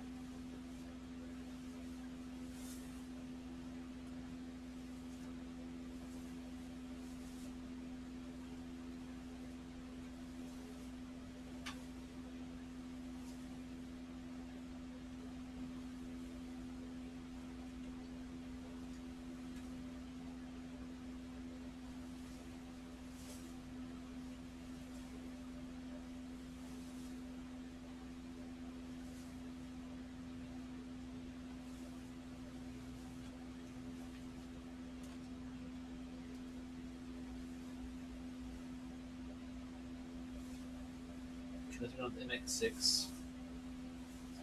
Any G series. If that's the F2P, Said, it's 8. best ones are the Crawl Space Ninja ones where they are covered and insulated. Which is... I don't know. I personally don't like the sealed ones. Just I don't like crawling on plastic. Maybe it's just a textured. I don't know. Just I don't like it. This is the first full video test of a Hazard. Said, pizza in the morning, pizza in the evening, pizza at supper time. Don't forget about second supper. Pizza in the morning, pizza in the evening.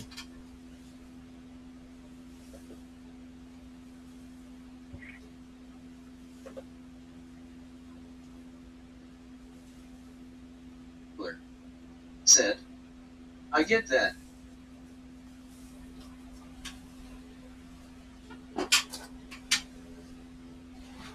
Hazard said, when pizza's on a bagel, you can have pizza anytime.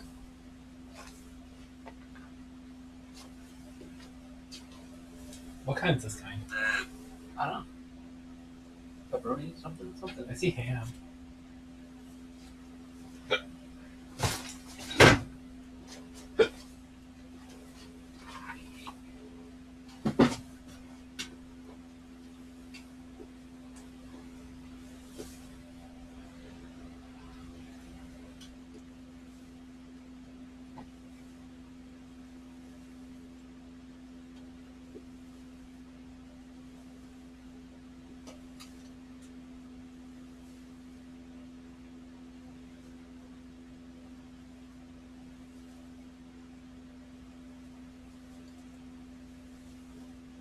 Chicken said, thoughts on rings for a 78.5mm forged piston?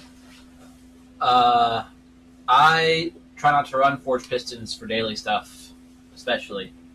Otherwise, I don't think there's a ton of options right now. Whoever Wiseco, I guess, is suggesting for a forged piston, if Wiseco does not already include rings. How big? What's BP ring? What's BP's bore? I don't know shit about BP because they're inferior engine. What's the B6 bore? All right, so Yep. Hazard You just have to call me out. said, millimeters.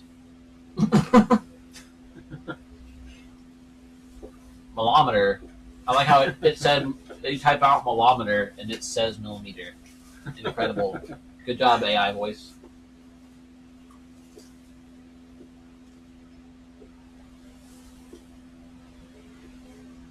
I think a B3 is like 73mm.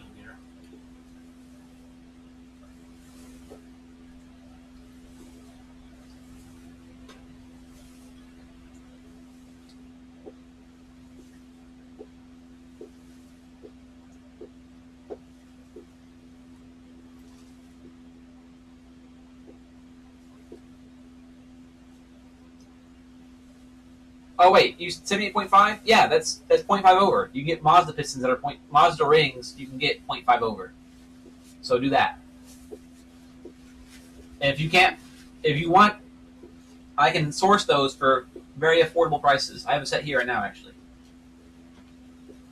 Brand new OEM, straight from J.A. Pan, buddy.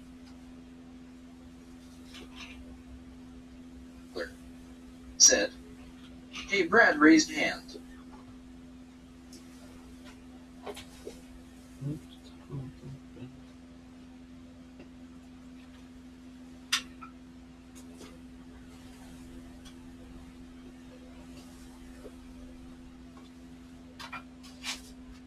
Hazard said, why this liberal eating pizza with a fork? I may raise a hand to that. Because when we Evil got chicken said, yes, I want to buy, please. all right, PM me again. I know you already PM'd me once. I haven't looked at it yet, but PM me again, and I'll get back to you when we're done with this nonsense. Brad, when the pizza was out here and it was hot, it was soup. You'd hold it up like this and it all just slide right off. Soup. Now that's cooled off. No fork needed. No plate needed even.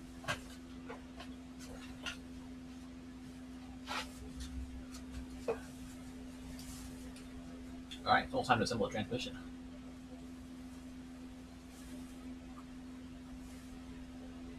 Hazard said, gloopy pizza gloop gloop.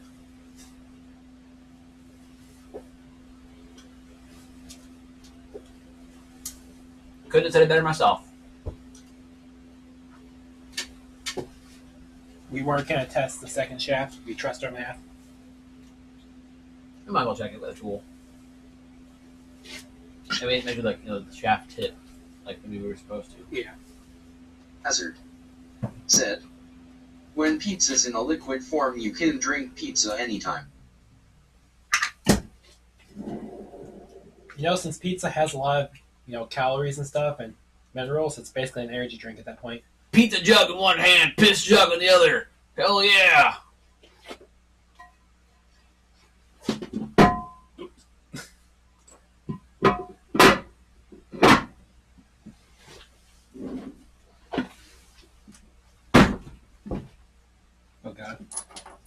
Now it wants to fit in there loosely.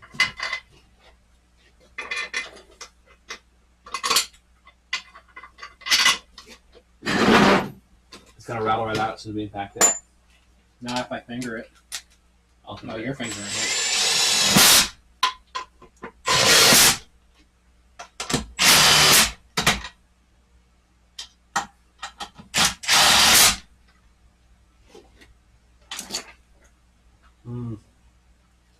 It's also spring loaded. I don't think this one's supposed to have as much torque.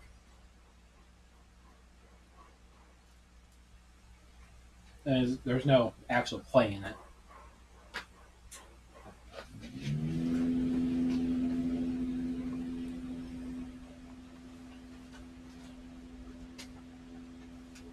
Chicken said, I got forged pistons cause I'm apparently not that good at working on cars and need the extra headroom lol. Just make sure you don't drive it cold. Make sure you have them professionally installed because the clearances have to be a lot more spot on for forged pistons. And let the car warm up like 10 minutes before you drive it. Well, you don't have to. You'll just get a lot of piston rattle, which will eventually harm sleeves. Right, so like just don't. Let your oil get warm.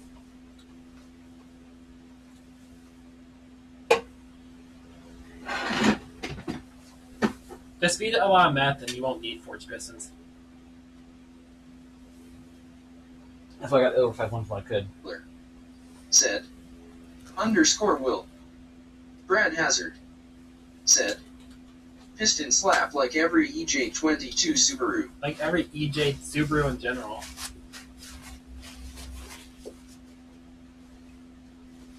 Pistons don't like being laid in their side. That's right, boys. We're running fast. We're running loose. Oh, I should move this microphone so we can actually like see what we're doing. It's all the way to the left.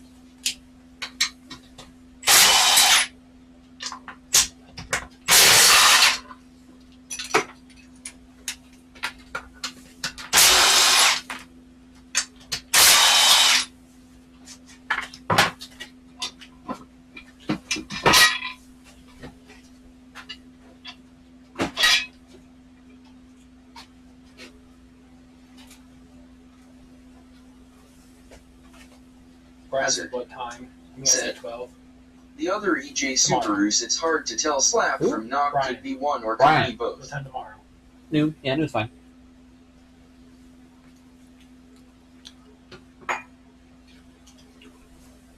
Yeah, true. Most of mine are rod knock. They don't like rod bearings.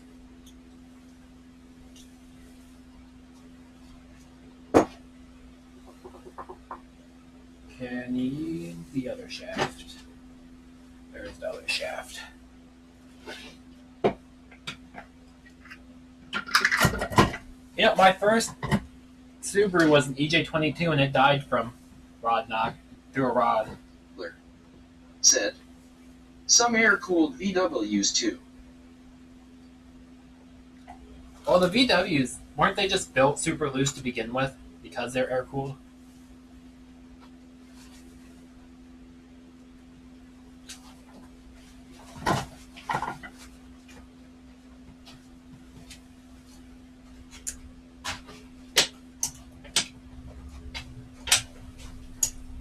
There we go.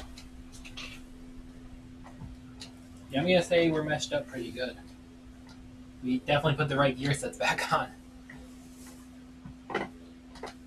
Great success.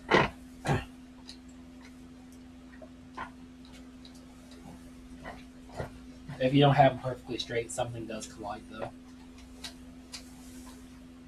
That's like typical. Them preload spacer anti-backlash things that the G6 has definitely add some drag to it. Okay, we need all the shift forks for this transmission then. All right, one second. Move the mic back real quick. Sorry, chat. It's gonna get noisy.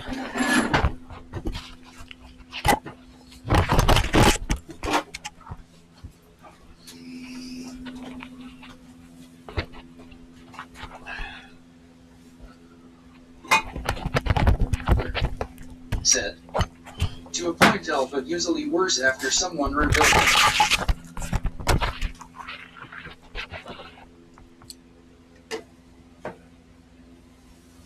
It's right in the way. The camera can see that like, directly.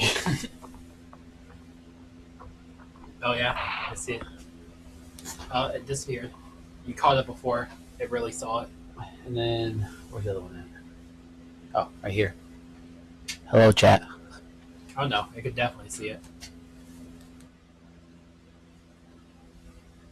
I think it can still see it now, possibly. No. It's just that delay.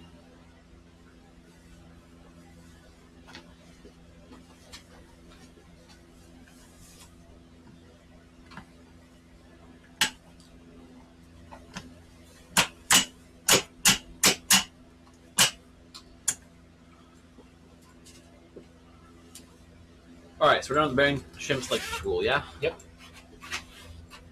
Okay, that way. I'll put Brian's glove over here. Did you wash your hands to eat your pizza? No. Because it might be a good time to move the laptop up. Oh. Did you wash your hands eating pizza? No. But my hands are gloves, so I guess I could at least move it.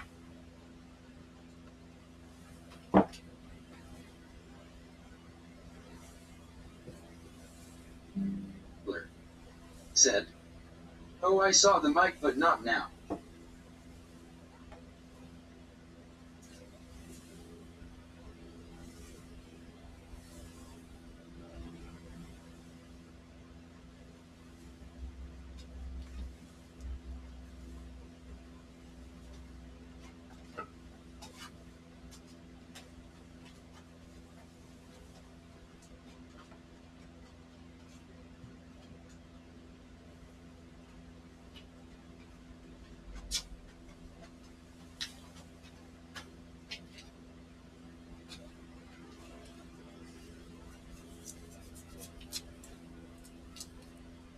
Oh, what the hell? Now where's the adapter at? What adapter? Oh, probably on the socket still. Over there already? Did you put the socket away? It was the 30, wasn't it? No. Well, 30's there, but the adapter isn't. Are you shitting me? That one's completely on you. You would have taken it off. Old butter.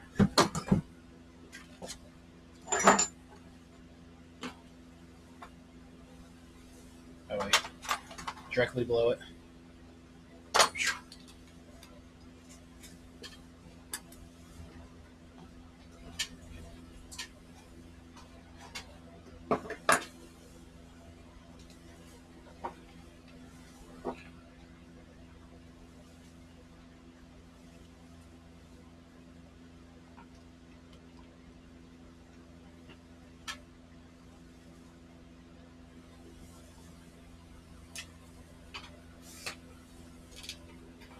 I feel like we should change the spacers to the. They won't fit. Never mind, the bearings are different sizes. I was gonna say the preload spacers are on the bottom. I think it would make the gears completely even. Because if you look, the stack's slightly lower than the stack. I mean, mine ends up being the same way. But Yeah. I thought that was because we grounded, but maybe it wasn't. Maybe that's just the way it is. Mine's about the same step too. Yeah, must be. Part of how it is. Kind of weird. But I checked that it's order they go in, based on the 5-speed. What is this? Yeah, it appears to be a 5-speed gear. There. Both of those are 5-speed gears. Alright, go ahead and flip it around. Start doing the axle shift shaft seal. Not axle, the shift shaft seal before I forget. I think this one we can do it just by taking the rod off the bolt. Not Vestiba. Put those away. Yep. All probably all Need these that. shims too. Yep. I think we should keep the empty tag just so you know that you need to order that one again. If Yeah. you want to keep it in There's stock. one laying out tub too that I need to order. Where do all these go? I don't have a spot yet. Should probably make it one of these shelves, drawer things, full of them. So pick one of those drawers over there, I guess, for now. So it stays.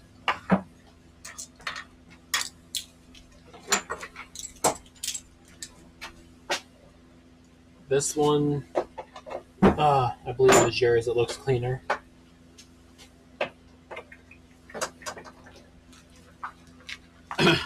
That one. I think that one looks cleaner than the other one.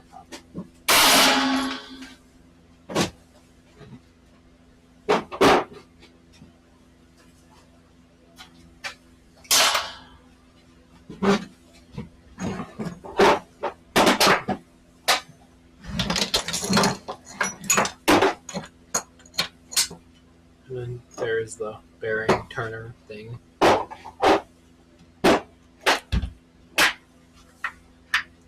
The 10 is already out. There it is.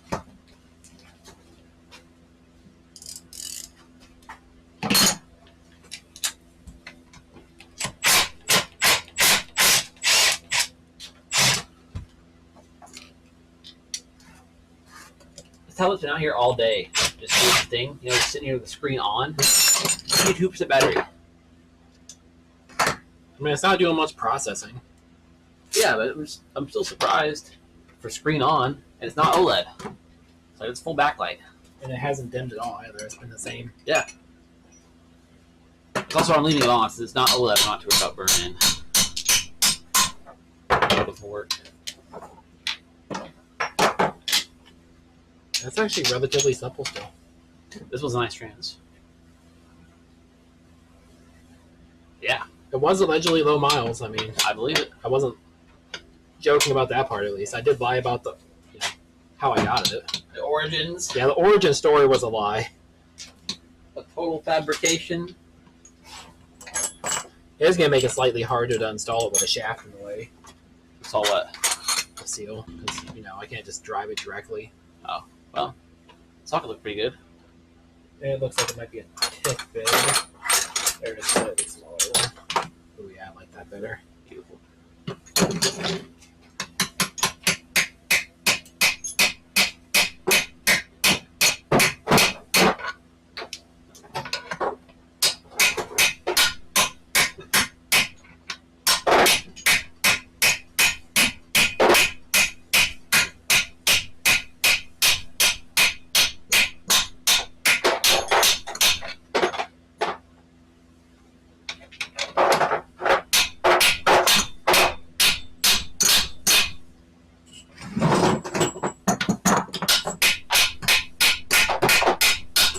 There we go.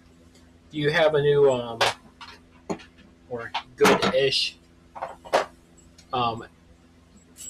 accordion thing to put on here? This Protege one pretty nice here. Yeah, the Protege one's pretty slick.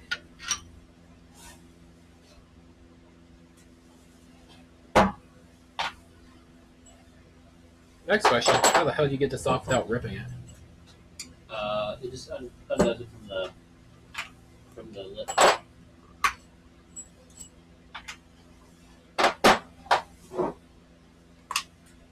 Oh. This was the Protege one? Yeah. Is that not G series? It is. They're all bolt on. Oh, that's lame. The Testiva one's also not. That's why the Testiva you have to split the case to replace it. On some G series, you don't split the case to replace it, which is kind of nice. You only wash it off real quick.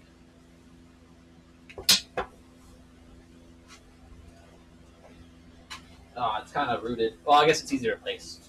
I try to order more. Some of the part numbers are out. I mean, you have a brand new seal, so we don't technically need to put it back on.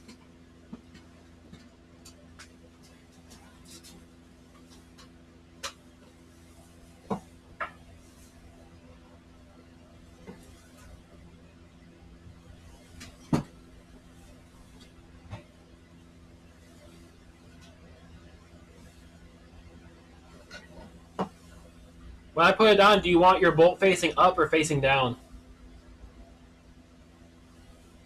I'm not familiar enough with the Protege engine bay to tell you which is better.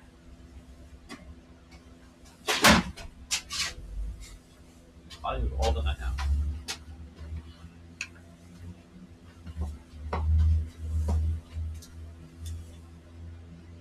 Well, one way, it's a little bit harder to get the bolt in, because you have to try shoving it through the top, but it's a lot easier to get the nut on. Right. Right. The other way, you're at to try and fish your fingers up top to hold the nut. I have no idea how limited my space is to do all that. So the honest answer is I don't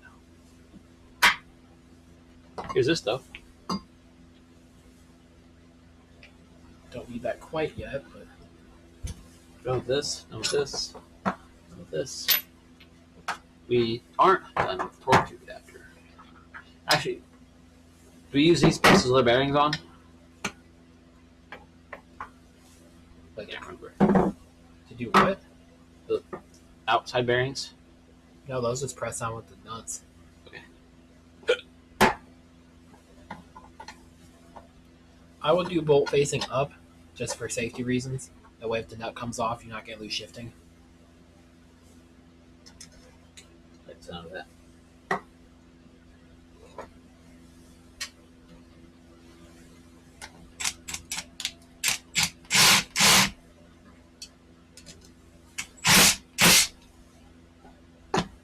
What else?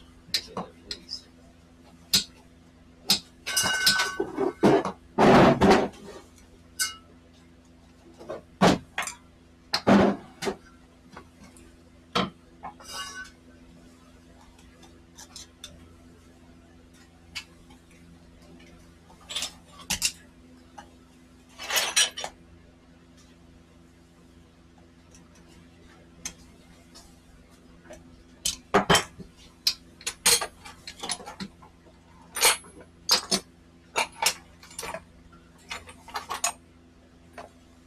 Okay, I don't think I can get this over that without ripping the hell out of it.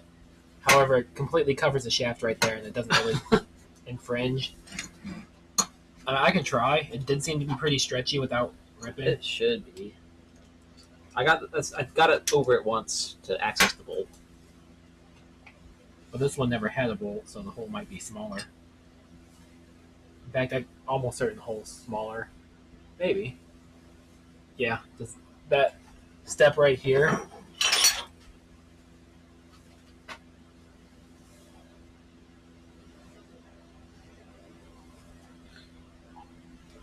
But look how compared to this one, that step is smaller than shaft. It'll be a tight fit.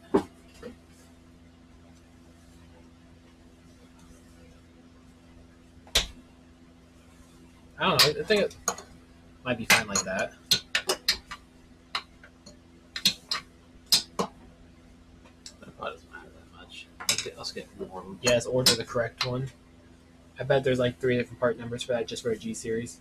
Yeah, the different shaft size. Then they're all kind of rooted. Oh, it's definitely bigger.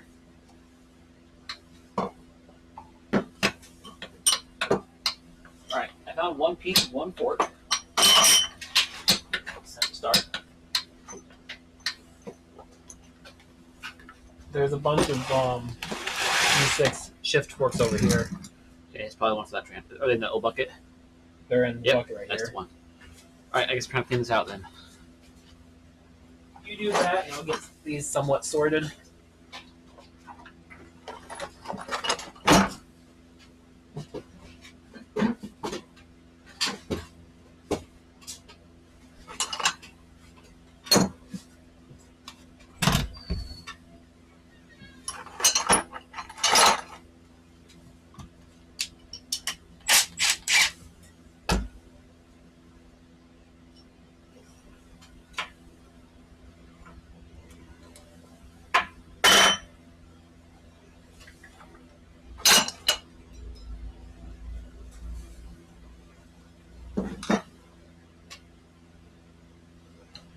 I think that's pretty much all I need from there.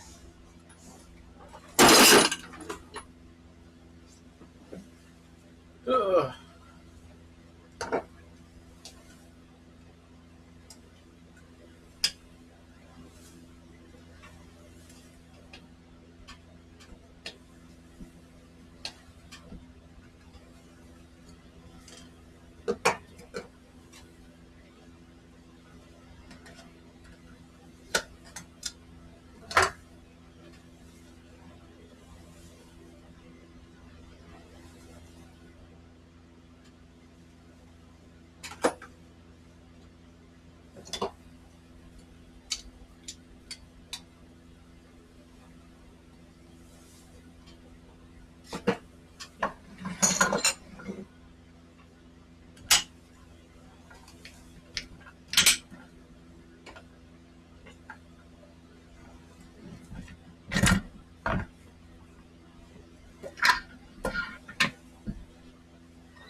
What does that thing feel?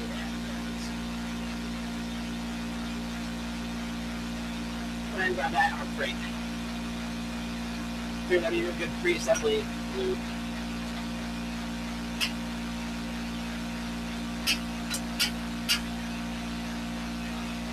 Actually, can you see my knife? Oh, there it is. I got it.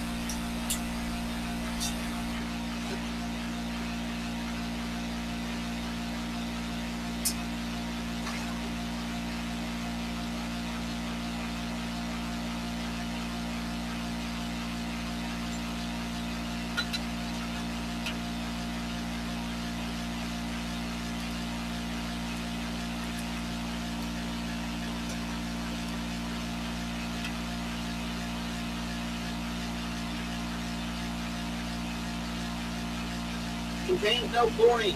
Is there isn't good?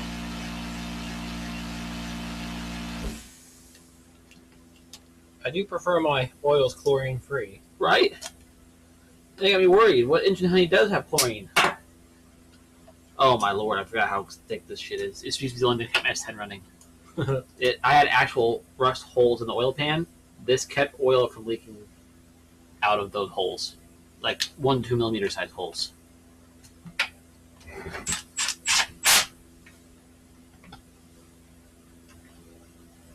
Basically a pro at this now.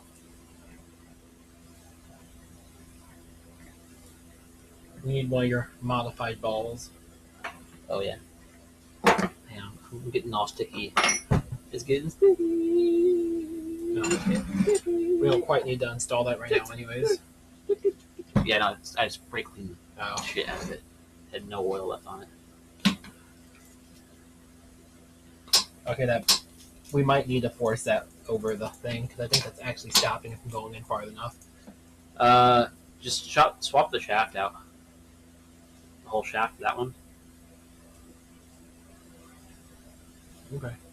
I think it'd be easier. Just one roll pin, one 10 mil bolt. Right.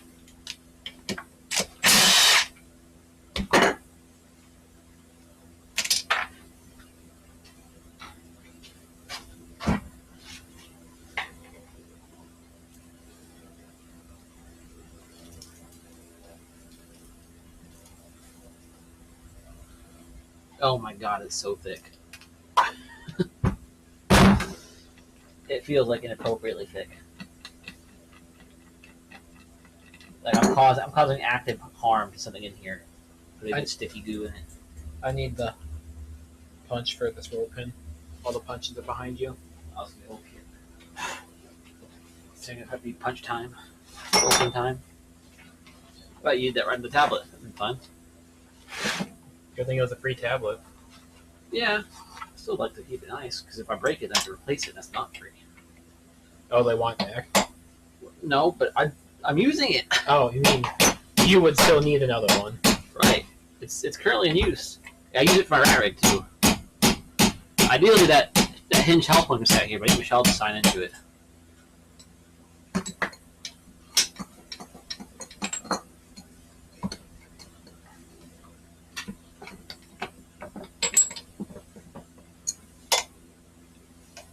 Remember, it's at an angle. The boot stayed. Oh yeah, this boot's physically like quite a bit bigger.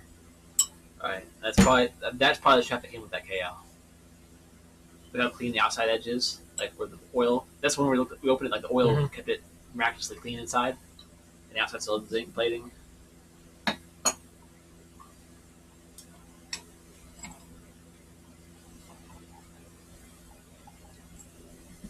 I don't know what car this one was from, but the bushings are still intact.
All right, chat. What do you think? It started to look like a transmission. I need the 10. I feel like it's deeper than that. That's the right one. Is it? Yep. I guess it is. I think I put a way longer one in mine. Just because I wanted like all the thread engagement. Thread go down that far? Oh yeah, they're pretty deep threads.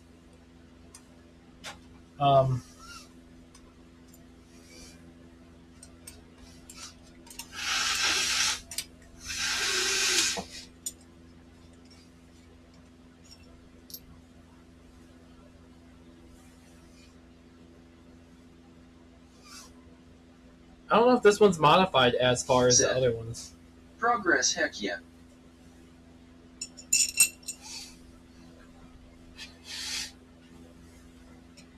We might need to diagram this one a little more for the slot. Really? Well, the bit that was used wasn't exactly wide enough. See how there's like extra bits, and when you put it in and you go to max for both, it kicks it way the hell sideways. Or maybe I'm just looking at it funny. My angle looked like it was super angled, but I guess maybe not. It might just be my perspective, the way I'm sitting. Yeah, I think it might be okay.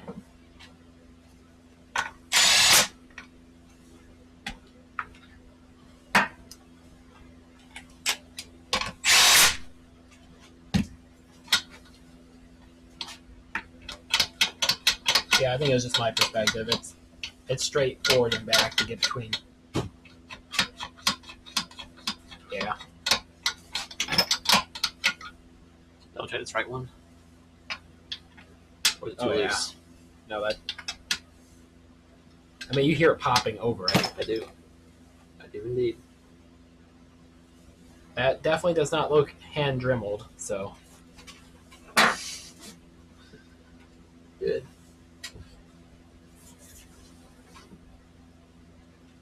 This is all coming back apart. That's why I'm not necessarily lubing everything as I go. Yeah. Because you just want as a quick test before we. I just want to line up the shift gate, basically.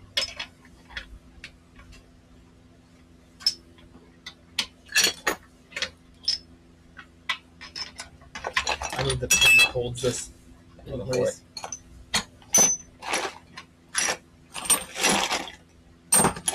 I think you're cut at this point.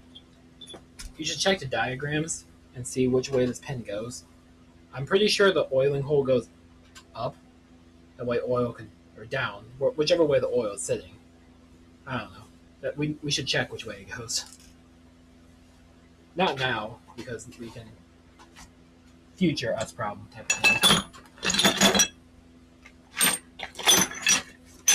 Oh, you know what? That might be the baggie. Yeah, this is pretty much just all the bolts.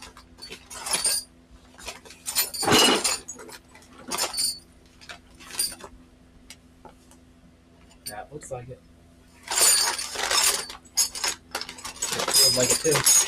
I need one more, though, so hopefully that one's somewhere else.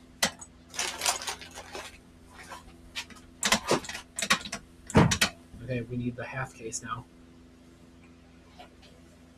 It's under the cabinet, like straight down. I tossed it under there because it was in the way. It's back in there. Like, it might be deep on top of the box. Or someone moved it. I'm thinking that's more like Like, it would be like right here-ish. it'd be in front of you then. Oh, yeah, it's not there anymore. Oh, it's right there. It fell off the side. I can't get it on this side. It's on your side. Ah, I see it. With the mud still in it. Does it have bearings up here? Is that, yeah. Okay. Last time. Shimless. Yes. We should install this ball detent over here. Just, especially since we're going to be trying to shift it. Now we should be good. We can just tip the whole thing to the side. We do need that weird bolt that holds this in place, though. Yep.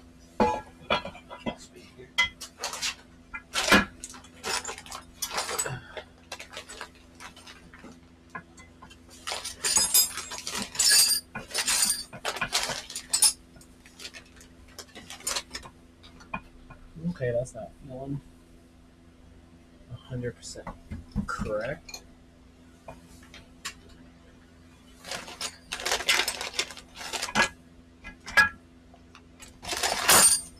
What's that? That's external. That's fine.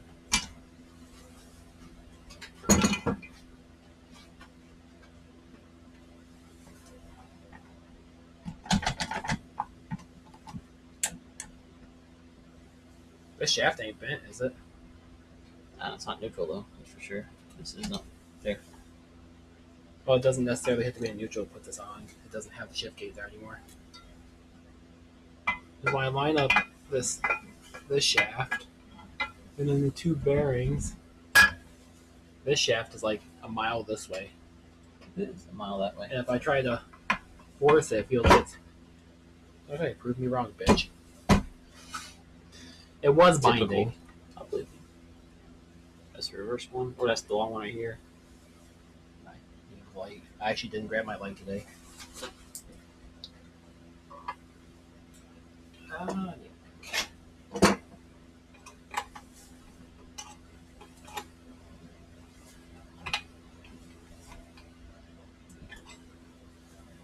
Oh, that's dirty. What? How stiff that thing is. I think we should probably drop a little oil in that. The thinner stuff. I'm not trying to glue it in this.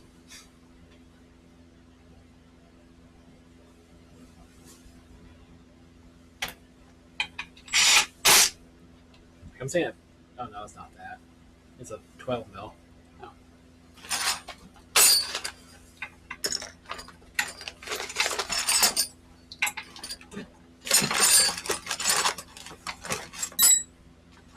That's not right either, is it? No. It's a flange head. That's what I thought. Long though? Yeah, it has a little bit of a shoulder. That's it. Oh wait. Say two on it. No, that's Here it is. Here it is. that's looking more like it. Makes sense that it has rust on it, you know. Considering it sits on the outside.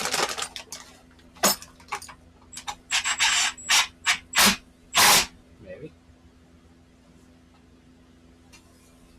It's fine, it just needs to hold it up and down right now.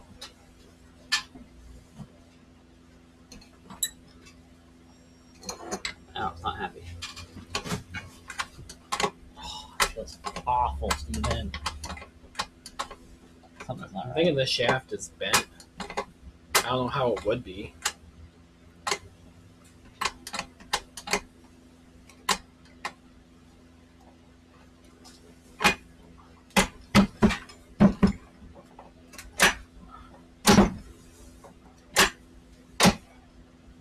Maybe this shaft isn't bent. Maybe there's something wrong with the reverse shaft.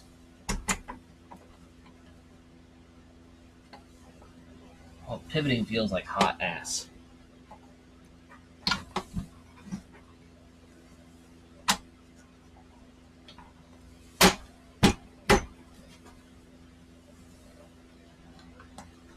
Let's take this case off, and we'll try it with your case. Maybe there's some... wait. Well, yeah, these are tight, right? Yeah.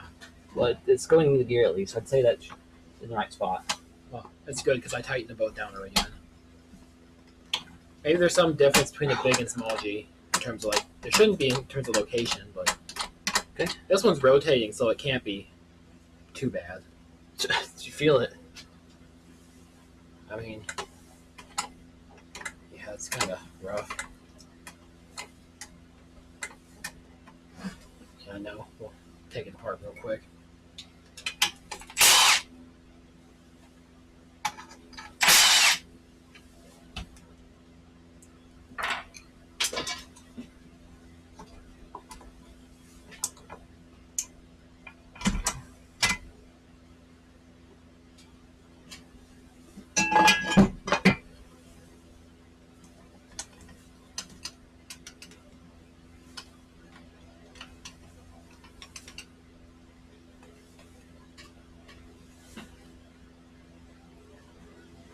We're missing the thing for the reverse shaft, aren't we?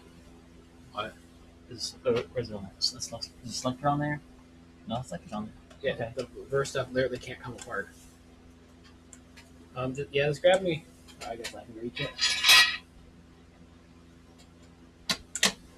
Oh, that feels fine. Well, yeah, because the shafts aren't binding.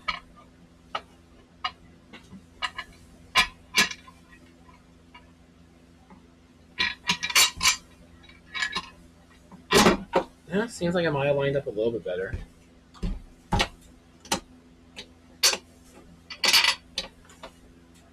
It's better. Well, we're also not all the way down yet. That's all the way down. Nope, no, it's terrible. Nope, that's good. No, you just had to do something, I guess. Yeah, it's self-centering. Okay, let's actually tighten these 4 down then. That way it's a proper preload and everything. Yeah, now. Oh, my hands. Cover all my shit. And shit. That shitty shit. It just shits. All over. Said, "Hello, gentlemen. Hello, Ryle. Welcome back. Oh, it might shift better if I put You're- this. You're right. You're in the great spot to join us because we're doing good work suddenly. Or you're in a great spot to see us fail before you take the 12 off, yeah. This one has some oddities to it. It's gotta be that one, though, right? You know, there's only like that much shoulder needed for the base. There's nothing in your bucket. I ain't got it. It has to be that. I'm not sure what else we'd use this bolt for.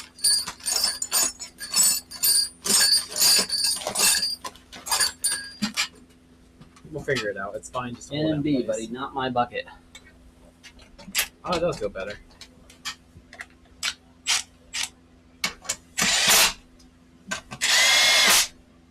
Healer. Make up my mind. About what? Buying one of these from me? Because you should.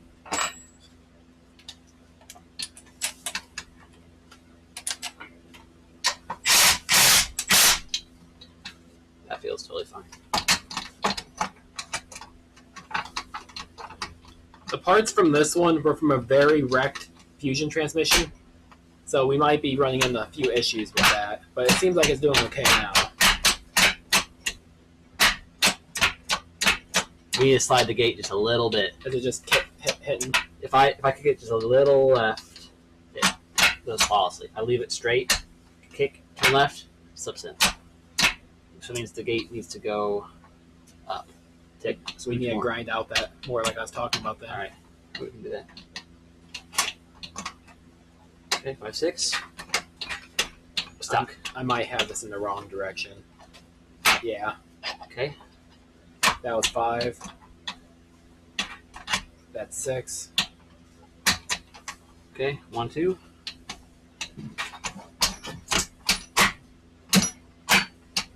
It's a little harder to tell since we can't see what it's doing. 3, 4.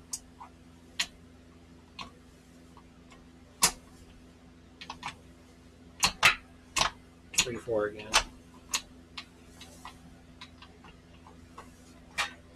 Is that reverse?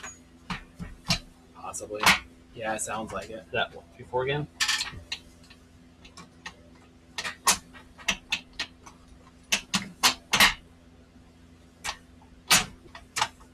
Oh, well, actually, I can tell you if it hits reverse because right here is a reverse sensor, where it would be. I can see if the pawl goes up or not.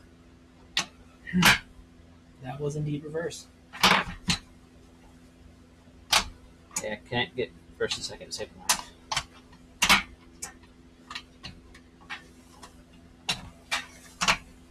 That was reverse. No, what, really? So yeah, we just need to move your shift gate a little bit more. Yeah. It's. Oh god. Let's go ahead and pull it apart, and we'll There use you your other shift gates. We have one more that we modified. The other one's gross, but okay. I mean, we can Dremel this one out a little bit more. I got 3 more Dremel too. Well, you should just send those to Nate and have them done like this because that looks really nice.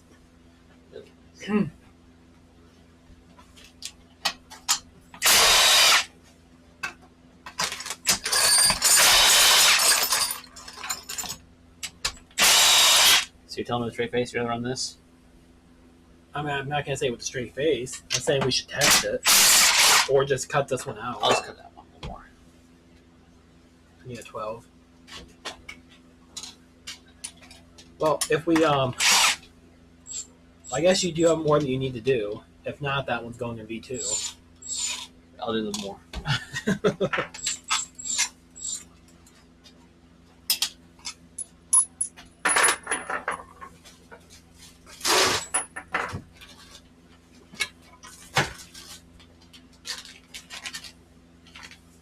Yeah, I saw them. I saw them when they came in.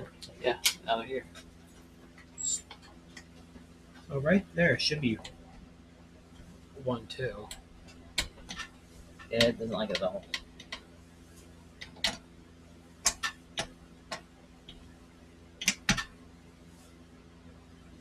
I got it. Still good? For a second. Yep, I think it's just needing to be at the right angle. I mean, if you want the... Is this naturally centered? Okay, no, naturally centered is not third, fourth. It's in between first and second, like on here. So you move that down? No, I mean, you're like where it naturally sits. Right. Don't without the shift gate, like on this. Right. It's not on 3, 4. It's right in between 1, Okay. 2, 3, 4. So you're not gonna naturally center on 3, 4 anymore. You're gonna have to move it slightly left or right. Like no matter where you have to shift gate, it's still not gonna be fully centered. Right. So I think that feels kind of gross. So that feels pretty good there. Yep, it's 3, 4.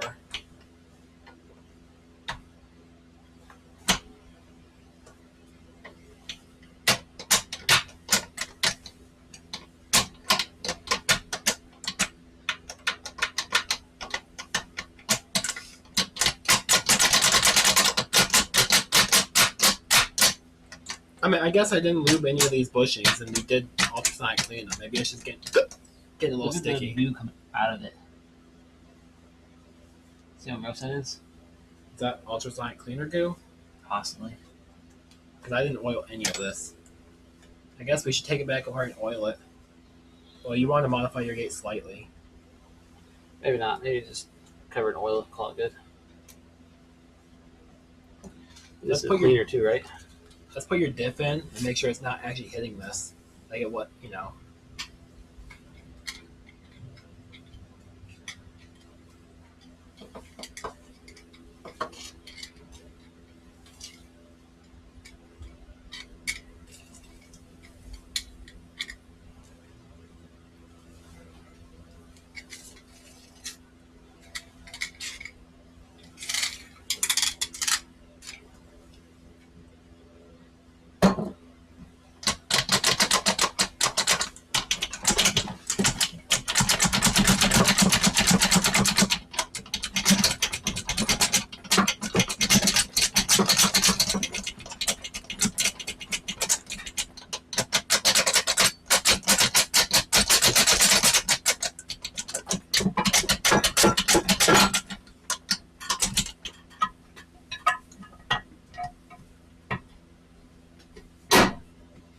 Well, it lined up a hell of a lot better than it did before, so maybe it just needed a little bit of love back and forth. It's not quite lined up. There it goes.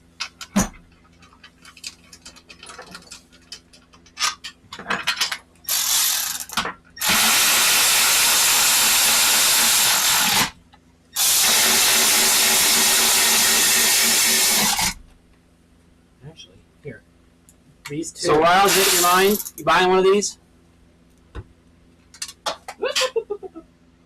There was no copper crush ring. This one wasn't taken out. I told you, there's like 2 that just didn't have them.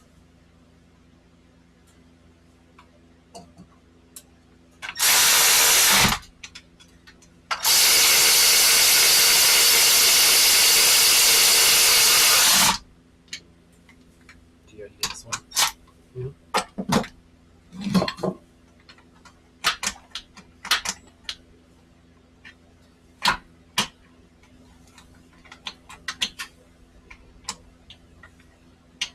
Make sure.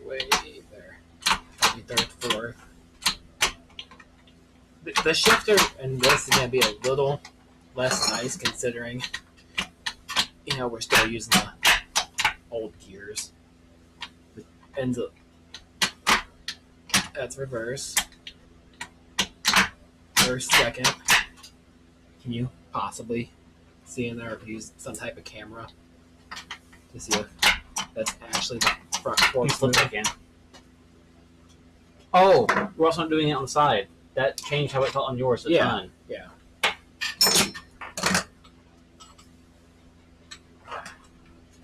I guess I could just look in the shift gate from here. So, oh yeah, what gear am I in right now?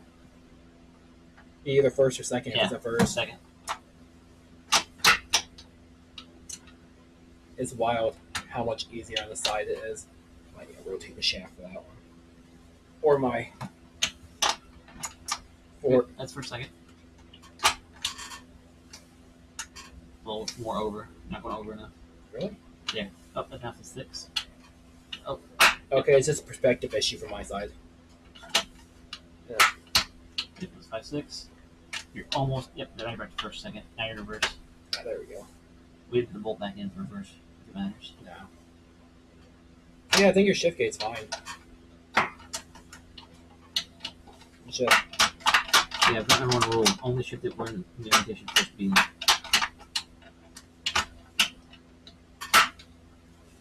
So yeah, somebody asked before what's the downside of the 6-speed. The downside is if you get into a rollover, you might get locked into a gear. although that's with even the 5 speeds. It's just a quirk of how this case gravity works.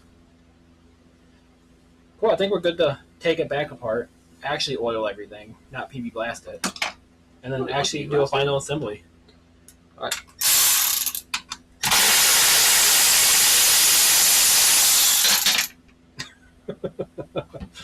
Did it fall all the way through? I don't think so. Oh, I see it.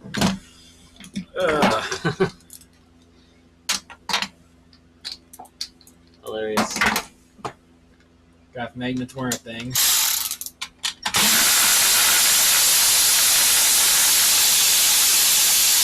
Honestly, if magnets weren't a thing, I think we wouldn't have like most of the electronics we have nowadays. Yeah.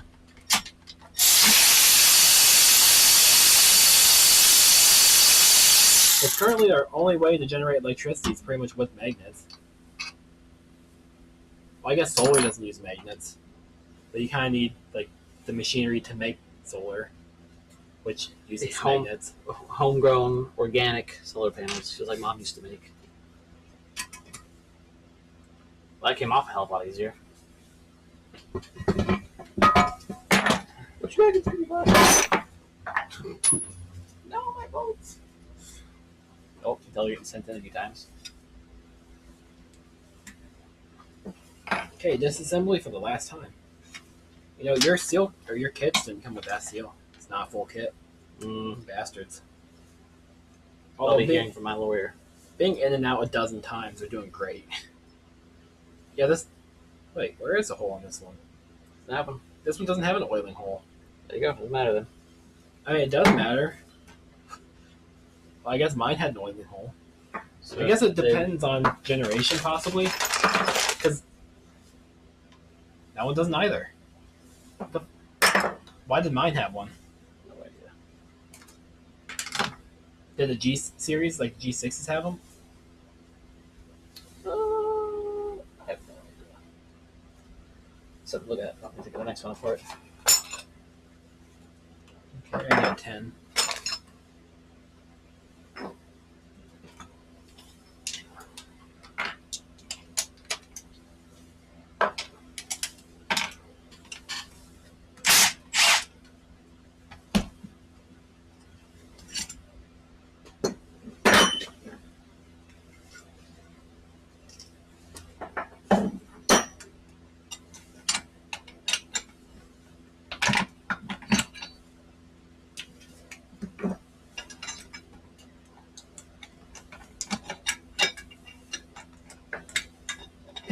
That's the hardest part. It's like a freaking Jenga puzzle or something to get that up and around. Oh yeah, there's one with bearings in it. Dude, freaking professional now. Did that like it was nothing. You're doing it in your sleep. Hell, how many times have we done it? I'll probably be dreaming about it. Some nightmares. Do you want to spray the PB off or just add additional oil? I'm just going to try and just some oil, I think.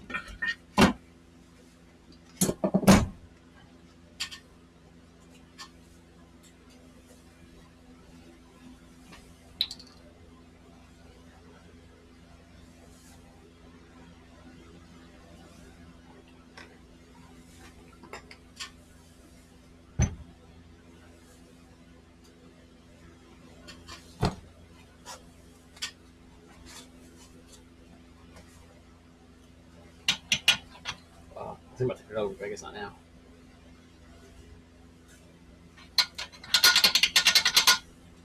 Tipping it over for what, though? Tip down for what? And maybe your shaft just need a lube, because it's moving a little easier with just a little bit of lube.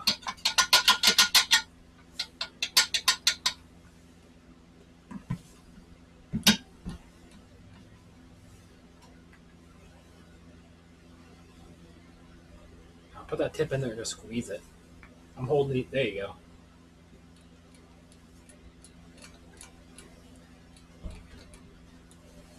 That should have hypothetically worked. Oh, I see it's dripping down there now. Just that back. It's got the thick, gooey stuff in it.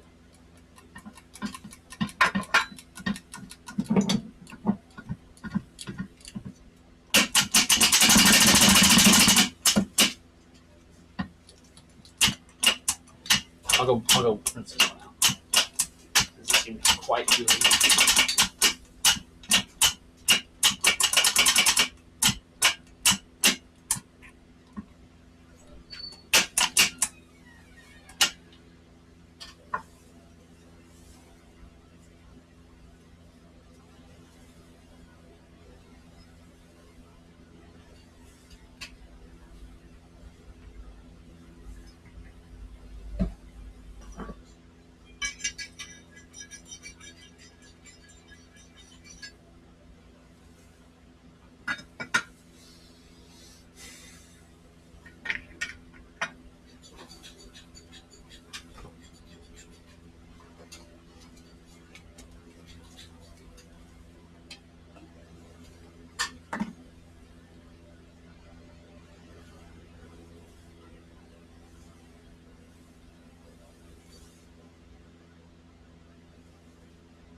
Help, I'm flash rusting!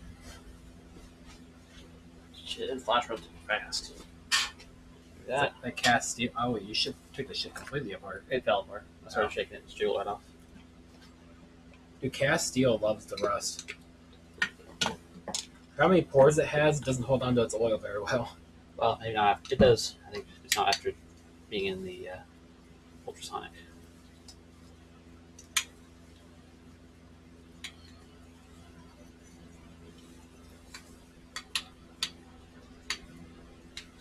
There goes any semblance of clean my hand has had. I guess you guys should ASMR this right now.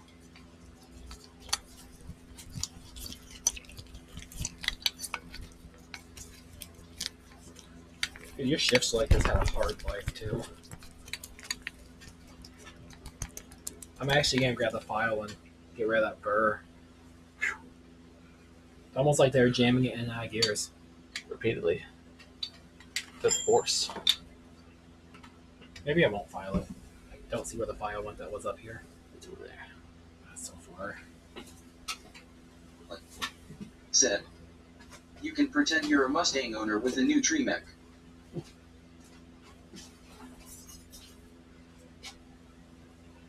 Like on this table?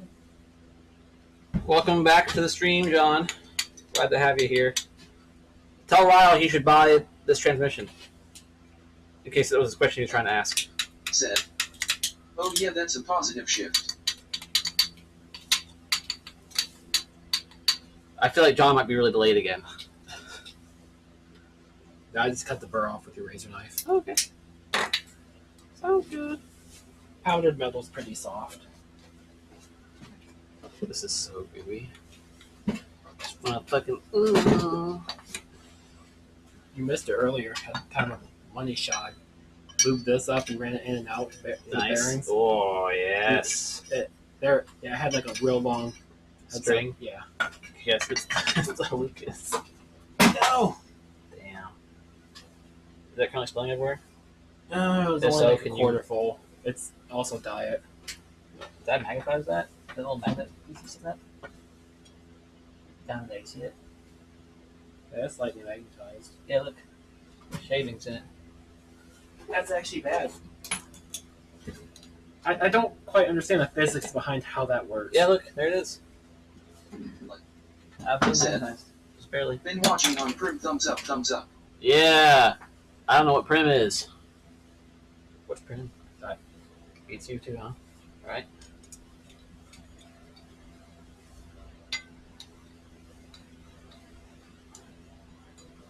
Okay, I think we actually need to do the top one first. There's a particular order it needs to go in.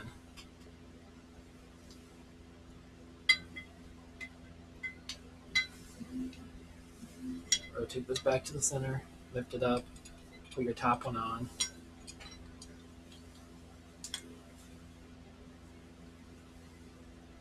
Or something like that. Yeah. Then There we go. so that kind of now. Oh, probably need like a different gear with it, huh? Is this diff big enough that you had to put it in first? Probably. Okay, we'll go ahead and put it in.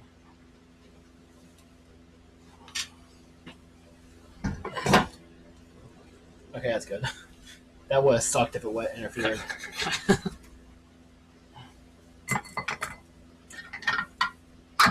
Okay, it's one of the ones we're going to just barely tip. Well, yeah, it's the same as mine. Except now we have to undo it again. Because we have to get these shift forks on here. What? Yeah, shift forks have to go on first. They're dripping. Everything's dripping. We're good. I don't mind the drip. Dude, Steven's out here dripping out, boy. Yeah. Okay.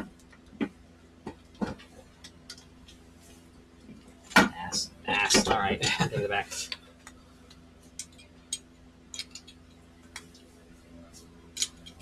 It was cutting into my hand. The edges of the gears are pretty sharp. I kind of had to let it go. You have oil injection on your fingers.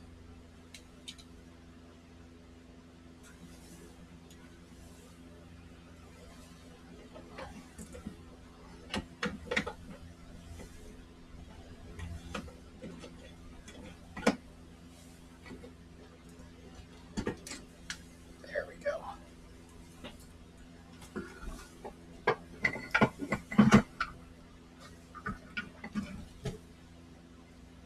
There it is.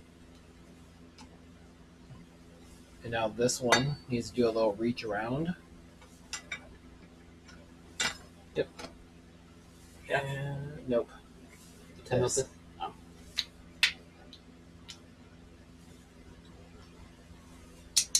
Lock that in just so it doesn't move anymore.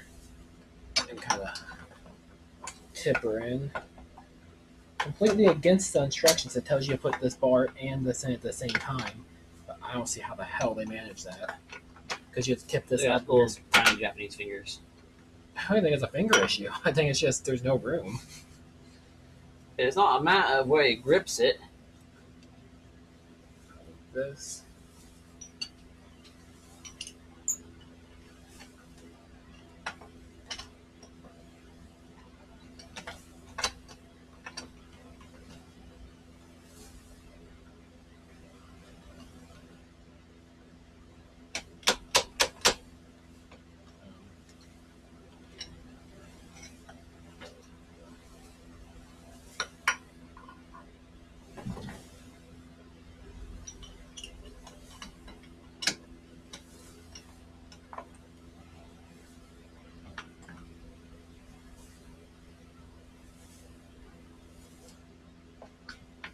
is. The squelch was incredible.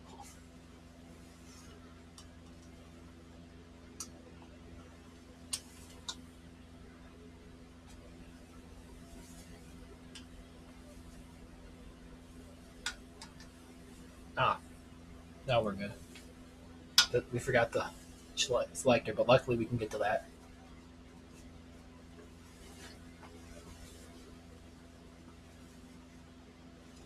You have the 10 still? Yeah.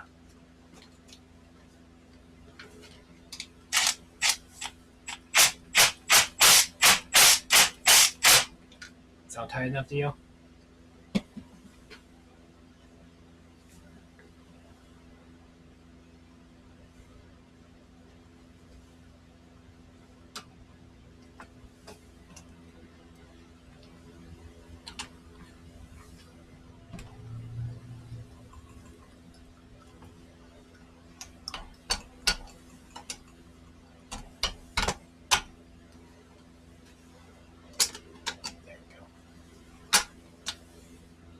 Did you lube the hole? Mm-hmm. This one? I guess. Doesn't look like it. I'm gonna get drowned in lube. That part's actually in a constant bath. Dude, this thing's 30 years old. At least. It needs all the lube it can get. I don't know where oh, you have like all of them. Oh, I have more than enough in my hands to lube it up.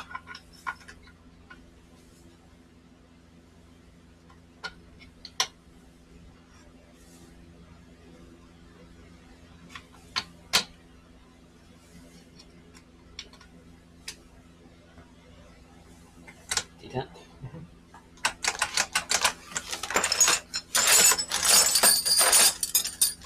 That's somewhere else.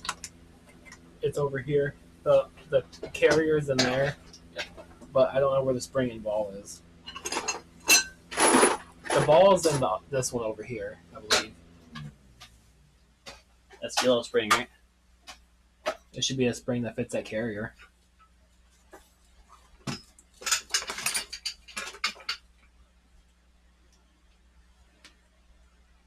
We lubed this one up way more than we lubed mine up. Well, yours also had way less problems. Yet. It's not tested yet, so. Bench tested. This one failed the bench test.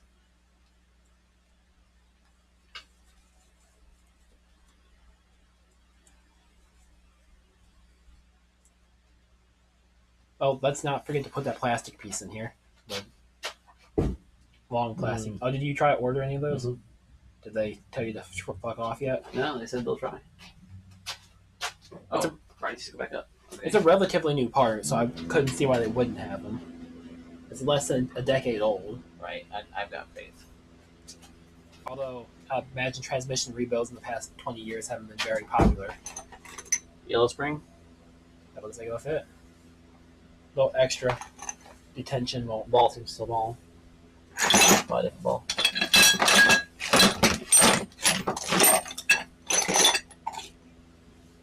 Wait.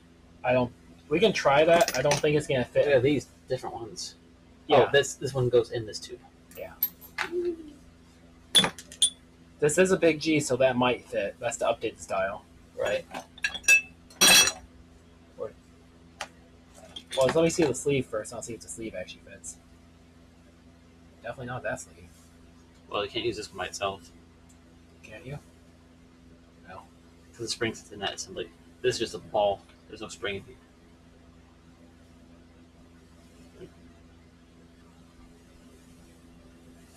It doesn't fit anyways.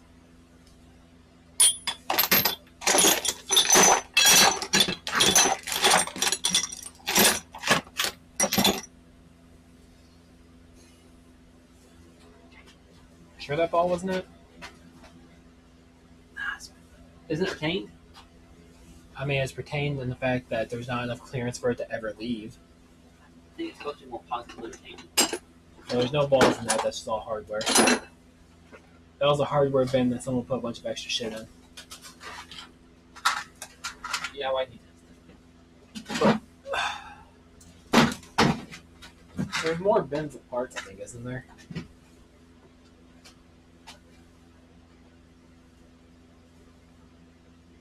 Where's here? It's also for self-contained.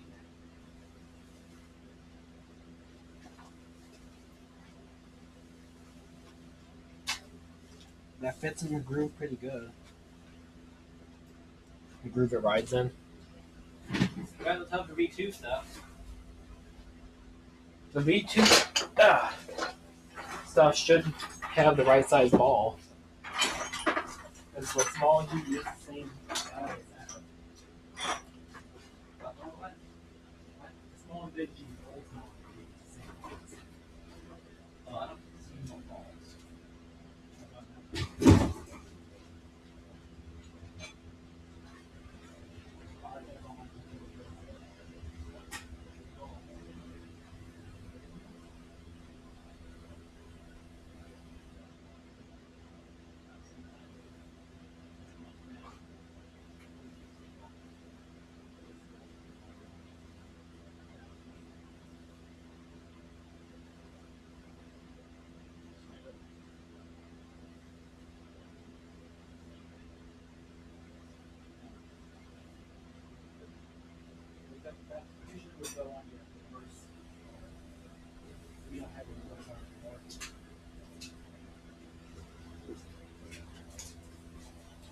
Right. Right.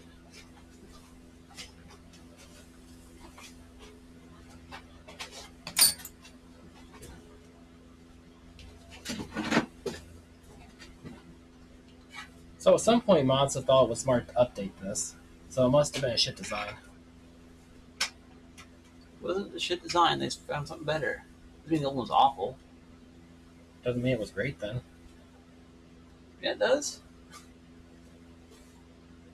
It's like the B6T, I would consider to be a great engine, but obviously they don't make it anymore. Well, The Sky Active is very different almost every single way. Well, they didn't update it either. That's an update. Yes, they did. The B6DE. Yeah, that's like update the B6T. The B6DE came out. Kind of. The B6T was a rally thing. It was really a homologation. You got lucky they imported anything. And the B6DE kind of turned into the Z Oh. series, which kind of turned into the Absolutely FS. perfect fit. Nice. It's all iterative. Because the Protege uses a different reverse than the other Jeep, but not the same as G6. That was wrong. Oh, duh. No, it's gonna leave it out in the wind. I feel like the ball shouldn't be that visible. Oh, right.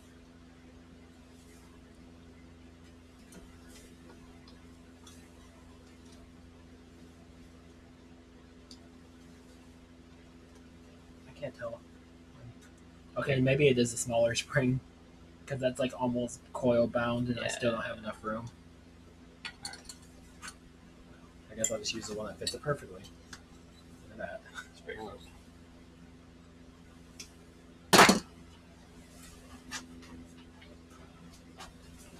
Oh, good job, my head blocking the entire camera.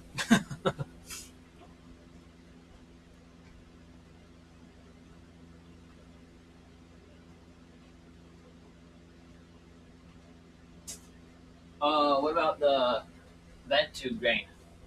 Oh, you need the G6 one. All right, don't want to forget it. Definitely almost did.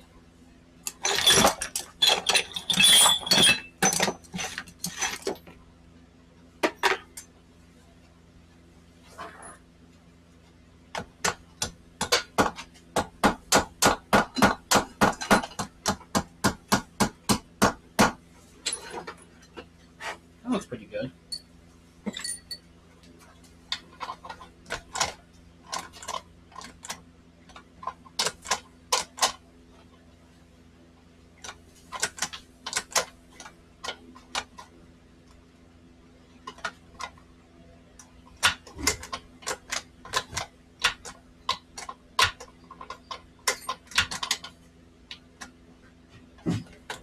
Are G6 ones more colorful or less colorful? They're cleaner. Also, when we add in that ball detent back, it centers your shifter in the third, fourth position. Hang on, I can't hear the speeder.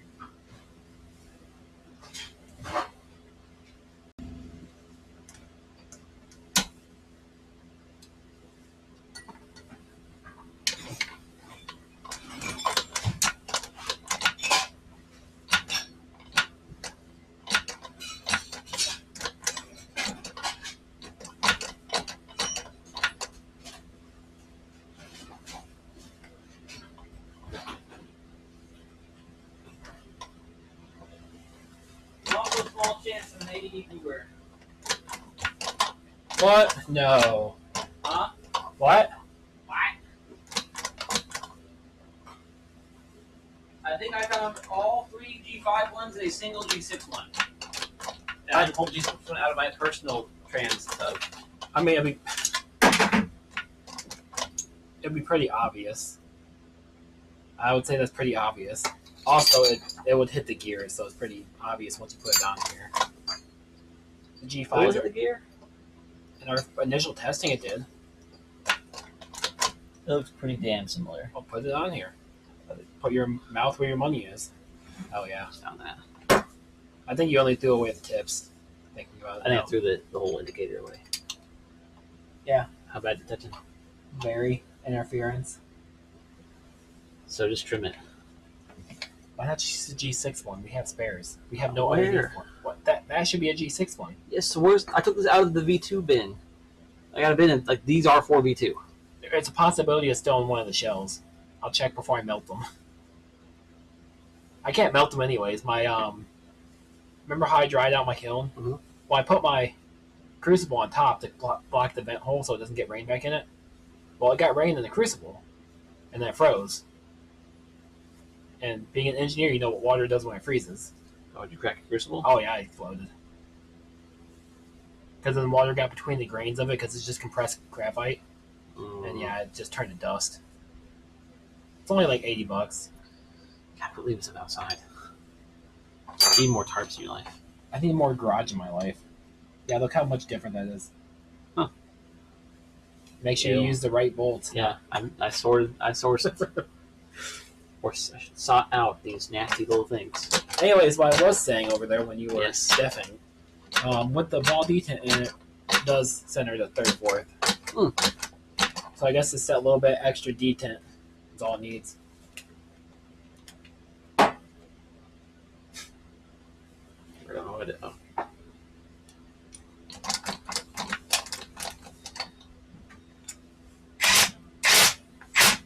That's it's coarse thread, so Well, it wasn't the bit wasn't on it. you also need the plastic, and Yep. that's the last piece we need before we can actually seal this thing up.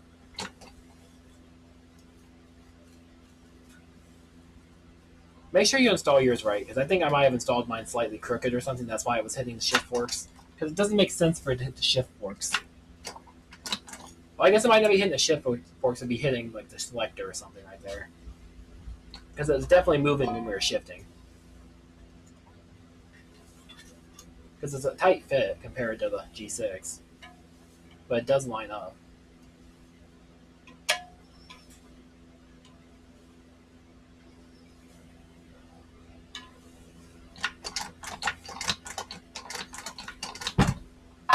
Check out Harbor Bucket for really short M6. This might be short enough. I mean, obviously we don't need it because the one transmission didn't have it. It was on the magnet. Yeah.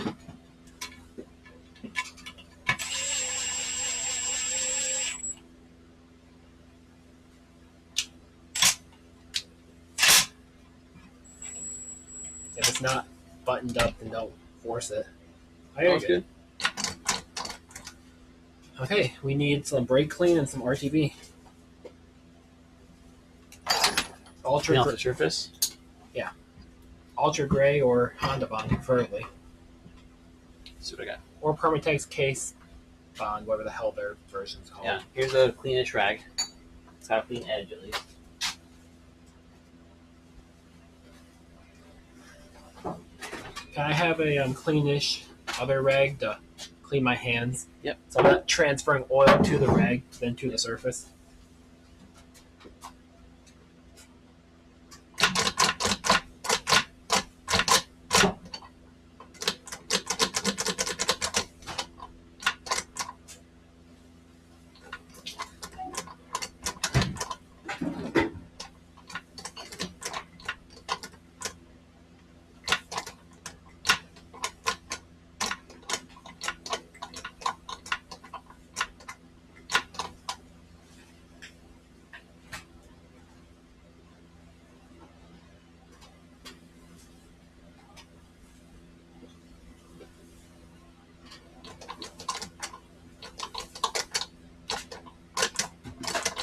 Alright, it's like Nate's house. You get black. I don't like it.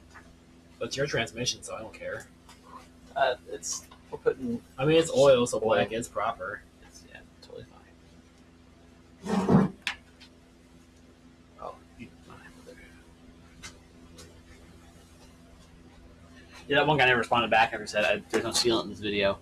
I'm guessing he thought that thumbnail with the gap was just a gallon of quarter-inch bead of sealant.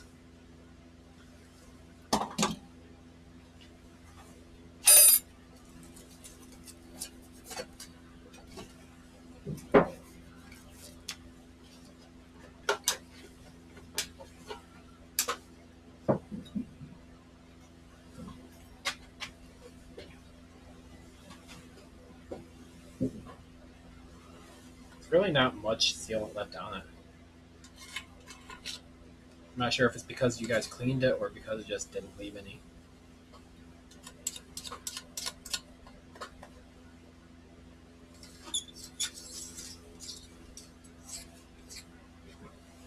I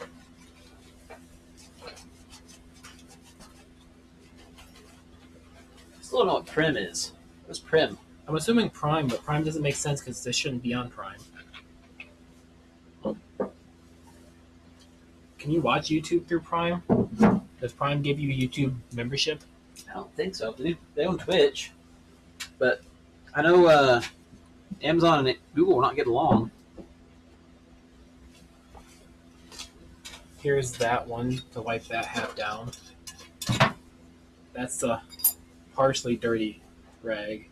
The next one I give you is going to be a partially, mostly clean rag to do the final wipe. Okay. The guy who showed you the basics of this, that was possible. What car did he put his in? Pro. Okay, so you'll be KL. You'll be the first KL Protege at least. Yes, there's one other one in a Protege, but it's FS. Because after Andrew posted about his, some guy said, "Oh, I did that to my Protege." And the video was shifted in 6 years. But he was still FS. Was he actually driving or just shifting? Driving. Okay, I'm about to say because you could fake that, just sitting there shifting, put a 6-speed knob on, and just go in reverse.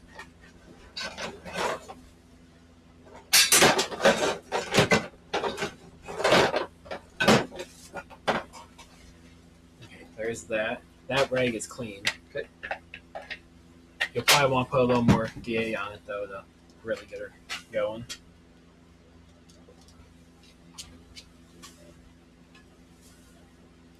What are you doing anyways?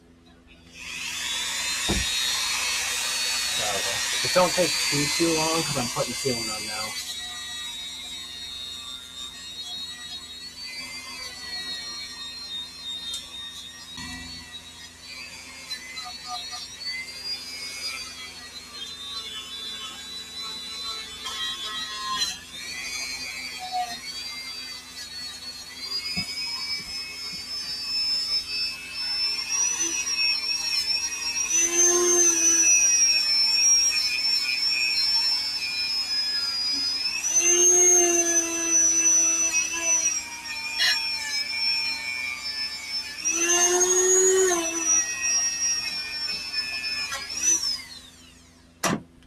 It's the what one?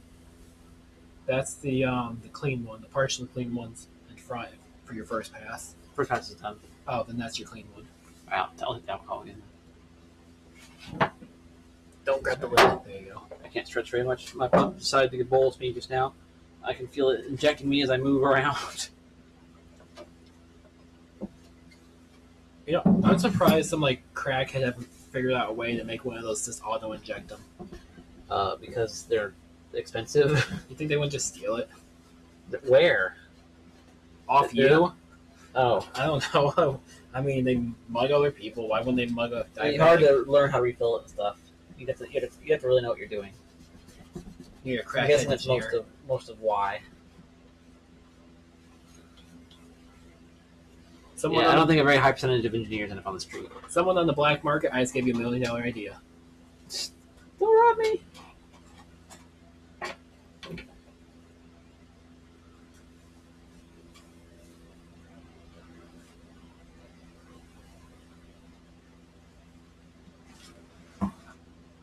Probably getting more than one tube. Yeah, fine.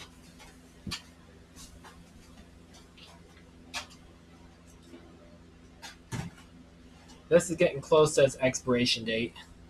It's pretty thick. Then just use the cap pulled out.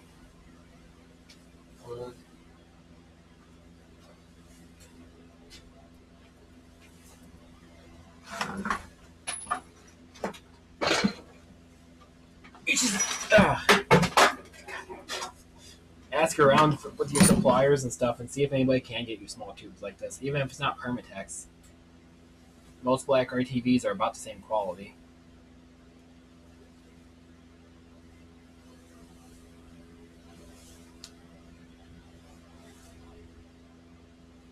I trust Chinese RTV. We'll just take this and start doing your half. I'm doing a really thin layer on both halves, the way you're kind of supposed to. No beads in here. Yeah, where's the only guy now? Beads are for the weak. And the people who put way too much sealant. Yeah.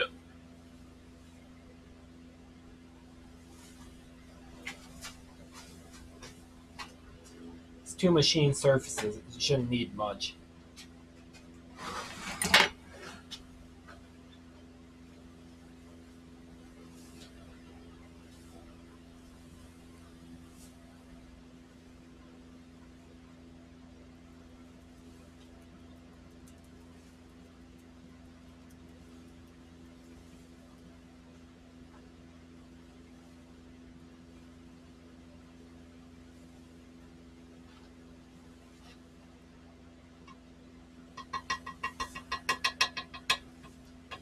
You know, I'm kind of surprised Brad actually joined the chat for a minute. Well, I posted a cool screenshot in the red chat, and I mean, the 3 scanning stuff sure looks cool. The 3 camera view thing get going on, pretty slick. Oh, Brad's kind of boomerish. You think he cares about 3D scanning? A little bit, maybe. I mean, I've been passing to check out the stream. I guess.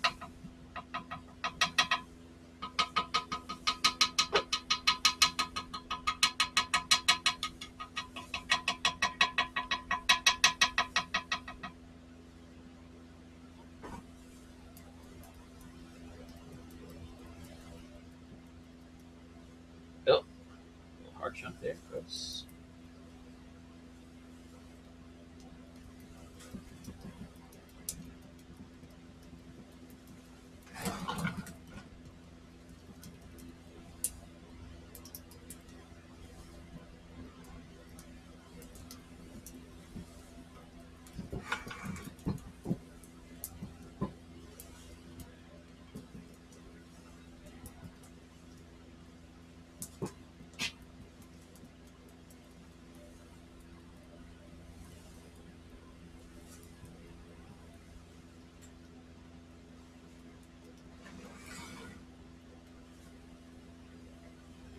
I think one tool we should get that we haven't really needed per se, but it would definitely be useful is RTD grease gun? No. They make squeeze bottles for that now, like aerosol cans. For RTD? Yeah. Whack. But like these dowel pens, like if we could pull those, that'd be amazing. That way I can actually silicone around them properly and not just have to goop it in there. I mean, I can just buy new ones. Well, how much you want to bet the same size as the engine ones?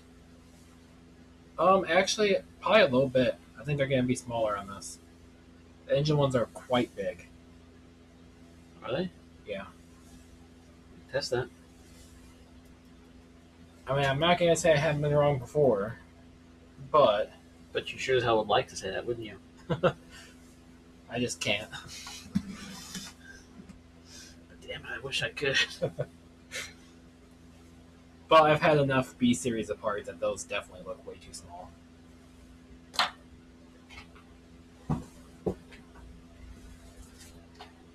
Please recap that. I'm ready for your half. I don't know where the cap is. I'll take the cap off this. Right there. Oh. Small one wouldn't even fit anyways.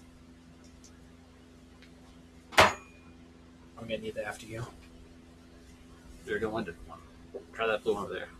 The blue one looks very oily.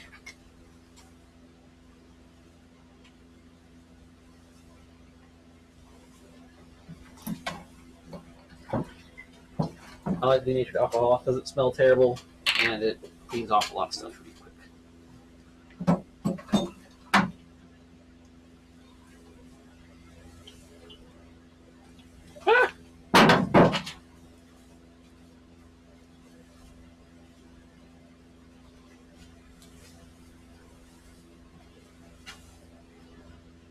There you I'm go. fine Get with that that. extra off. I'm just ready for the other half. That's what I heard. Okay. Here it is, chat. Final. Are you shitting me? Son of a I think bitch. that's our last one too. Is it really? Yeah, because we broke one before and we only had 3 transmissions.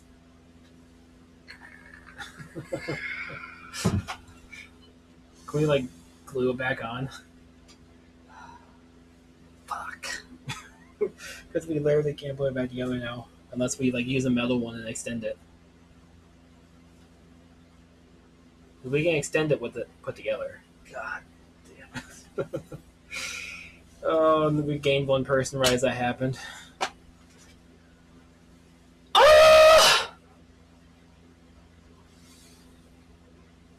Yeah, I have to make a decision fast.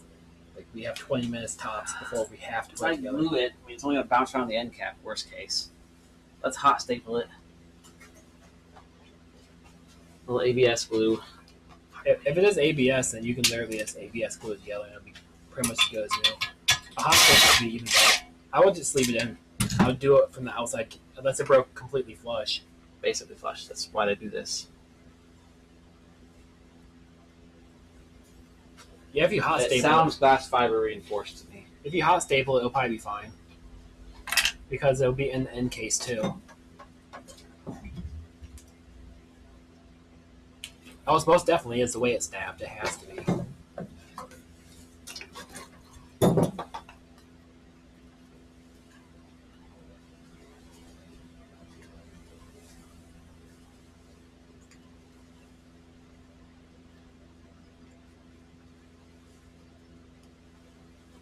What did it hit?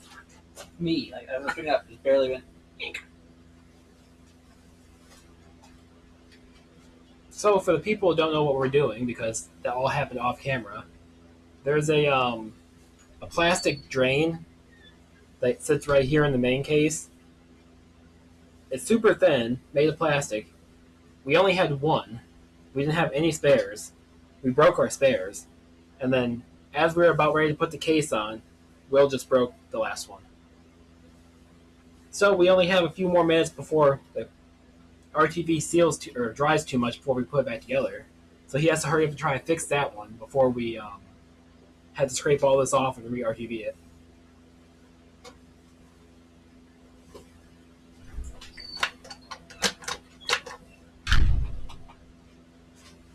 Do you have a proper hot staple thing? Nice. You might have to get it out. It's issue with those tools. The the shelf fold. Is that labeled? Tools. I don't remember.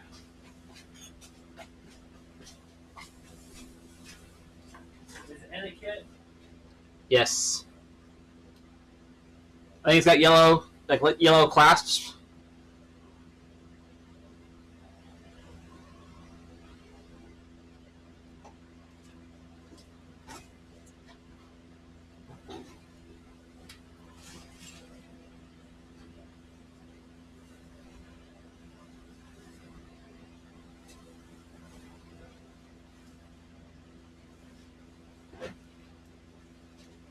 What kind of size are we talking? Medium large.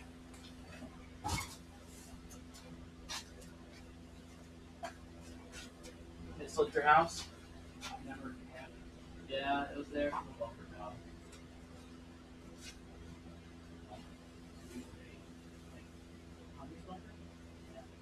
This last one here. It doesn't have the other class. I gave you back all the tools that was at the house.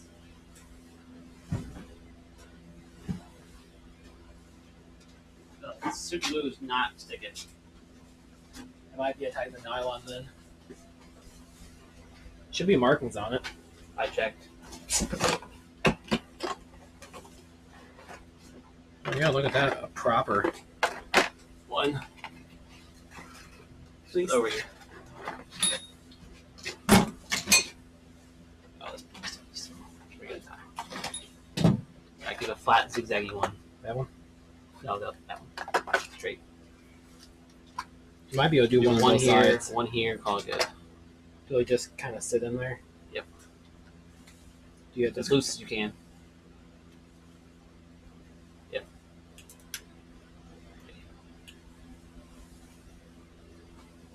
I think it's making contact. I don't know. Should probably not enough argument. Test on the wood. It was not. There, now it's hot. You don't want to just blast through it.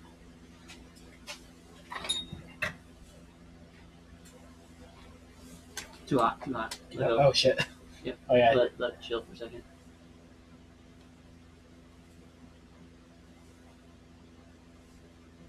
I tapped it once. Once more. A little more. Yep. I like that a lot, I think. I don't know what I can pull. On this one, like almost never gets stuck. Try it now. There we go. Do one more next to it, and we'll do one on the edge. Do the tabs break off pretty easily? No. When it's this thin, probably not. I'd probably just break it, put it down.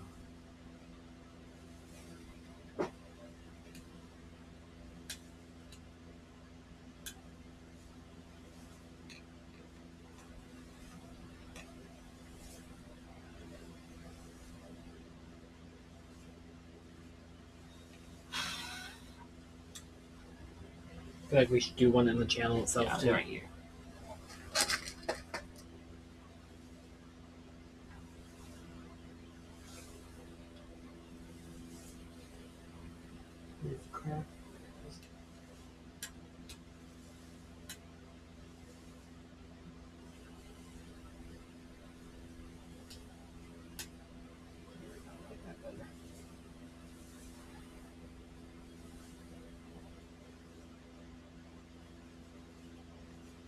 Fuck, do we have enough? Do we room have on the another other one? side? No. Do you have another one of these? Kind of. Broken one? I think it's at my house. And I think the only we took out of the transmission since it was broke.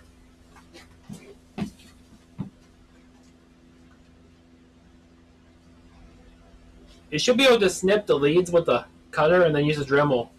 Yeah, I want to melt more plastic onto it to cover them. Oh. Because the other thing we want to do is make sure that they Oh. cannot fall out. Because if it fell out in the tram, it'd be bad. And, Just cut a little bit of this off. or maybe right here, or even this inner channel. I'd say we take some of this off right here. Yeah. Just a bit. Alright, switch. There should be a tip in there that makes it a flat spreader. Probably what this thing is. Yep.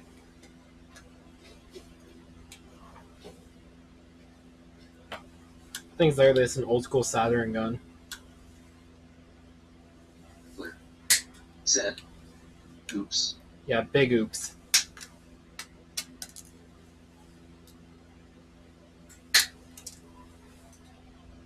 We have some on order, but we don't know if they can actually get them yet.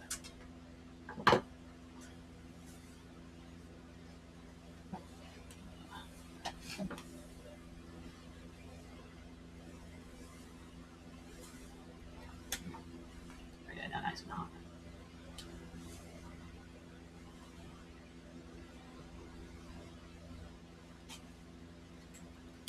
Don't use.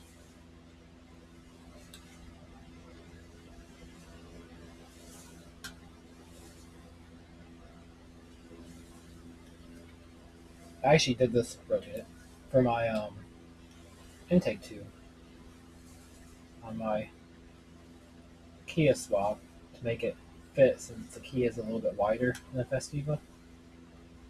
So I had to cut it shorter, and since I still wanted to make it look stock, kind of had to melt things together to make it look right.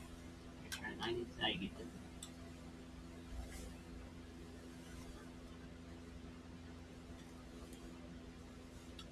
I think it's good. I think I should run it along the inside, just to go over the crack. get it to do that one there. Let's take the whole dang thing. I got it. It should melt to this.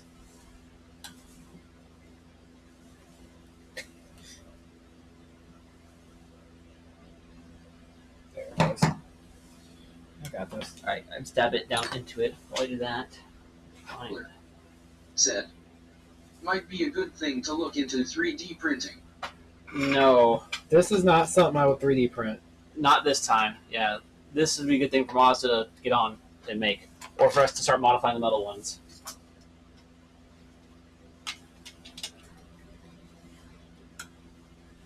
That is a normal notch, right? Yes, that's why it breaks right there. It's like it's primed to just shatter. Okay, show them what we're working with on camera. Yeah, they so- know. This is how small this thing is. Hang on. This is how small this thing is. So it's like half the size of my finger, and there's already a notch cut in it. So all you have is this tiny little bit of L, I wouldn't. and it sticks exactly out the edge of this, so that the end of the metal is at that notch. So it's this whole long stick sticking out in the middle of space, getting ready to get bent on. I wouldn't use that. I would use the actual like grinding wheel, like a grip. Well, I don't think that'd be. I think it'd be too aggressive, and it might rip them out. Okay. Can Or you the- loosen the Dremel real quick then? Or you Loosen the Dremel. could use the bench grinder. Too rough. These would be perfect. Shaw 3RD said, is this 3D printable or too fine? It's not too fine. It's just hard to get the mechanical properties you want to make this 3D printable. It's a lot of structure and very thin structure, so it'd be hard to make it strong enough. And it's a hard object just to print in general. Mazda should have me covered on this one, so I'm not super worried about it. Yeah, the parts are less than a decade old for the newest available. The big one. problem right now is the fact that our RTV is like currently drawing. Yeah, we have like a 20-minute window right now, not 2 weeks for Mazda to get some. Even more than that. There's still not. It's probably been 2 months. I think I got 2 at least though. Thinking this might happen again. He's got a small Phillips head. Yeah, these are still tacky. Phillips? Small? No. I can possibly grab one. Yeah.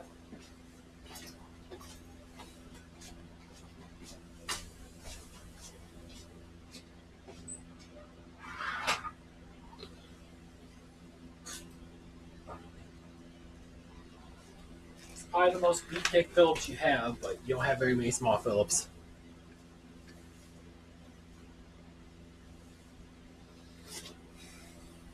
Yeah, it's broken. Okay. Shaw 3RD said, and I imagine some filaments may break down in the oil. I meant for future offset slowness. Yeah, you pretty much have to use nylon or ABS. ABS might even break down. ABS is very chemical resistant.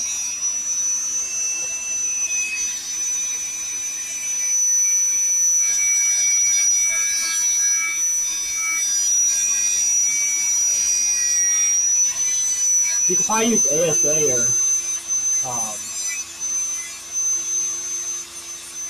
the one I use a lot now. I can't think of the name. Kind of a pain to print with though.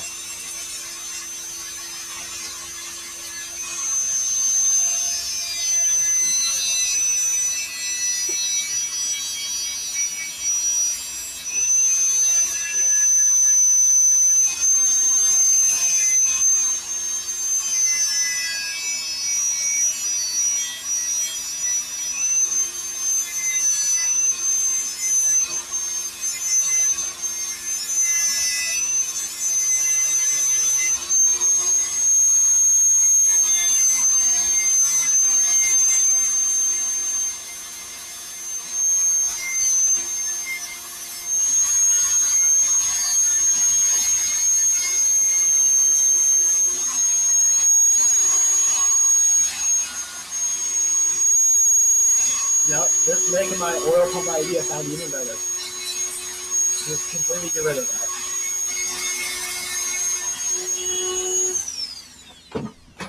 Well, I guess get rid of most of it. Honestly, I think it's going to be just fine. Probably. Just be careful this time. It's hard to believe, but I swear to God, I've been careful the first time.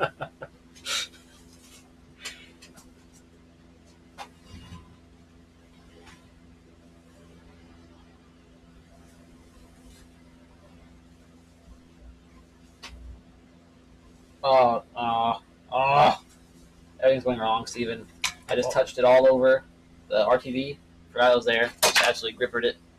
The bearing cones are both falling out right now. And I don't want the bolt. Okay, there's the bolt. That's one problem solved. The RTV's fine. We can fix that. The bearings are fine. I think it's fine. I just squished it a little bit.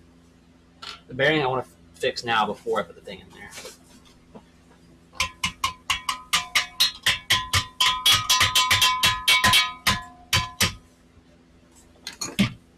Something a little more substantial.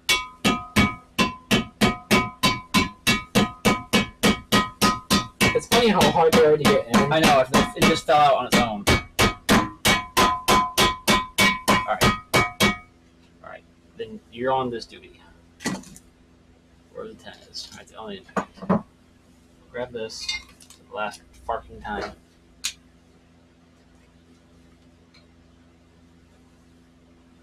If it breaks again, you might get the prototype oil pump.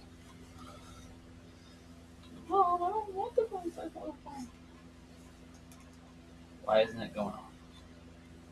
It's just a tight fit. There you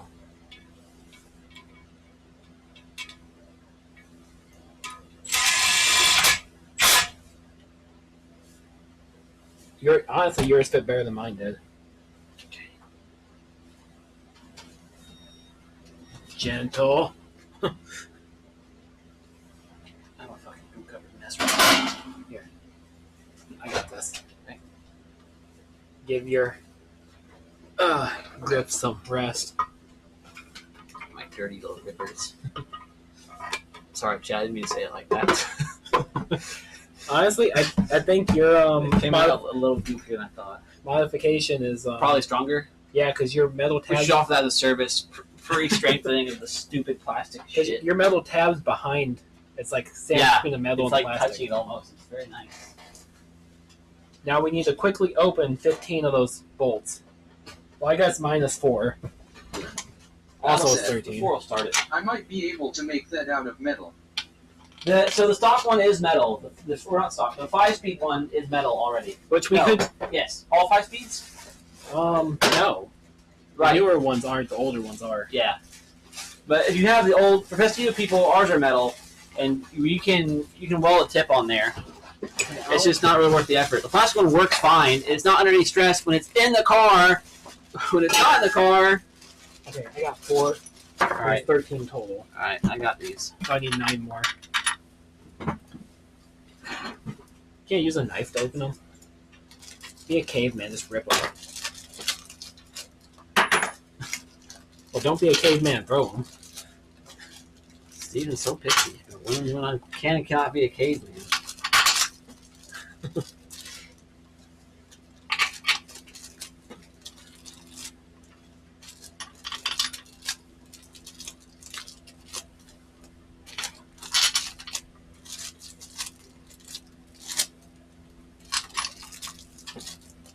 I can't even see these other 2 holes.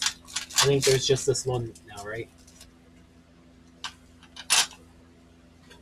Okay, before I actually tighten those down, I want to get these suckers in. Good idea. Yeah, are we sure this is or is not the right one? Sure is a strong word. Very likely it's not. I mean, I could just send it in. Yeah, looks like it needs to be one that says number 9. But I feel like with our luck, we shouldn't just send it in. Alright, it's not this hardware tab right here. There's 12. It's possible. That's where I put all the extra hardware.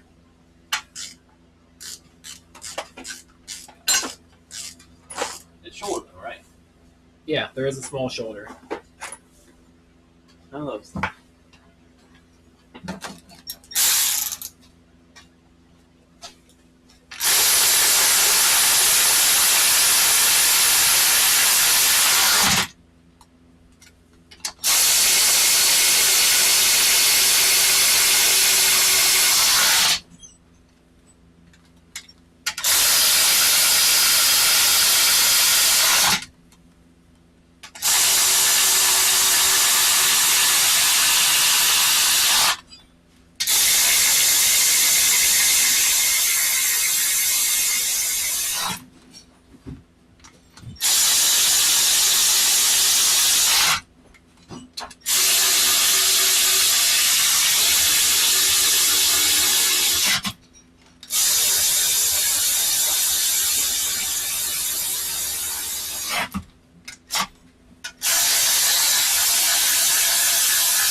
that straight up there?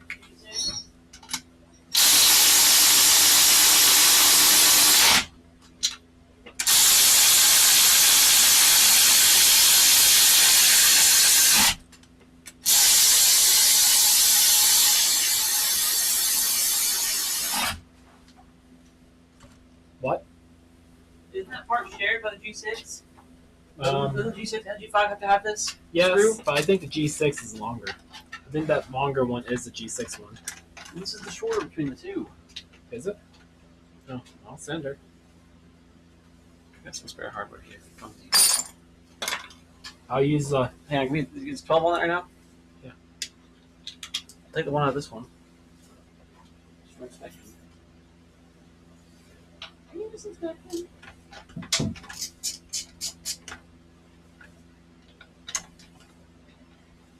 Not shouldered. really. So I guess that's why we can't find it, because we got it. I guess the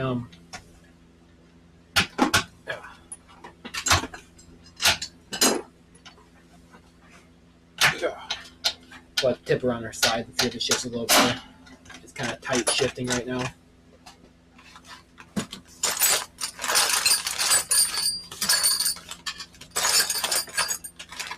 We'll also put 5th and 6th gear on before we try again. We'll just use that one. Oh wait, it has aluminum grossness on it. It's just paint. Yeah, aluminum grossness. I guess it's better than a crusty bolt. But you ought to have just a M6 bolt brand new about this size laying around. Yes, I do. I don't know if I have a tip on it, but I guess it doesn't matter. How long is that? What side? What do you mean? Oh. 25 from tip, but you only got 20 of thread. Honestly, you can go a little bit longer than that. I'd probably go longer, more thread engagement.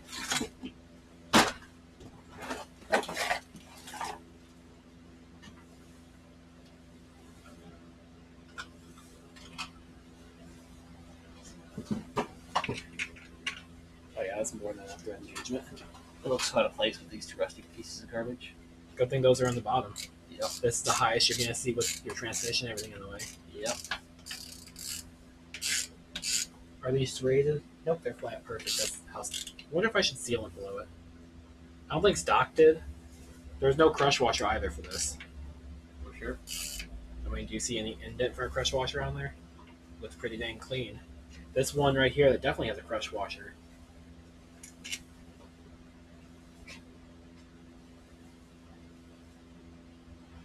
I think they're just using the aluminum case as a crush washer for this. Which is wild. Although this matches your brand new bolts really nicely. Yes. Okay, we need 5th and 6th gear now.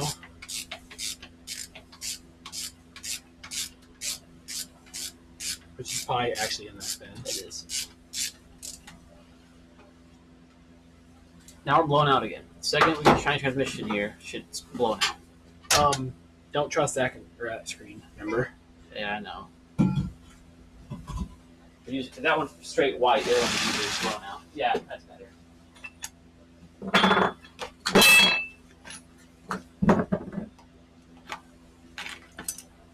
Okay, I have 1.5 gears in here.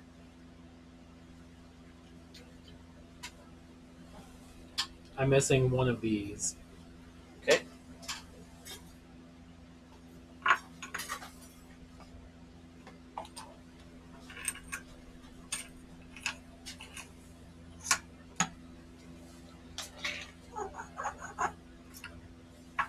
And possibly a spacer.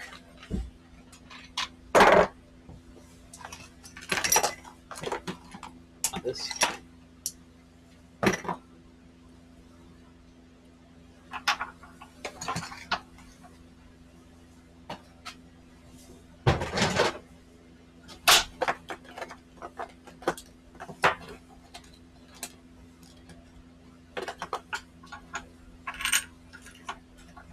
Okay, I think I'm missing 5th. Because Yeah. Bigger drive gear, smaller driven gear is higher. Yeah, so I need 5th gear. Oh no. It was 8 to finish the table. Yep. Oopsie.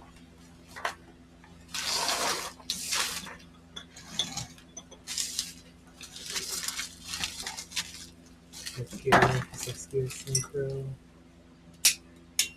I'm missing a couple things actually. Okay, what else? I need the actual arm itself. Okay. That means I'm just missing 5th gear, which might be one of these possibly actually. Not that one. Oh wait, P5 5th. You want not good 5th? No. You said those were the G5 ones, right? Should be. But I guess could hypothetically be Oops. the delayed oops.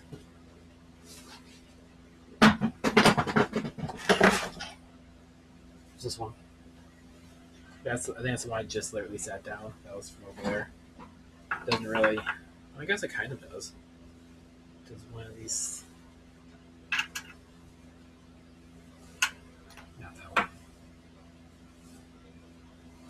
Oh wait, that goes in between them. Oh. No. This doesn't. This is the bottom inside gear.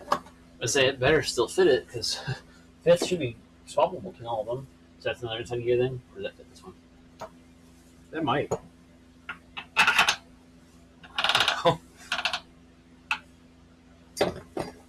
Okay. It's on your bin. For this one? Possible.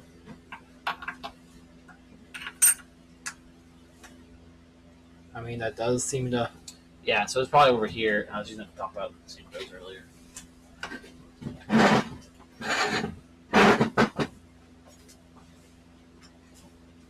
I give it a 10% chance that you might have 5th and 6th and 6th and 5th. Well, hang on. This should be easy. This is the input shaft side. Yeah. So So this it's is the output shaft side. this is a drive side. So it This should be is a driven bigger. side. Yeah. So this one is definitely smaller. So smaller driven means faster because you're overdriving it. Oh, wait, it can't be backwards because the synchro is only on one side. What do you mean? The shift fork goes on the synchro, Yeah. and this is only one of the synchro. They both There's no synchro on this. I mean backwards, like wrong. Oh, 5th and 6th, 6th and 5th. yeah, the 6 should be the last one in the stack, right? Yeah. So yeah, the smaller one. So the smaller one is 6th. Smaller driven. Oh, right. Yeah. We can count teeth and do the math for the ratio. 0.68 to 1.6. That's 0.68 output. So for every 0.68, for every one the inside turns, the output should turn 0.68. You got that backwards. For every 0.68 turns of the input, you get one full turn of the output. It's overdriven. It should be the same both ways. 1 to 68 of every time this turns 1, it should turn. Or every time this turns 1, it should be 0.68 of this. Yeah, at the input. Ah, okay. Yeah, because we're So- overdriven. But the other ratio is only, what, 717. Right. So if the next one was 1 to 1, it would be larger. This would be smaller, that would be bigger. So this should be the smallest gear. So 6th is the smallest. Yeah. Okay. So it's definitely like that. Or possibly that. But that's irrelevant. That's easy to figure out afterwards. As long as I have the right gear in the right spot. That plastic's in a dangerous place. And then I just had it. What? The actual selector. I got both synchros. There's a synchro. It's the 2 bearings. Oh. Here. Is that 6th gear? Okay, it might be. Does that would not have little fingers? I was telling you about that earlier. I don't. Now it's annoying because you have to make sure everything's lined up perfectly. Right, because I see the little 3 teeth.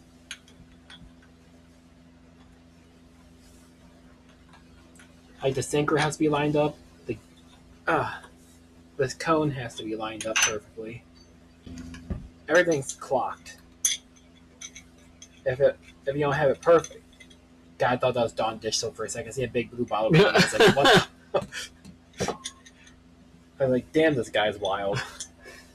Yeah, It was see, like, dirty, Steve. It needs some Dawn. I see how it won't go on, even though it does go over. Yeah, it has to be. It's keyed. At least you can't put it on wrong. Oh, you can. Like, it'll go back together like this, and you just won't get in 5th and There's 6th. just be no shifting. No shifting for you. Lost your shift privileges. That one's not revealed. Okay. Okay. There's that. Okay. There we go. That was 5th.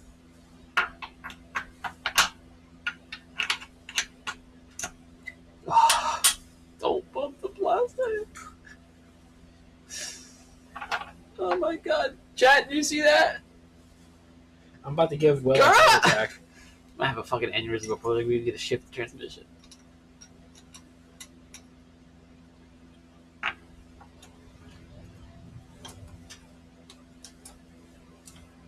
I'll deal with that one in a minute. This is the annoying part.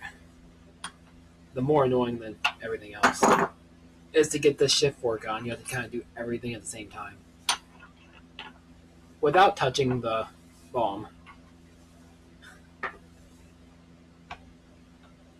So I just lubed it. I'm surprised it stuck.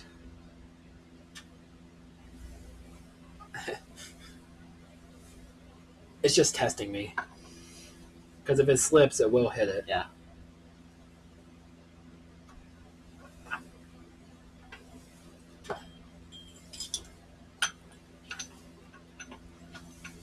Chat, is this in HD? Because my preview is not.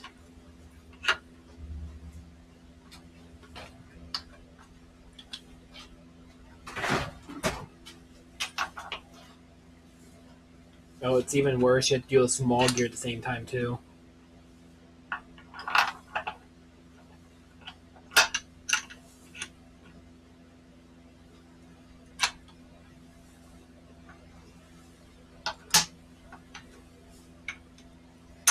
Oh, that's better. Now I can see all the hair to see his hand. The oil glistening off his fingertips.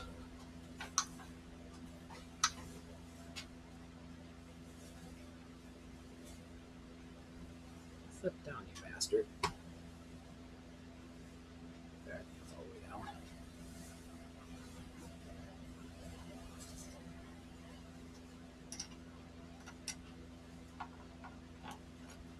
Ew. It's actually silver inside. Oh, look at that little metal sliver right there Mhm. from a wire brush.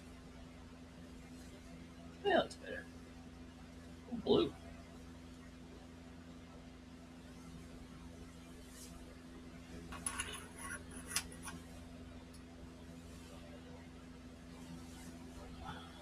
Move me up.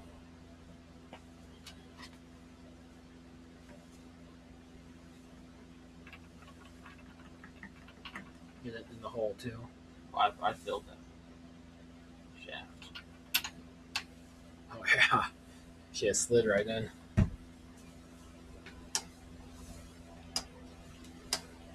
You may shift it up. Oh, Yeah. okay, we're good. It shifted. Jaw3RD said, "It looks HD from the small window overlapping Google Maps. I'm still in the tow truck." Hell yeah, brother. Okay. Look at the gap on that side. So it'll feel like it goes the other way, right? Yeah.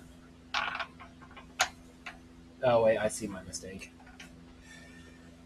Is 6 upside down? Yes. The bottom, yeah. Fit is upside down. Specific order.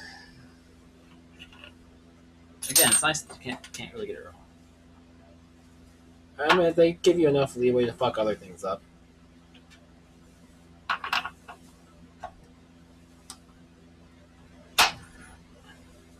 you get that down?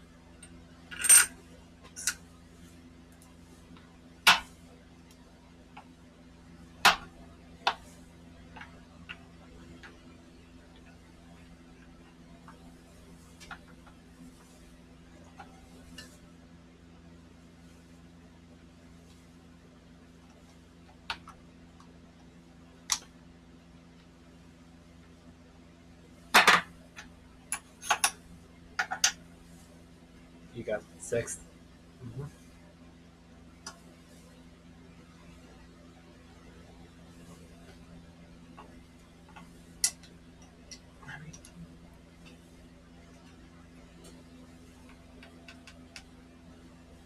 There it goes.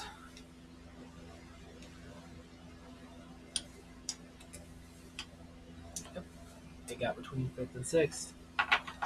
Oh yeah, that's a lot better. Okay, and then roll pin. Yep. Yeah, I don't know why I expected it to actually be there. Fine. We could check those magnets. I collected a bunch of small stuff. Shit, we didn't. No, I just thought of that. Like I came to the realization at the exact same time. Well, the good news is you have sources for really nice magnet drain plugs. Yeah.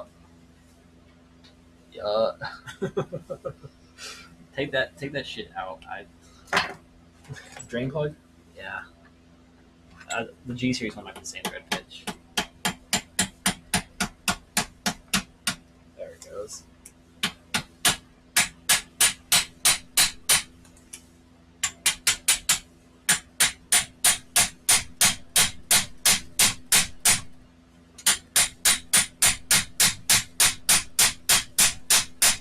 It's not rotated perfectly. I'm gonna have to grab pliers and pull it out.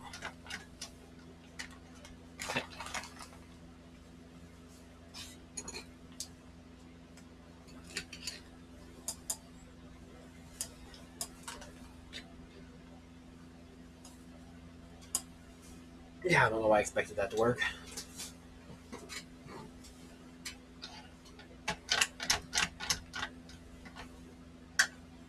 Shaw3RD said, anodized purple plug here, please. Well, it's funny you say that because the one I have is anodized gold. Grab me some vice grips, like some big ones, if you got them. Yeah, Or- they're already out. Yeah.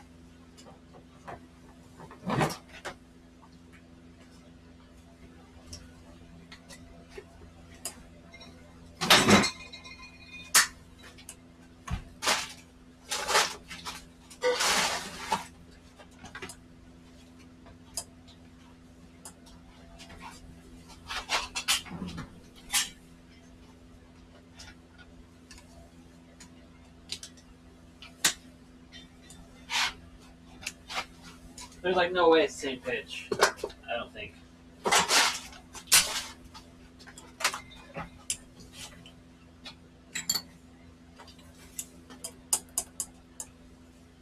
There we go. Okay. I don't remember that much stick out, but I think so. that was super annoying. I'm surprised I got it out. I'm happy I got it out. It was actually not really too far twisted. It just wasn't up high enough.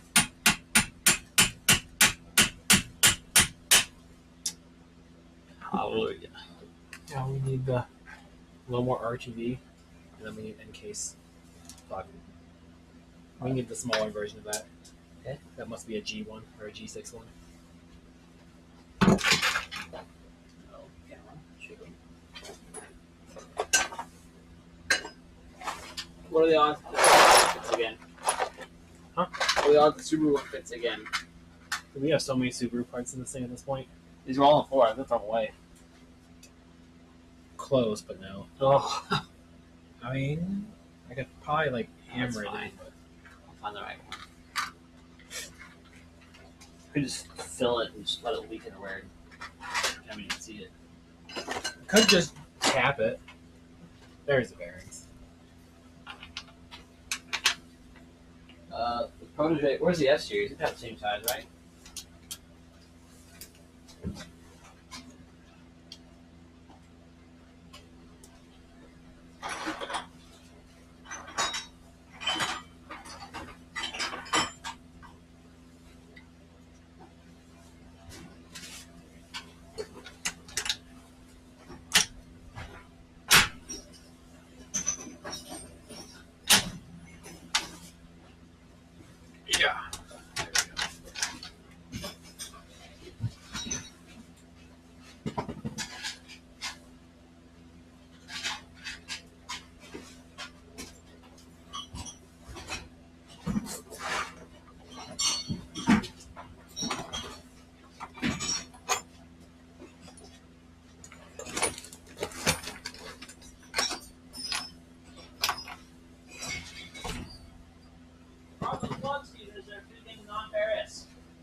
Huh? Oh. Yeah, they're aluminum. Yeah, that does look correct. Grab me a half-inch drive ratchet while you're right there.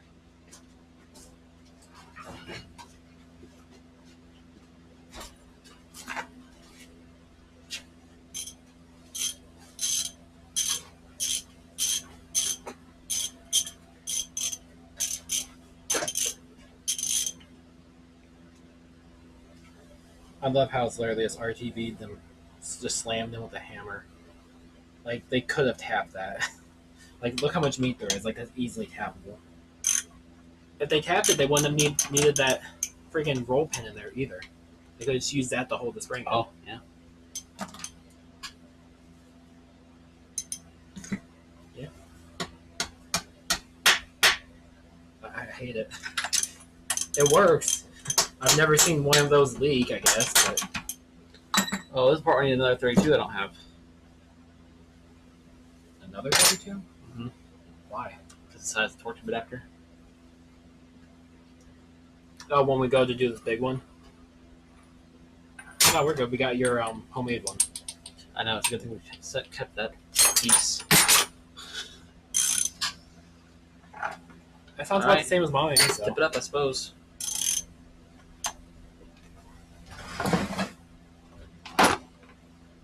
Yeah, it should be fine. There's not much oil in there.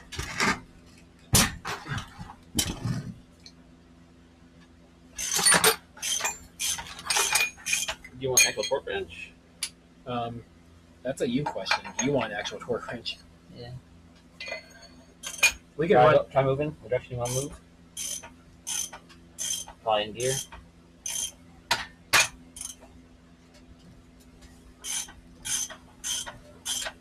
You already got the torque tube thing on there? Mm-hmm. Okay, I was about to say, I thought we somehow put it in 2 gears. I was kind of concerned for a second with how quick it locked up. That's enough for that one. Let me get the other size. I just want to make sure that our gears don't fall apart. Right. Because they're kind of trying to. Right. I need the bigger socket. The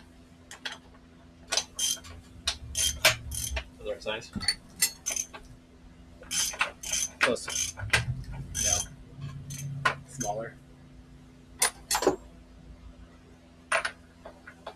That needs even smaller, but I think it's the one that we don't have.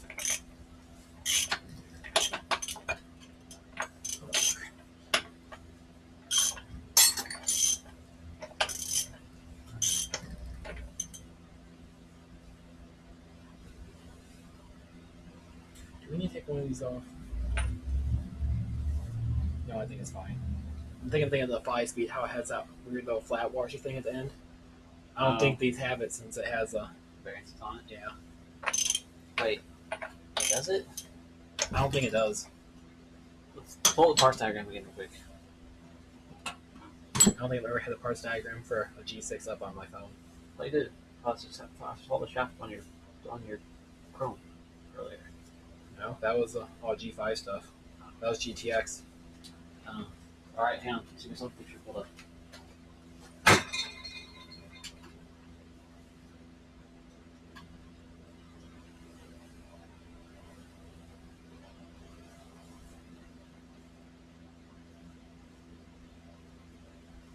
Yeah, no such thing. Okay. There is a little, some kind of shim, 1771 B. What the fuck? Well, we don't have anything else in this parts bucket that looks remotely like it would go at the end of that. So. Right. So.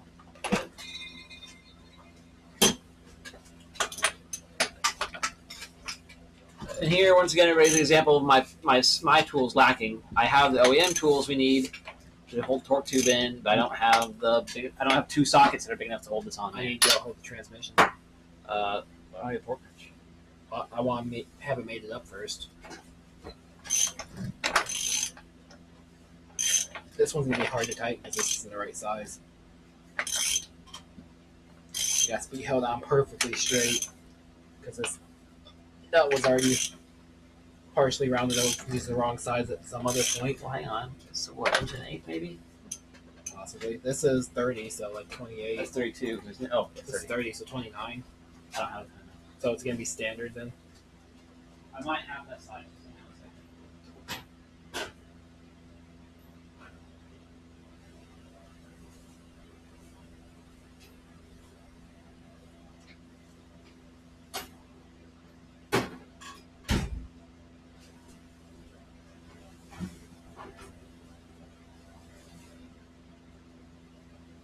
Shaw3RD said, anything an axle nut socket assortment can solve.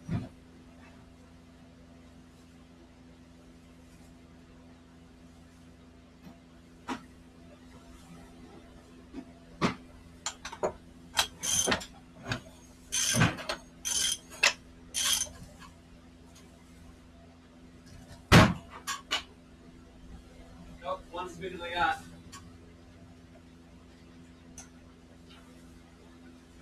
Okay, both of the hold it on pretty straight. The small one's gonna be easy to torque down. And the G6 one's the wrong size, right? That's G5, That's what I meant. but no, it should work. The shaft threads are the same. Yeah, 27 is too small, I'm guessing.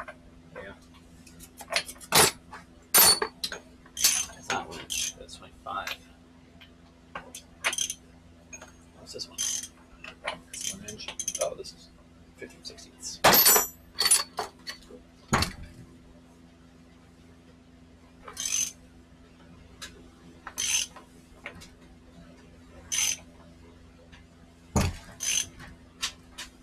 Okay, we're ready for our torque wrench.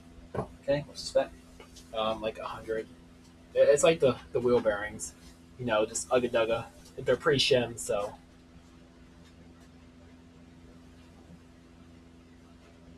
Where's my torque wrench? it's probably in the box of tools. Did we bring it with us? I don't think so. It would be weird for you to assume that you do not have a torque wrench.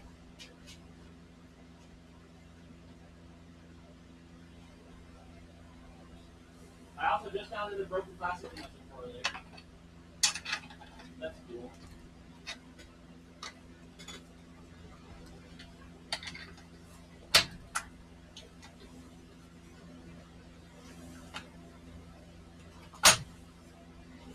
Alright, tight it is, I guess, because I don't know where my torque wrench went. Oh, there it is. Look, that's here. I found it. It's one of the trim pieces off of to use as filler earlier. Here it is.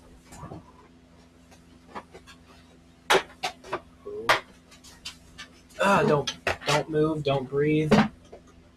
Okay, we're good. Right over spider. Yeah, that would have been a bad day. We got an axle stuff to throw in Yep. there. I got axle holders. Oh, yeah, ones axle even. holders. I'm gonna do 100. I think that's what we did last time. Oh, it's already set to 100. Look at that.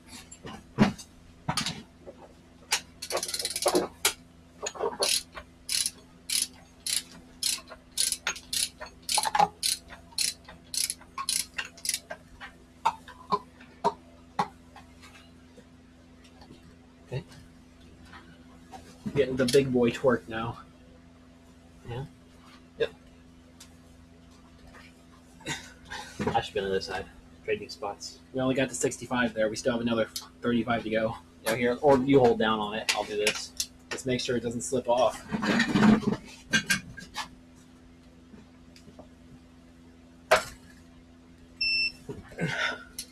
That's 92. I think that's the bottom in the spec. There was got the buzz. 99.7. Watch your fist. Playing a dangerous game there. Oh, yes, indeed. Now this one is going to take probably both of us. Because it's very not. Dude, that tool you made out of a clutch just works. I'll try to push, I guess. Keep it straight. I'll be mostly torquing to you.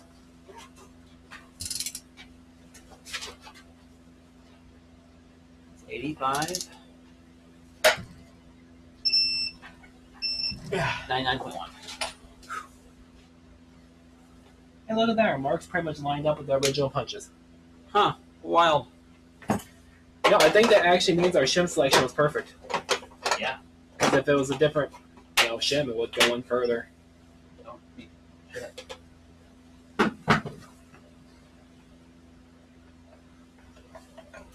Okay, let's grab your torque tube adapter, the drill, and spin this bitch up. Pretty much like you did for mine. You have adapters so we can actually use the drill.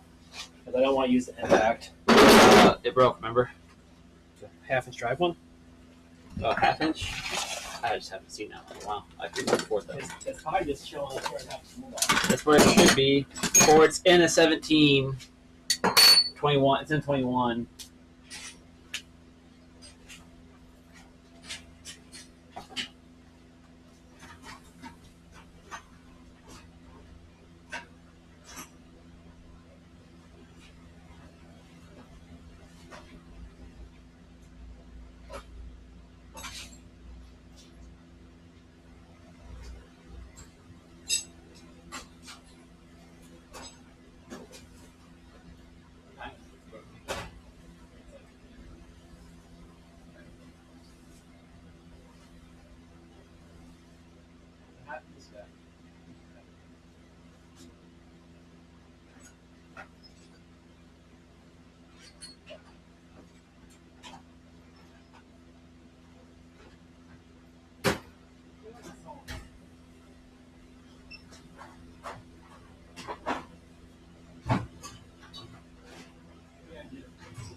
We got this.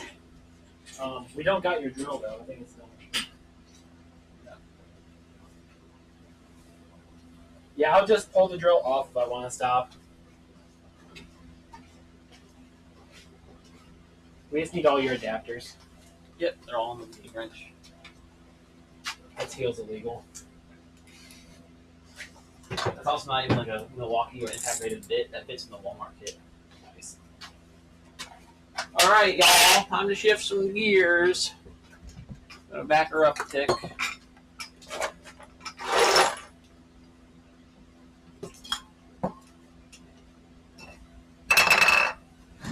Now y'all go to bed.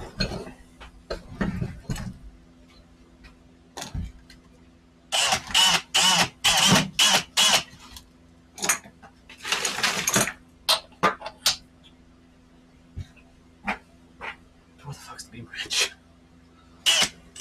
Oh, this line's so mad at me right now. I feel like you put it away. Where is that? I don't know, where's your away? That thing? Usually about there. Well, I don't see it on the table anymore.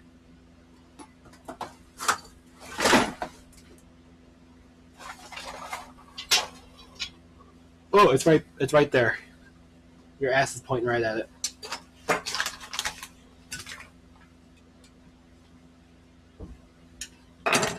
Look at that adapter stack. Sick.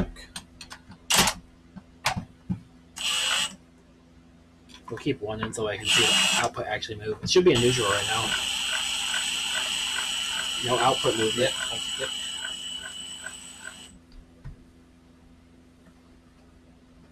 You're gonna need yeah. That feels alright. Honestly, it feels pretty nice and tight. It shouldn't be super loose. I think yours self-centered better, but this is alright. Honestly, mine had a shit ton more miles and badly abused. This case was relatively tight. I think this needs worn in some, but whatever. I think it will wear in.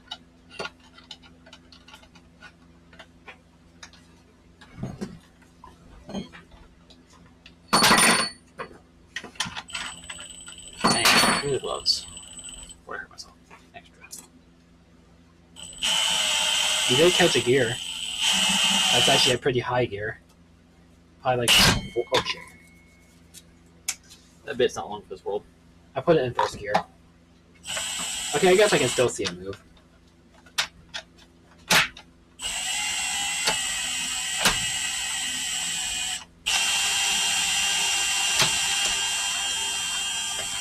That's the reverse.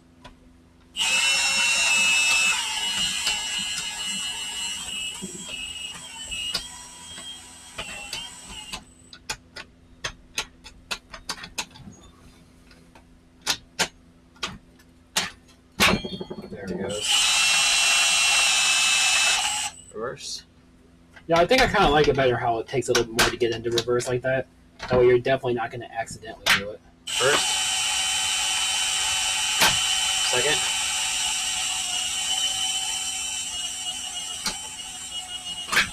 Third. Oh, that was fourth. Third. Fifth. Now I hope to God that sixth actually makes it go faster. Yes. Okay. I think those are working. There we go. Fifth. Sixth.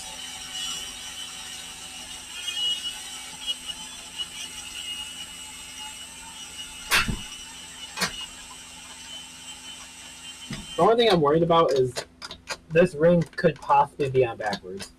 I don't know if it would make a difference. It goes fully in both gears. Because the offset looks just a cunt hair different. It could just be the bevel that's on one side that's making it look different. But it went in both gears, so I don't think it's going to be a problem. And that's reversible without an open transmission. Yeah, it's just in case.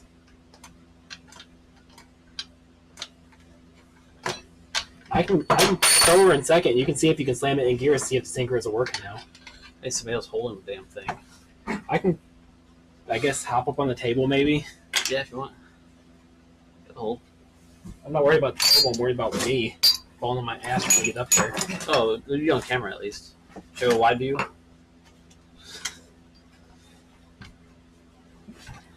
I'm gonna go full speed second. Or I'll do full speed first gear.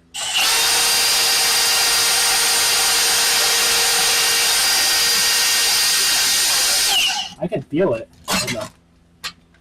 It's so hard to get in and out of gear. I don't know what's up with it. Like 5, 6.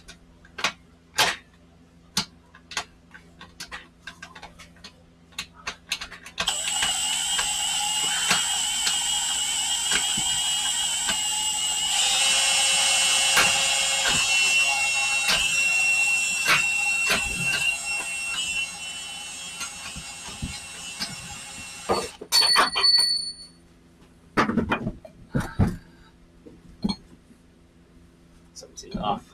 I don't know what though.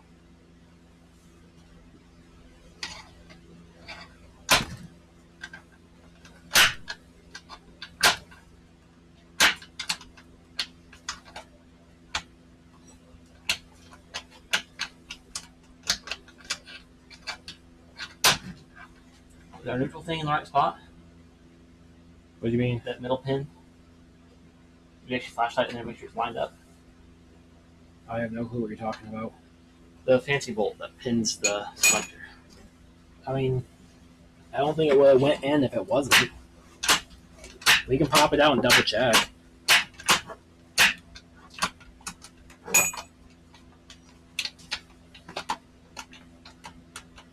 We can't put it in the car yet. His engine's in my basement. I mean, I guess we could. The engine does still kind of run.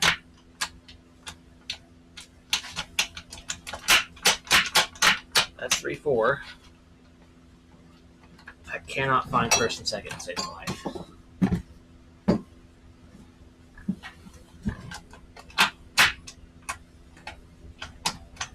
You're trying to reverse right now. I think that's too far. There. Oh, 2, 3. I can see the shaft. Is that shaft moving in and out for 2, 3? 1, 2? This one? Yeah. This one moves in and out for all. The first one moves in and out for all gears.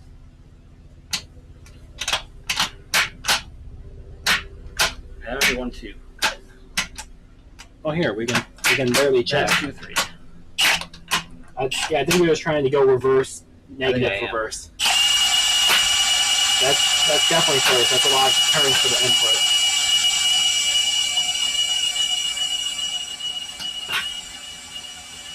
First, second.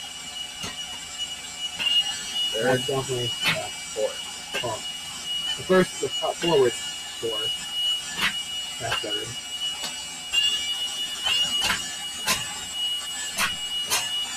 Let's see if we can get slow-mo video of it actually synchronized. No, you're right.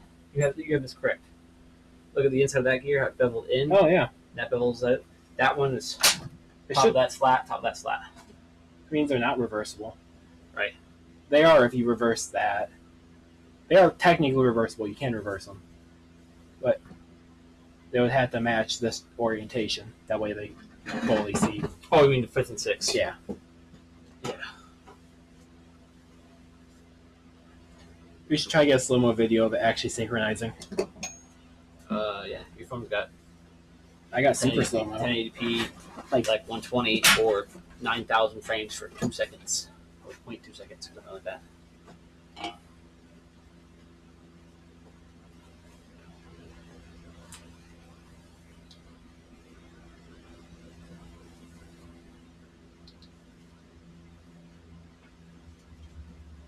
I don't think it's going to tell me what the actual FPS is.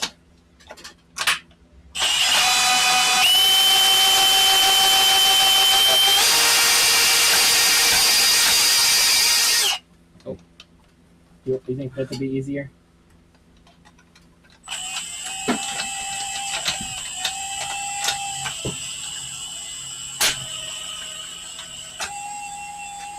You want to try 6 again? Yeah. Go.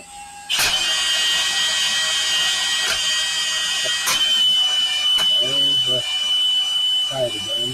Okay. Good.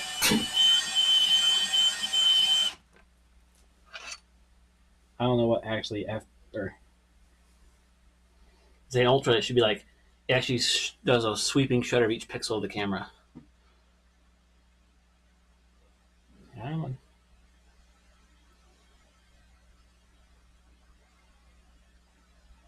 Really? They just pop right at. It was within the time frame it showed. So I gotta be faster, huh? Well, I don't know. At this point, I don't know when they're wanting the slow mo to actually happen. I think it's motion detecting. Alright, this should be non-PWM. If you're ready. I wonder if the PWM was actually just activating it.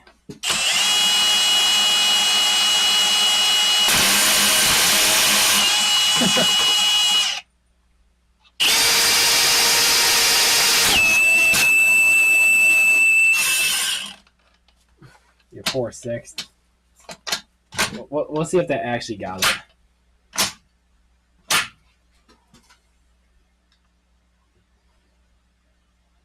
It looks like it might be getting closer.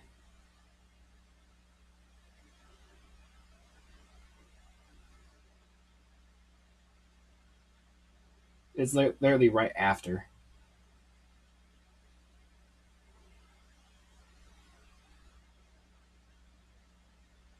Come on, damn you.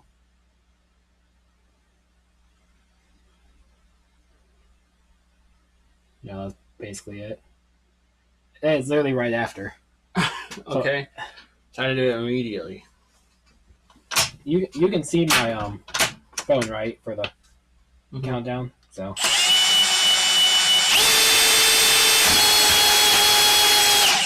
let me go to the first. I am in first gear.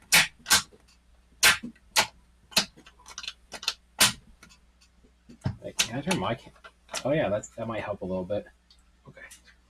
Now.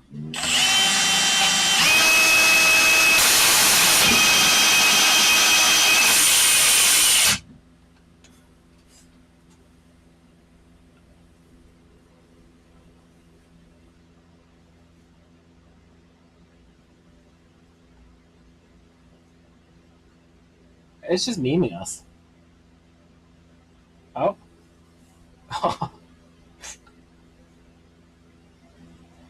Well, it showed us what not to do when we shift. Speed it up again without the camera.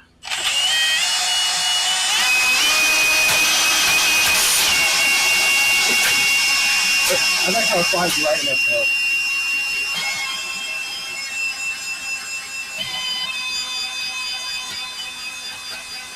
Sounds good. It's carbon. I think that's part of the problem is that we're trying to shift into 6 from a standstill. Yeah. Although transmission sounds great. There's no clutch. Oh wait, you have no things in there anymore. Oh no. Yeah. Yep. Okay, fixed. Okay. You want back? Where? Somewhere. It probably fell on the ground. Yeah, that's one. That would have been bad. It definitely was freaking right off. Okay. Yeah, I'm just gonna put it in second. Just leave it in whatever gear. Don't matter. I just want to get it rotating.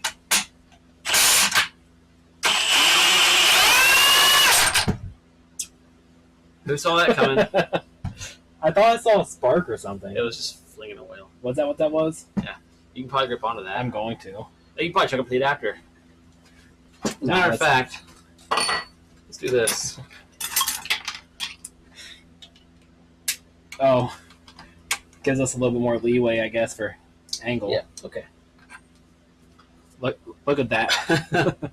No wonder it broke. I don't think your chuck would go big enough for the actual adapter. It might, actually.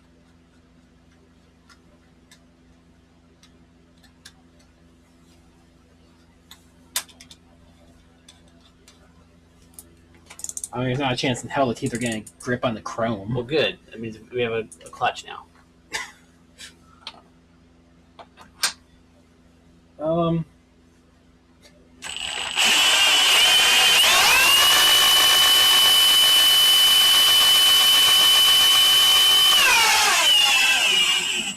That sounds pretty good. Your take video goes going from 5th and 6th. Why Look at that. Oh, God. Oh yeah, it's everywhere. It's all over the seat. I was just sitting on. Well, it lubricates. It do be lubing. We could also just put the thing cover back on. That way we're not wrecking your 5th and 6th before it ever hits the car.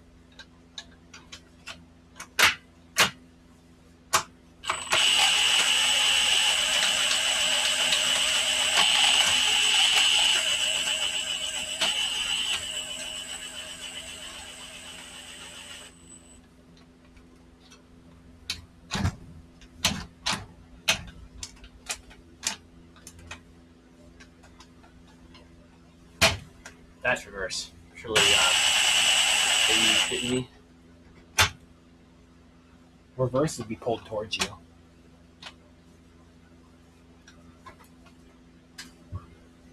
I think. Yeah.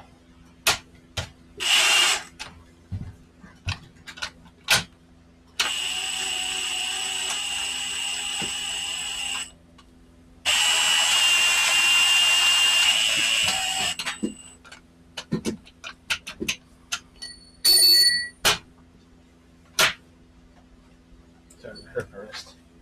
Want me to go over there and do it? I just want to find reverse. Where is he? Where are you?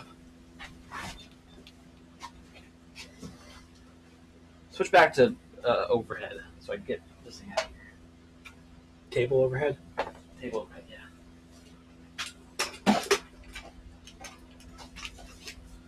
Okay.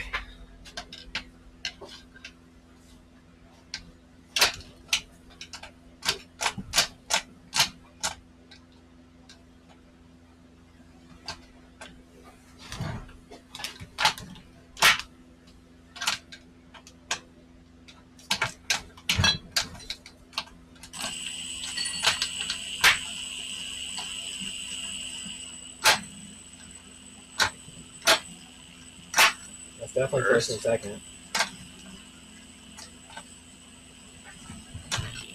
Oh.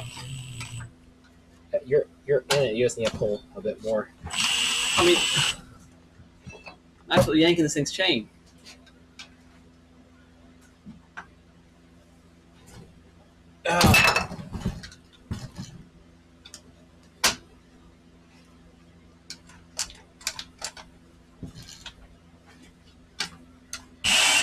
Really, I felt like it was in it.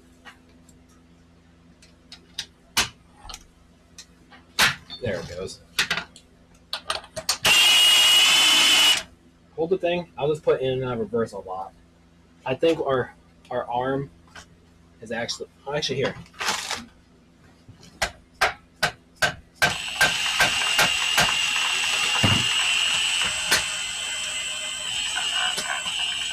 Oh, you don't need to actually spin it. Although reverse is technically synchronized. Okay, I gotta. Yeah, I should be this way.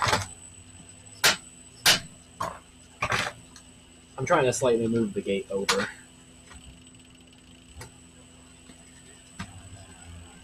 So what I'm gonna have to do is go in.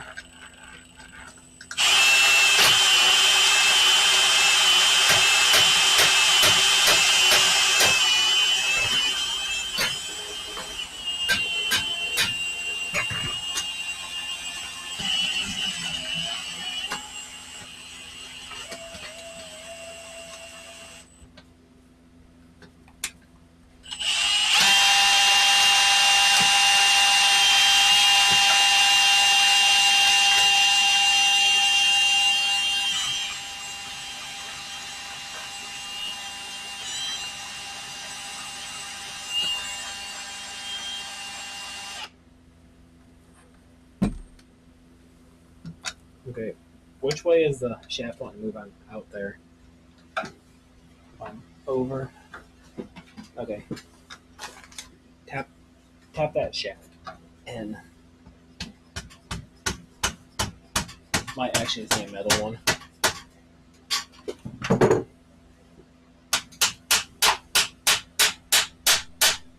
There, that's fully reverse. Good. Now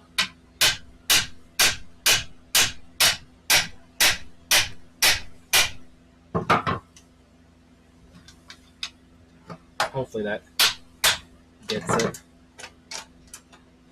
I did tighten those. Oh, there we go. Yeah, see way better. Oh, soon. I think I finally got the gate moved. I'm not worried about the bolts becoming loose from doing that because I tightened the fuck out of them. Yeah. I'm not going to be doing that in the car. Yeah, first, second, third. Yeah, bitch. Fourth, third, fifth, sixth, or vice versa. Sixth, fifth. Oh, I gotta do it in my mind. Backwards. So this would be down to fourth, third, second, first, all the way over, and back, over, back, reverse. That's reverse. So yeah, maybe a couple more taps just to be on the safe side. Oh yeah. And then really it's just the extremes you want to check. So fifth and sixth is still fine. And all the way over and back with reverse. Right now, they're up.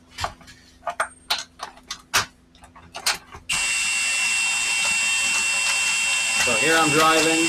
Over here reverse, right? Mm-hmm. Just backwards from the normal car, so that's reverse. Come back. That's be first. That doesn't look like first. That's just forward in second. That was slightly faster. That Third. was even faster. Oh no, sorry. Third. Fourth. Alright, fifth. No. Fifth. Sixth. And then you Neutral. pulled into the driveway. You might need to back out.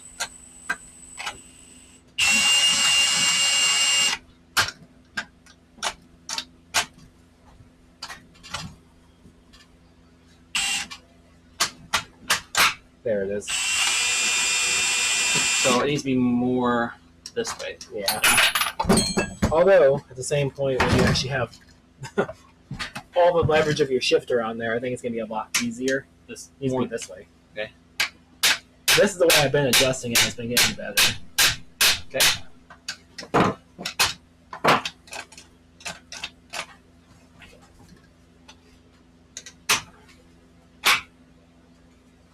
We're going to leverage like this.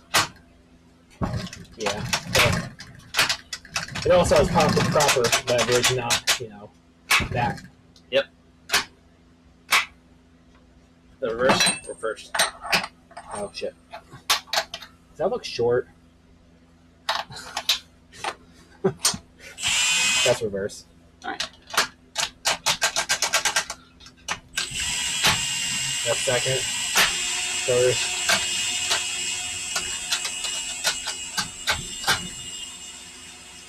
Second. Third. That's like fifth. The fifth. Fourth. Oh. There we go. That's the torque. 6. I can feel it on my wrist. So, let's see if you can get reverse one more time. Oh yeah. Just needed to adjust it a little bit. I really wanted the half case for that. I don't know why the half case was being so ornery.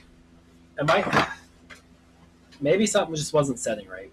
We did the first time. Nothing was oiled.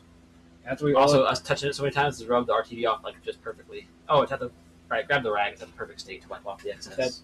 That's why I like doing it by finger, because it only smushes out just a littlest bit. Or we could be like the guy thought and just put about 14 ounces, the entire big tube. Just get some like extended bolts and just layer it like bricks. Have 3 inches of gap just from RTB. Yeah, each bolt just gets a washer and then RTB all around it. I just need some brushes. It's laying dimes. Where is the... So once we get that end case on, we'll have our second 6-speed done. Are you using the new end case or one of the old ones? One of the old ones, but the cleaner one. This one looks pretty clean. Yeah. Right? It looks clean to me. Okay. It matches the perfect shade. I will. Can you wipe that off? How about I get the thing that actually needs no oil at all on it first? And then that one's getting extensively wiped off because there we slung oil everywhere.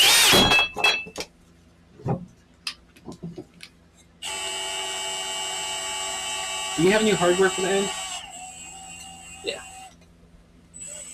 I mean, I figured you did, but I also figured I should ask.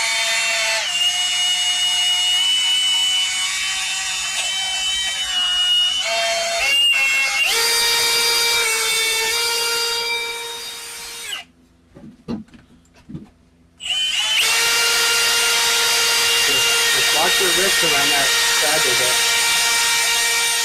Do you want to put this end case on first? That way we take away any possibilities of breaking that thing again?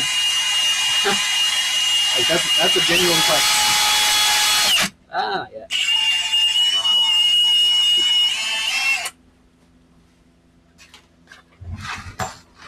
No, I don't know where the small tube went. I guess I'll use the big tube.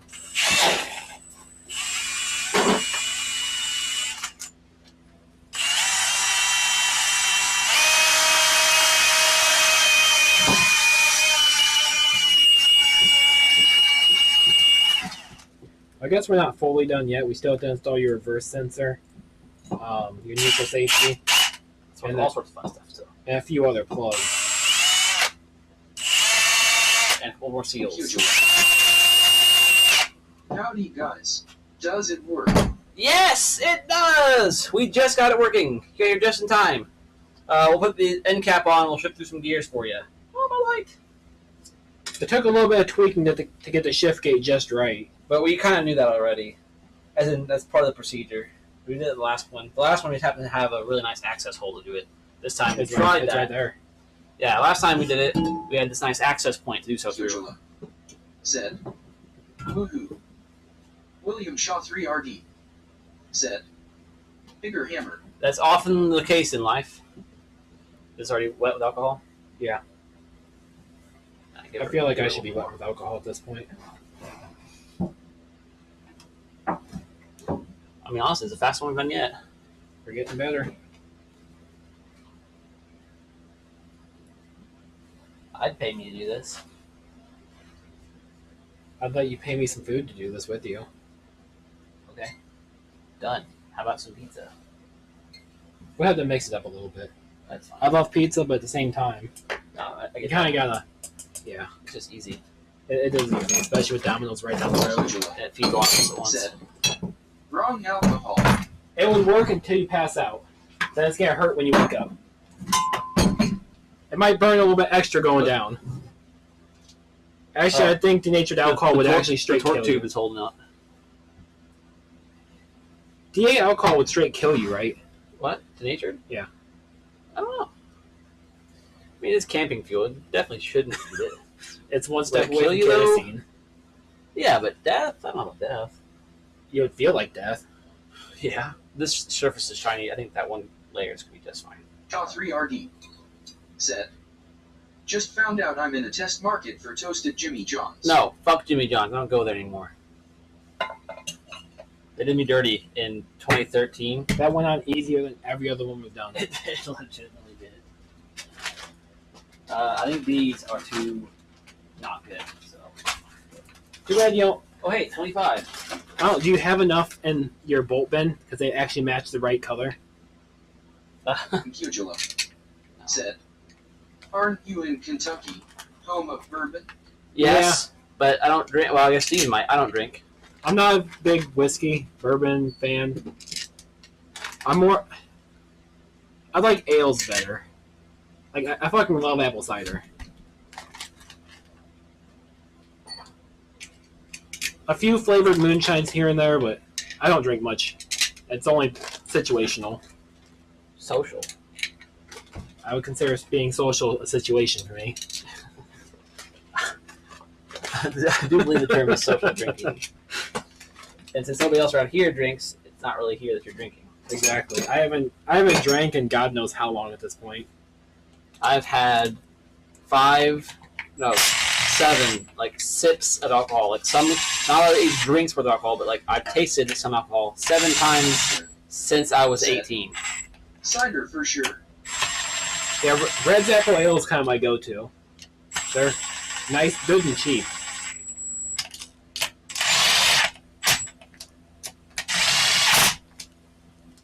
Put you on 1. Shaw3RD said, I'll only drink in the presence of a girl who I want to take advantage of me. It's worded very dangerously. The last few words is what. Yeah, it took a minute. It's for the me to come in.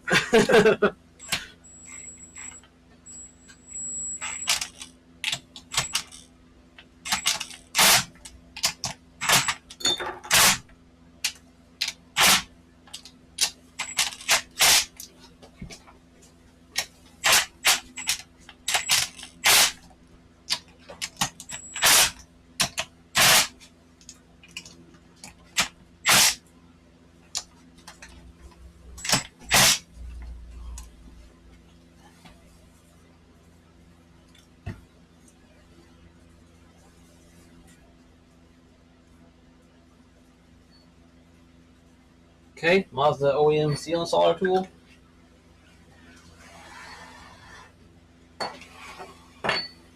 We got a thingy. Huh? Thing. Oh wait, there's a hole.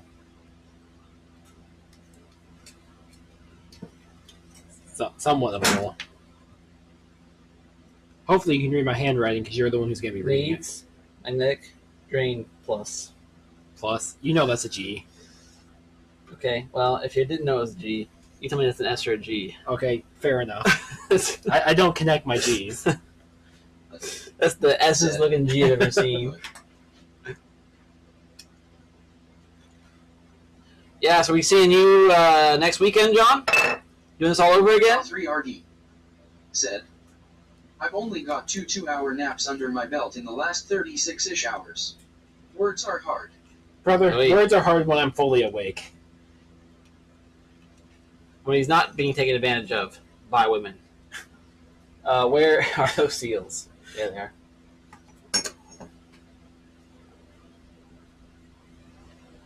Oh, so nice. Said, yes. Hell yeah, we'll see you here, brother. Wait, when? Next week? Yeah, John's gonna come up with his transmissions. Oh shit. Said, Angie drinks 1,800 Respeto. Probably why she's asleep. I like that. 1,800 Respeto.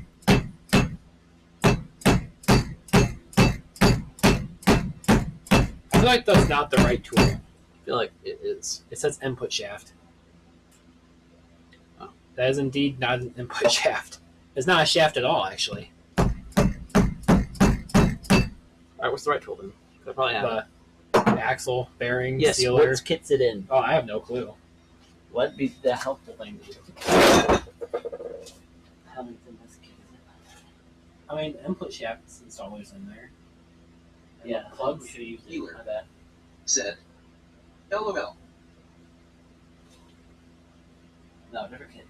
Check the book. You think the book actually tells us? I mean, it probably does. Of course it does. They're going to give you some obscure number that you don't have that we're going to search down again. No. They can try. They're going to. Transaxle manual. Differential seal replacer, TA77000-H. 23RD. Said, TW, the last few hours have only been through the left speaker. Not sure if I missed a memo while on a police call. Is that your fault or my fault? That's some fancy ass shit right there. You bet your ass it is. Clean and mineral spirits only. That's what all plastic ones say. I think they're happy people hitting the brake clean.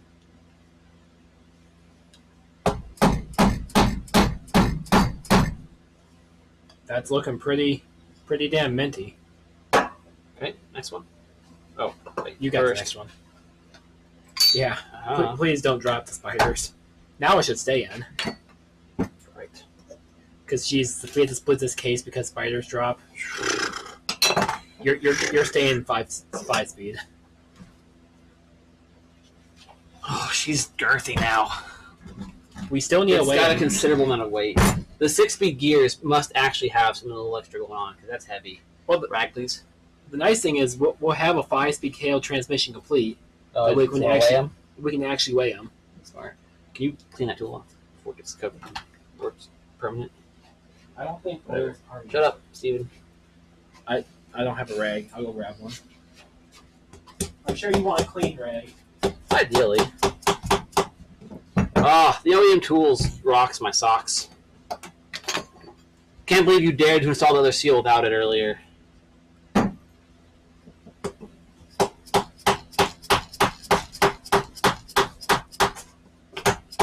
Here, I got a couple clean ones in case we need other cleaning bits. Oh, it suctioned in it even. You hear it popping way out? That's sick.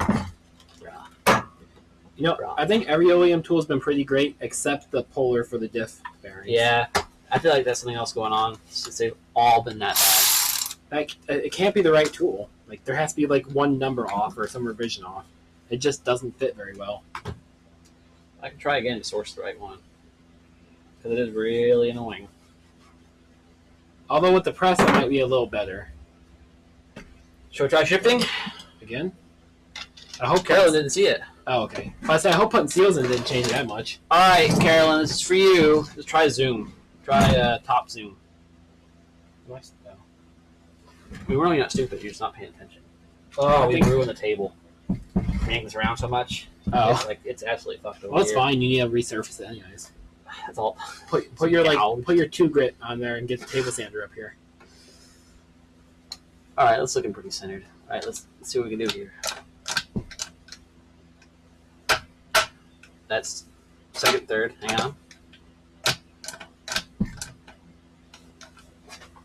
First. No, second. First. Second.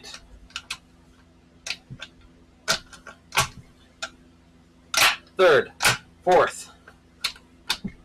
Fifth. Sixth. Now the tricky hard one.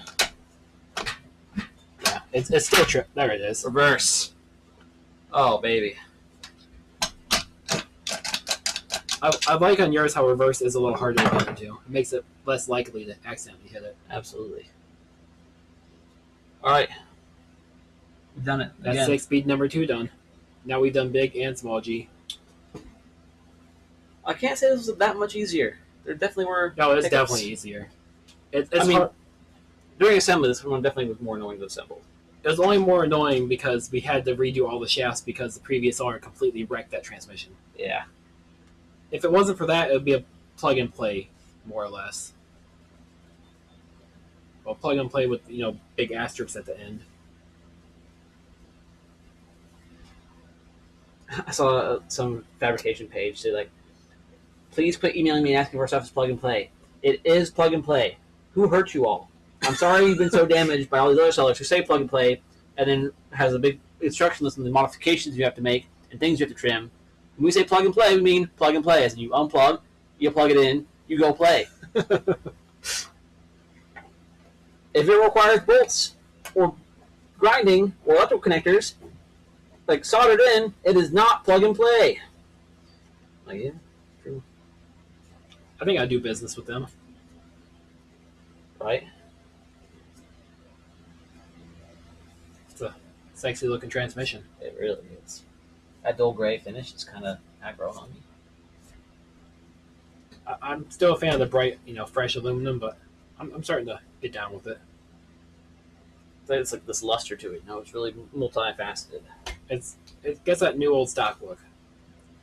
Okay, I'm gonna move it without completely boning my poor table. Yikes! Too late. Oh, I hope this KL actually works. I'm confident in my abilities, It will but for at we least killed 500 two. miles. The last one didn't. It did. Ish. So I drove all the way to Marysville. Did you? Yeah, the ECU pop, remember? I guess. But mechanically failed after that. Shortly after that. Yes. I don't care about electrical failures because that's just the. Well, that's what I'm saying. We drove around. We tested it around Lexington for a while. We drove around New Circle a few times at speed. Then I drove it all the way to Marysville. So it's a good number of miles. It just doesn't make sense why it failed the way it did, just randomly out of nowhere. Like Well, there's no hesitation. We'll take it apart and we'll find out. Get a better idea of what happened, hopefully. Well, Yikes, my surface. no. I was gonna say what I might do is install the cams tonight and just bring the engine over, but you don't have room for it. No. When the ice melts, I'll have room for it. As soon as the ice melts, I'm getting rid of that red Capri shell. And then, The ice might be melted tomorrow. It's supposed to be like 40 tomorrow.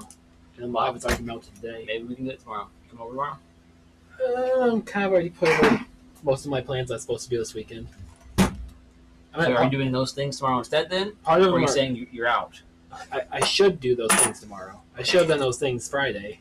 Yes. Part of that's your things. Yes. So if you would rather me come over and us hang out than do your things, I'm completely fine with Yeah, I that. don't really care. I need die cuts done eventually, but I'm not in a huge rush. Okay, that's up to you because that's part of our deal for the transmission. So Yeah. I got like 3 left that I found in Miata.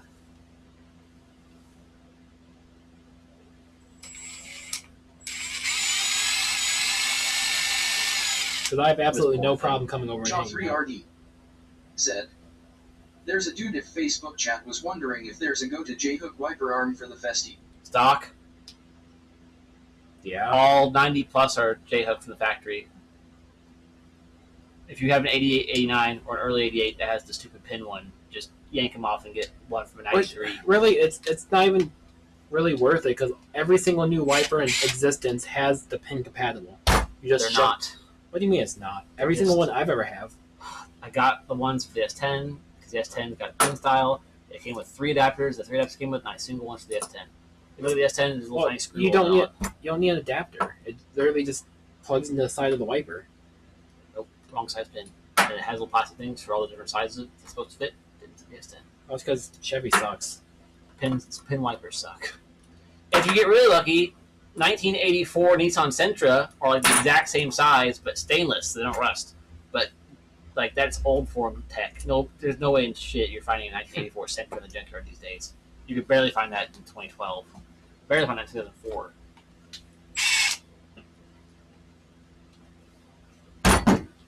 I'm gonna sit down for a second. Yeah. And Stands back to over. Yeah, I'll do it. I'll reach it. Yep. Bang. You got it. Oh.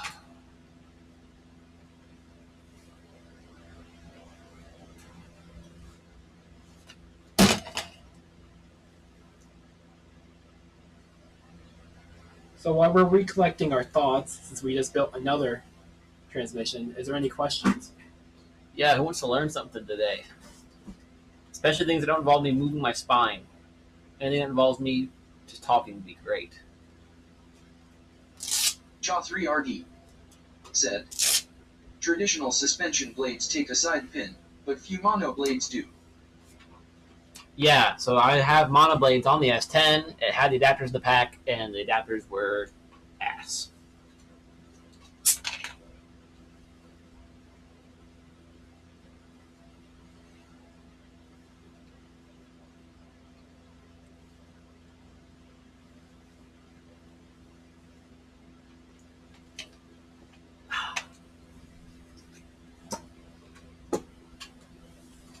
Horace said, whatever happened to the Swapped shop project? Oh, it's still here. The Saab is right outside that door over there. I just had to push it out to make room for other stuff. But Eric, who's the owner of the Saab, he'll be coming back here in a couple months, and we will do stuff to it again. Like probably May-ish. It just needs buttoned up. Like, he bought some new coolant hoses for it, a couple new belts and things like that, miscellaneous doodle dads. The interior is still disgusting, but he can figure that out.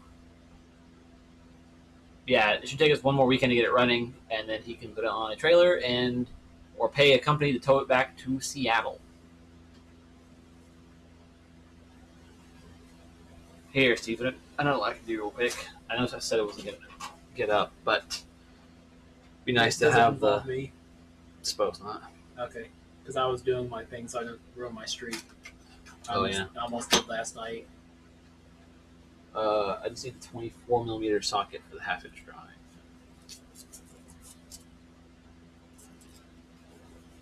This wrench will do just fine.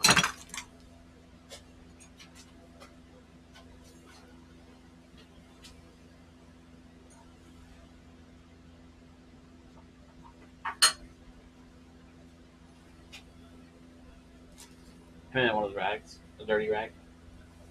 Oh, I'm only surrounded by clean rags. That's insane. What led to that? Me bringing extra over. Said, I need to make a long road trip in my yellow when's a good weekend to come visit. Legitimately next weekend, because John Allen's going to come over, Stephen will be here, whoever else I can convince to do stuff for me. If it's clean, we'll move cars around. If I get 4 people here to help me shove around dead cars, that'd be sick.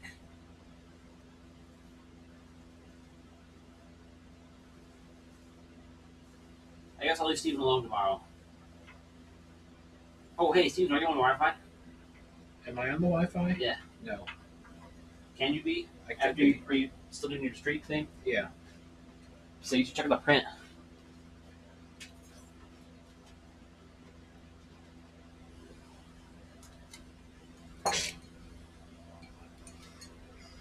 With my thing, you can go up this high. No. Okay, so this is clearly, must be like M16 then.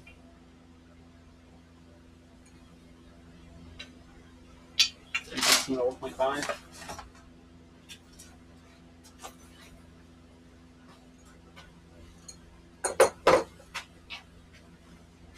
Okay, fair enough. Over here.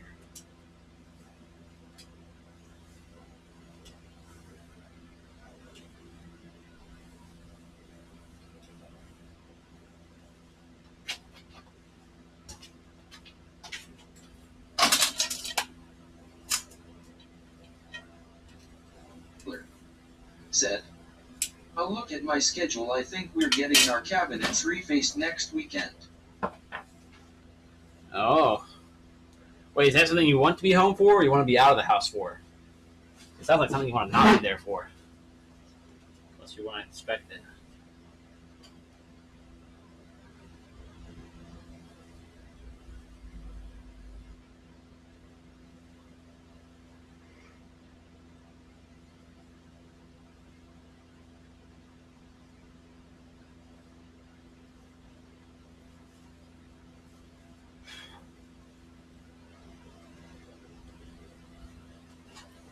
Hey, Will, what you said you wanted a purple drain plug?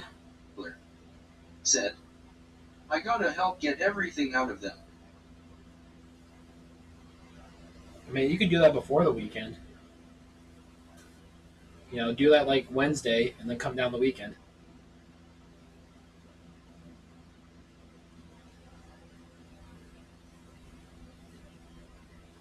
Oh, dude, me and William Shaw are gonna ball the frick out.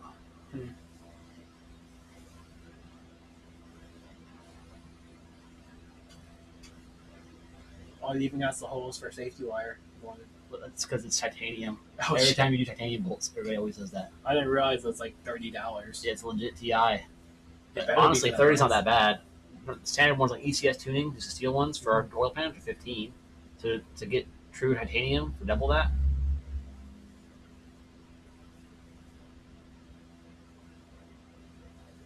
With magnet, of course. You can't call it magnetic and then say no magnet. Come on, guys.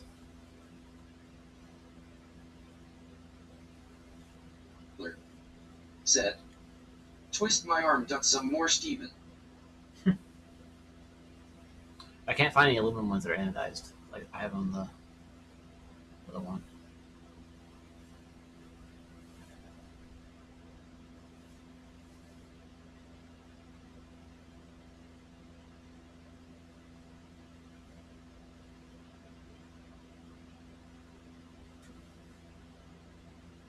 Chaw 3RD. Said. Yeah, depending on the size, I might have one I bought for my ST. The chat died on me after a surprise ad break. Well, I'm buying you. Oh, ad break. Steven, throw some ads in that thing. Wait, we didn't even send any ads. It's just a YouTube ad then. Yeah, you can add for good reason. We didn't do that. Go do that. Go, unless I hit automatic on accident. Yeah, it must be automatic if you got one, unless YouTube's stealing your. Only 5 left. Don't worry, Will. I got you. Me and you, buddy. We have matching purple plugs.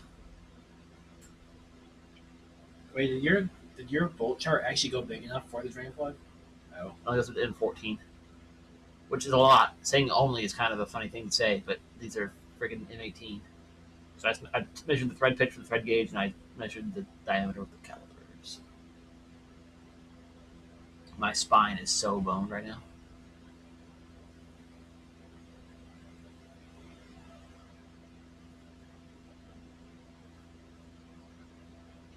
Dude, it's only 11 o'clock. Dude, great.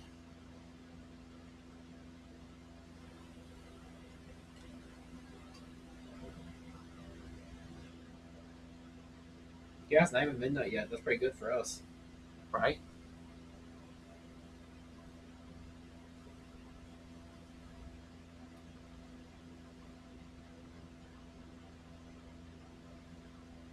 Can we see like how many people's actively on the page right now? Like On Facebook? Yeah. No. Chaw 3RD. Said. Absolutely an HBO Max ad, and then a non-skippable 2 more when restarting YouTube. Boy, you need YouTube Premium. It's worth it, especially if you watch a lot of YouTube content. I listen to YouTube music all the time, and it's worth it. I got the family plan, so it's like $2 a person. Prepare for a new and very intentional ad so that I get paid for all this hard work.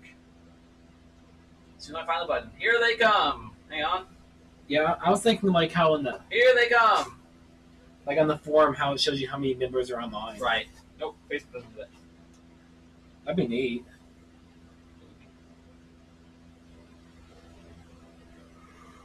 Chaw 3RD. Said. Raro. Bill Taylor. Said.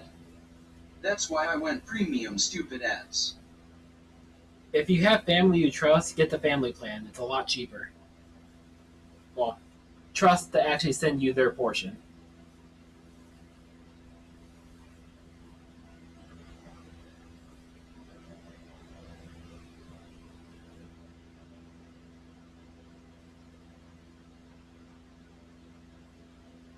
Actually, I don't think you can anymore. I think they locked down. They did geo-locking for YouTube Premium. Or IP locking, whatever it is. Yes, it is. Have another ad. Said. Cool. But disregard the YouTube family plan thing because unless you're in the same household now, Have another one.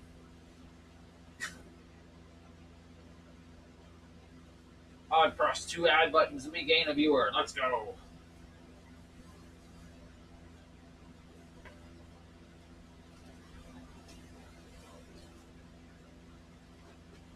You have anything now? oh no, I'm good. I just didn't know what your URL was to check. your Riggy .local. What is it? RIGGY. RIGGY? Yep, RIGGY .local.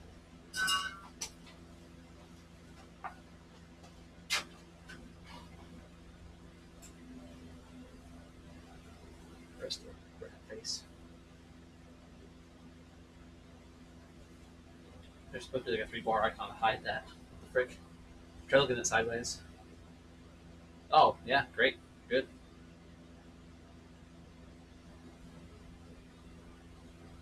Or just swipe to the left. 60%. How much time left? Estimated 6 a.m. Okay, 5:30. That'll be tomorrow. Everything's still looking pretty flat line. So that's good. Chaw3RD said, "Your ad was all in Japanese, but I didn't skip in case it gets you another nickel." Another day, another nickel. How the hell did you get an all Japanese ad? It looks watching or just about you doing things on your phone. Now it's spreading all over the place. Well, like actually in Japanese or a Japanese like company ad? Who knows? My supplier can verify my information. Dude, my neck is broken. Chat, please tell me to fix my posture. We've been walking around like this. It feels weird to be straight backed. I'm so much like this. It's so bad. Look at that. Look at that motherfucker on the TV. Ugh. Jesus Christ, man. You're gonna be one of those old people that have like a U-shaped neck. 100%. I'll be walking around like this in the store. Freaking hell, man. Where am I going to put this when we're done with this job? We can't stay here. I do this. Hang it up. Make it like flip down. Oh, mount it to like the attic stairs. Get the attic stairs spring loaded thing. Mhm. You just spring load it back in the ceiling. You press. Wham! It's not that heavy either. No, it's not that bad. Not that bad at all. Said, "I wouldn't know. I haven't seen any ads." Yeah, listen to Bill on his top dog shit. It's Man. bragging the hell out of it. Y'all see the press cam earlier? It's pretty sick. Yeah, I kind of wish that we could just get like a bunch of people together to ask questions. I just want to answer stuff. I want to flex my knowledge. Yeah, dude. I'll show you what I said that in the chat earlier. I posted this picture in the Protege group chat, and one of the guys that runs the big Protege group, was like, "Damn, bro, you just come out of nowhere dropping stuff like this." I was like, "Well, it's because you guys are in the Festiva group, Said, and there I'm a household I did. name." Oh, when you drop the cam pic? Or is that something else?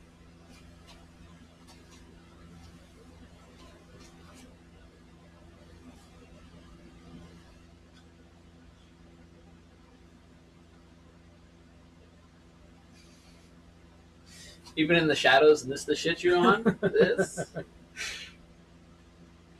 Now you just need to drop the.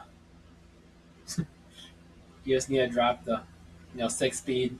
KL Chaw3RD, They're all waiting for me. And I want Said. to drive it. Thing. "I'm all hunched in my Detroit Fox News piece back in December. They aired it like 8 times that week." Oh, on TV, man. Hot diggity dog. Yeah, I'm just live for 7 people checking out my fucked up spine. Yeah, I've only noticed that the past year. I never really paid attention at all. And then one day we were on vacation. I walked past like one of those full size mirrors in the hotel. I was like looking over, like, what the fuck is wrong with me? I realized I'm not holding my shoulders back, my head up, grabbing my phone all day, doing one of these, bending over, doing transmission stuff, bending over the laptop. It's so hard to do too. You get tired all day trying to hold yourself up. I hate the stick so much. It's a 2-piece. Why? I just use my standard jack stick. Your pardon? Yes, your regular jack, like your red jack. Just use your regular jack stick, brother. I'll show you my regular jack stick. I got the spare one that came with the engine stand. The V-Vor orange one. They didn't include rubber handle. The picture clearly showed you putting the rubber handle on it, they don't give you one anymore. Do Absolute garbage. Do they just forget it, or? There we go. Chaw3RD said, "Marching band consciously fought my scoliosis." Yeah, dude, my cousin had a bad. Actually, she had bad posture when she was a kid, and she did marching band. She had to wear the plastic spine straightener around. She had to wear it all day. which is weight. I just learned that recently. thing. I for the longest time I thought scoliosis was something you're born with, like it's a disease, but no, you can actually get it from bad posture. Yeah, it's whack, man. Maybe I got scoliosis now. Your spine's Maybe all I'm- kinds of zigzags. Yeah, I'm fricked. Just absolutely fricked. I was watching a documentary or something. We get another on that. chair in here. I'm sick of everybody having a chair. Like from kids wearing their backpacks on one shoulder, and Yeah. straight up give them scoliosis. Yeah. It's wild. You walk around like this, dude. I carry a binder, a new backpack. I always had a binder. I had a wooden binder. I made my own at a wood shop. Carried it around school. I had a petition for why it wasn't a weapon. I should be allowed to keep it. I still have it. It's sick. I'll show it to you. I made it when I was like 12. I mean, to be fair, anything's a weapon if you're brave enough. That's what I said. I was like, if I wanted to hurt somebody, I wouldn't be swinging this around on a rope. I'd be taking a pencil and like fucking poking somebody. And said, you guys allowed like the string bags, like the ones you just a knapsack, you strap Yeah, the I string. could easily kill someone. If you with put that. your textbook in that, swing that around, it's the same as my piece of wood, dude. What the You hell? can just strangle them with that thing. I've blown through like 3 of the cloth ones over the course of 2 years because they're weak. So I built this thing. Leave me alone. And they're like, all right. And they know, like, we know you wouldn't mess with it, but somebody else like took it and then wanted to hurt somebody. And like, if somebody wants to hurt somebody with a big-headed object, they're gonna do so. We carry around textbooks. You guys allow string bags. Said, I think cell phones were the biggest contributor in first world society. That's me, dude. Just I've been thinking about just holding my phone like this all day, like a real goober. You would literally be like the commercials of Every boomer post, like all those shadow figures walking around like this, and the one dude's like enlightened. Please. Yeah, that press is definitely gonna be in the way. Because I was supposed to have bought it done by like now. Next week we're supposed to put the engine in there, do the wire harness. I can bring my transmission over. That's what we planned on anyways to mock up. Or we can mock up with that one for the wiring stuff. It's not a big deal. I just No, like, it's a the big Bondo's not done. I should really have it primed. It's a huge deal. We want to hook up the shift linkage and figure out what that feels like. Yeah, and I also really just want to get the wiring done because it's my biggest hurdle, I think, because it's going to be not like hard, But but it's a lot to think The through. drivetrain needs mounted, so I know. And I really started thinking, I want to the front mount pretty soon. I want to prototype that front one since we have the rear and the side now. Oh, well, 3D print some press brake mounts. We have the sheet steel. mm-hmm. We could just make your front mount.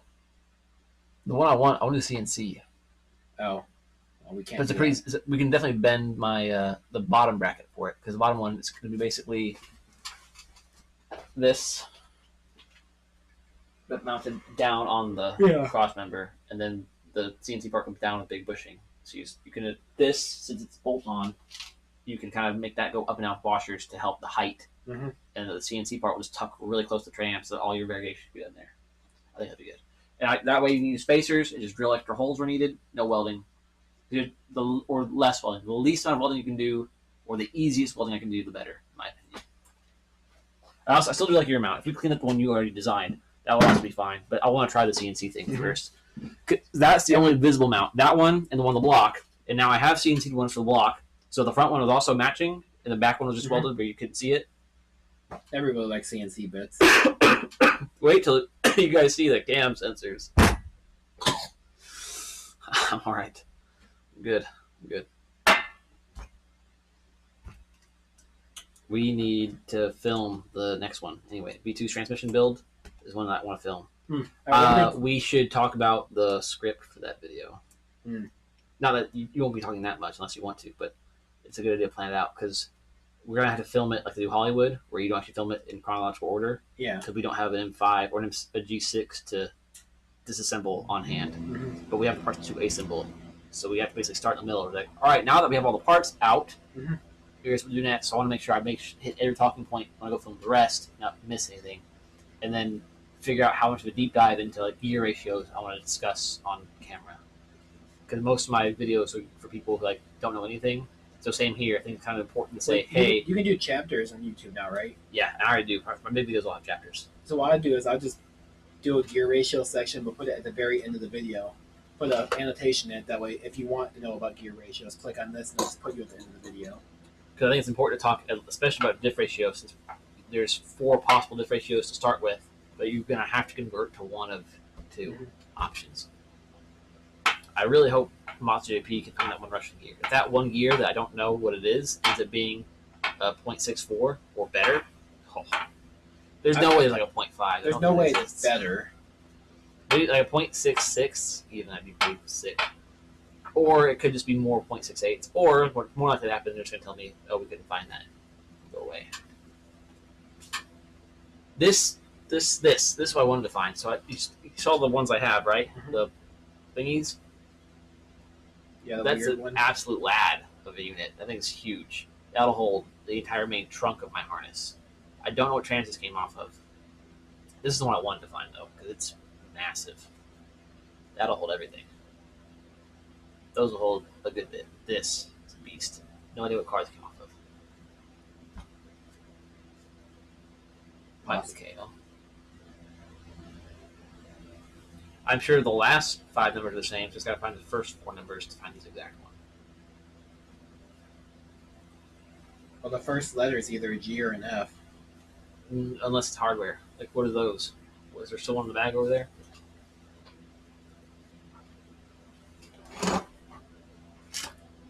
No, we didn't have any in the bag. The one that was in the bag was inside.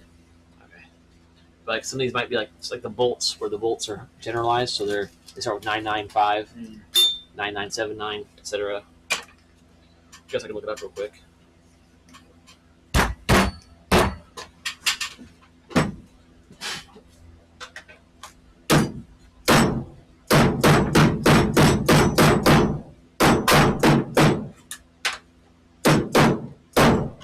Jaw 3RD said, car part shows 2017 Mazda 5 6-speed transmissions claiming they interchange with my 2012 Surge.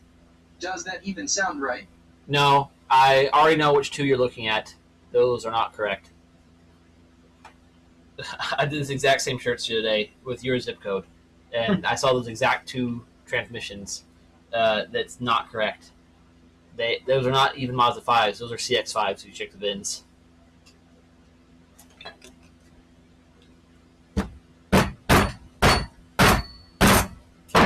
Anyways, I bought some inserts for cutting. That's supposed to be like good for like incredibly hard stuff, like 65 plus. Oh yeah, said, goobers. yeah, for sure. So I think they're just plastic dipped. they are. We should just have Sencut Sen make us a bunch of these little straps that stainless. The only well, I guess if they're stainless, yeah, it wouldn't need to be anodized or anything. Yeah, I was for the longest time I was wondering how they did that. Like, there's a loop in it. How do they get it in? Right. But yeah, they're just dipped. I haven't seen like the cans of actual dip style plastic for a long time. I remember back in the days, Lowe's, people were trying to buy plastic dip. I remember them taking it home like, what the fuck is this? They have it's like the can, it's got the yellow goop in it for tool handles. Mm-hmm. Before plastic became a spray-on dumbness, Mm-hmm. and now the spray-on stuff's so common you try to find the dip kind. I've seen it dip kind of a few places. The only place I've ever seen it's always yellow. Yeah, yellow's the only kind I've seen. But yellow's a bright enough color, you could restain it. If you're going black... Now we're talking work. Now it's like, step 1, have Sencut Sen cut these out as stainless. Step 2, dip them in yellow dip. Step 3, boil that, get RIT dye in there and turn it black. No, you dye the dip. You don't... Dye the entire can. Yeah, this is getting silly. My spine. The inserts are from Temu, so we'll see if they're actually good. I can't see the hardness being harder than 65 on the Rockford. Too many rocks. Whatever the hardness scale is. There's like 6 of them. Plasti dip. Said, is the 01 Kia Rio Trans an F or G series? Both. Yeah, it's a bit of a hybrid. It's mostly F series, but it's got a 26 spline carrier with a bigger ring gear. Yeah, it's pretty much like an F series transmission with a G series differential. Plasti dip, 14.5 ounce, black, available at Home Depot. You might also want Flex Seal. No, I do not. Thank you, Home Depot. The pictures for the product are straight from 2003. It's incredible. I want to find that strap thing. Yeah, do you want to go inside and troll through Mazda parts till we spend all my money? Said, So would the G series factory diff fit in it then? I don't know. That would be a Possibly. great question for Joe. Although I wouldn't. The diff ratio is terrible in a Rio. I mean, I guess if you want a short, like, autocross transmission, sure. Yeah. But also, no. I wouldn't mess with the Rio one unless you already have it. Said. For racing, it's better. Yeah, it's really track dependent. John would like an even taller one for autocross, but not crazy tall. He needs a very ideal second, third. That way he can stay in second and third. I think he wants to hit like 100 in third and then hit 58 or something in the second, ideally. So you need a longer third so he doesn't have to shift the long straight part. Yeah. In autocross, he has problems shifting just because of they're not really great ratios. Right, and so the final drive ratio helps him some, but then he still ends up getting limited on top speed. So really, just a custom built G6 would be great for him. I kind of want to like grind this weird lip Jaw 3 off. RD. Said. See the mystery 2011 Trans in Detroit? No grade, no description, no price. Fastiva. Said. I do track racing, so bringing down the whole ratio would be good. William Shaw 3 RD. Said. Fusion. Yeah, I saw that one. I thought about calling him, but I've got a line on quite a few already, like more than we can legally bring across the checkpoint right now. So And besides, we have to start with that. the Fusion, in my opinion, is the worst of all of them. to No, work with. second worst. That's the second. That's the first. The one that's got a 4.388 and I'm not a talking about just in terms of 0.71. ratio, but like ring gear thickness. Like everything's bigger. That's all the 4.38s. Is it? Yeah, the Mod 6 is the same way. No. Well, the Mazda 5 seems to be the best for us. For us, yes, but for like some people will want the 4.388. Like in this case, for this, we wanted it because this trans came with a 4.388. So there's other Pro people that would rather have that. Us and the damn small tires. What was I talking about? Oh, yeah, Fastiva for track racing to bring down your whole ratio. Get one of these. The Fusion, like I just said, is 4.388, and you have like 3 or 4 options for every gear between second and sixth. In first gear, you have 2 options. As long as you're willing to buy 3 G6s to make it happen, you can make your dream transmission. And the 4.388 final would get you a ton of or if you want to go, like if you want to go 100 miles an hour max in fifth and have every gear option available, get the Ford Escape transmission. That final is 4.7 or something, 4.8. Said. I would love the 6-speed, but my class only allows up to a 5 speeds. Fastiva. Said. Speed. Yeah, easy. No, we can. Honestly, I can. If you want to have us build you something, I can build you almost any transmission you want. If you give me enough time to source it. So yeah, we could get you a 4.9 final drive ratio. You'd be limited to like 100 miles an hour, maybe 110 in fifth gear. But then every gear, it'd be like the world's close ratio box. First would end at 20, second would be like 42. I mean, I can do the actual math if you want to know the actual math. I can tell you exactly what gear ratios we can get you. But yeah, you can build a crazy. Since I have so many possible ratios for a 5-speed G series, we can build you your ideal transmission. Because for a 5-speed, we can get you a final drive of 3.95, 4.105, 4.388, 4.6 something, and then 4.9. Sixth gear can be, or fifth gear can be anything from 0.89 all the way down to 0.68. Jaw 3 RD. Said. I'm stunned how many of my people don't have at least an enhanced license. Cruising on Gross Isle, my phone used to yell welcome to Canada. These are your rates back in the uglier data days. Yeah, I guess some people just aren't interested in bothering, and some people don't want to like mess with the process. I know, like over here, we had to get an enhanced license, not enhanced. It's the real ID, and it's like people are like, I don't want that crap. It's like it's literally just you getting approved to go on a flight. Like, relax. Kentucky people, man, dang old. It's not even just Kentucky; it's everywhere. No one wanted to get it. It's just because it just took a little bit more to actually get it. If you like bring in your birth certificate and social security card and stuff. But you only have to do it once. When you renew it, you don't have to do it anymore. Right. And you can get up to like a 5 or 10 year license. That's too aggressive. I've ruined it. Can I have the Dremel? Good thing you can't see a damn thing on top of the transmission. Yeah, can I have the Dremel so I can sand it instead? Oh, it's so far. Do you think my spine's in better condition? A little. A little. I watched the tapes back, alright? Only one of us walking like a hunchback Notre Dame, and it ain't you. Well, it's because I'm used to the pain. My tolerance is pretty high. Well, that's my point. Your spine, at least, you're able to hold it straight. I'm physically incapable, apparently. Said. And if you can't find your social, your W2 works too. Really? Oh, they wouldn't tell us that. Yeah, they didn't tell us that. I had to go order all my stuff new. You just go to the health department to order all your, Social Security cards. Why don't you have to go to your birth hospital to order your birth certificate?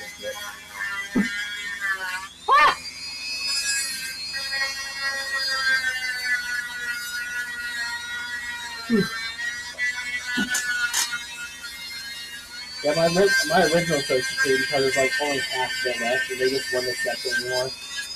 It made me 28 years, and they just stopped accepting it.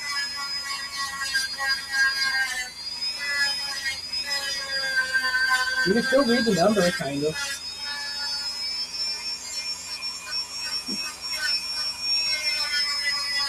I honestly don't understand why you do that. You do, when you don't understand, but you do know me. Chaw3RD said, Aberdeen, Washington is on the exact opposite side of US 12 for me. Ah, you go see Eric. Like, even knowing,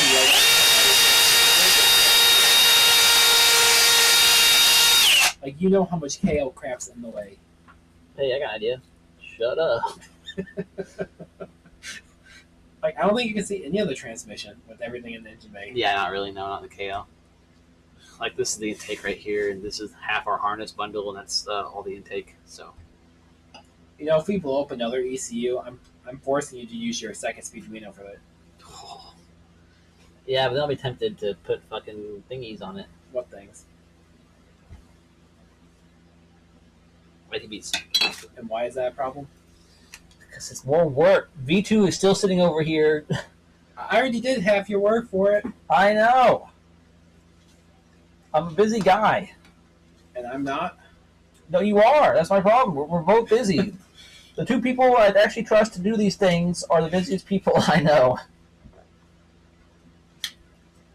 So is Michelle. Well, if it wasn't really if it wasn't for Canada being nerds, I would have had your engine in your car by Christmas.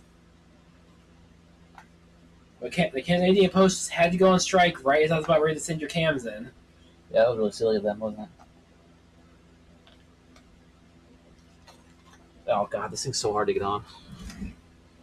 So yeah, for the 6 people still here, I built him a complete KL from the bottom up, like down to bare block.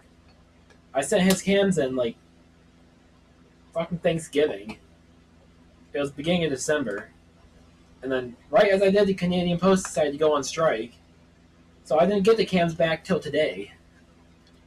My plan was to get the engine back together and in his car over Christmas break while he was at his parents' house. As a Christmas surprise. Very sneaky. Which I definitely could have pulled off. I've done stupid shit like that all the time. But no, Canada had to screw me over. I could have shipped it by a FedEx or something, but he said he can only ship out by a Canadian Post. So it still would have been a wait either way.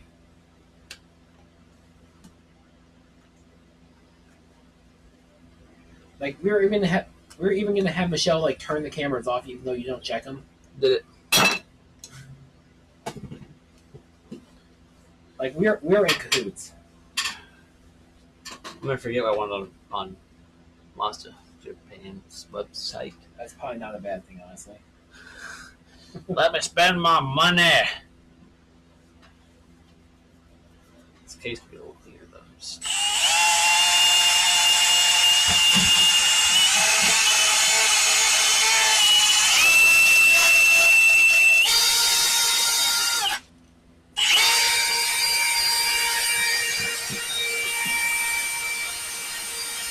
There's that familiar smell. God, it brings you back, doesn't it? By it brings you back, it means me to my house in Illinois, doing this for hours on a transmission I'm not even using. Okay, that's the end of the stream, everybody. We're gonna go inside where it's like kind of warmish, and I'm gonna look up stuff on my desktop, and Steve might turn with his laptop, and then we're gonna go to bed. Night, y'all. Go to bed. I'm not going to bed anytime soon.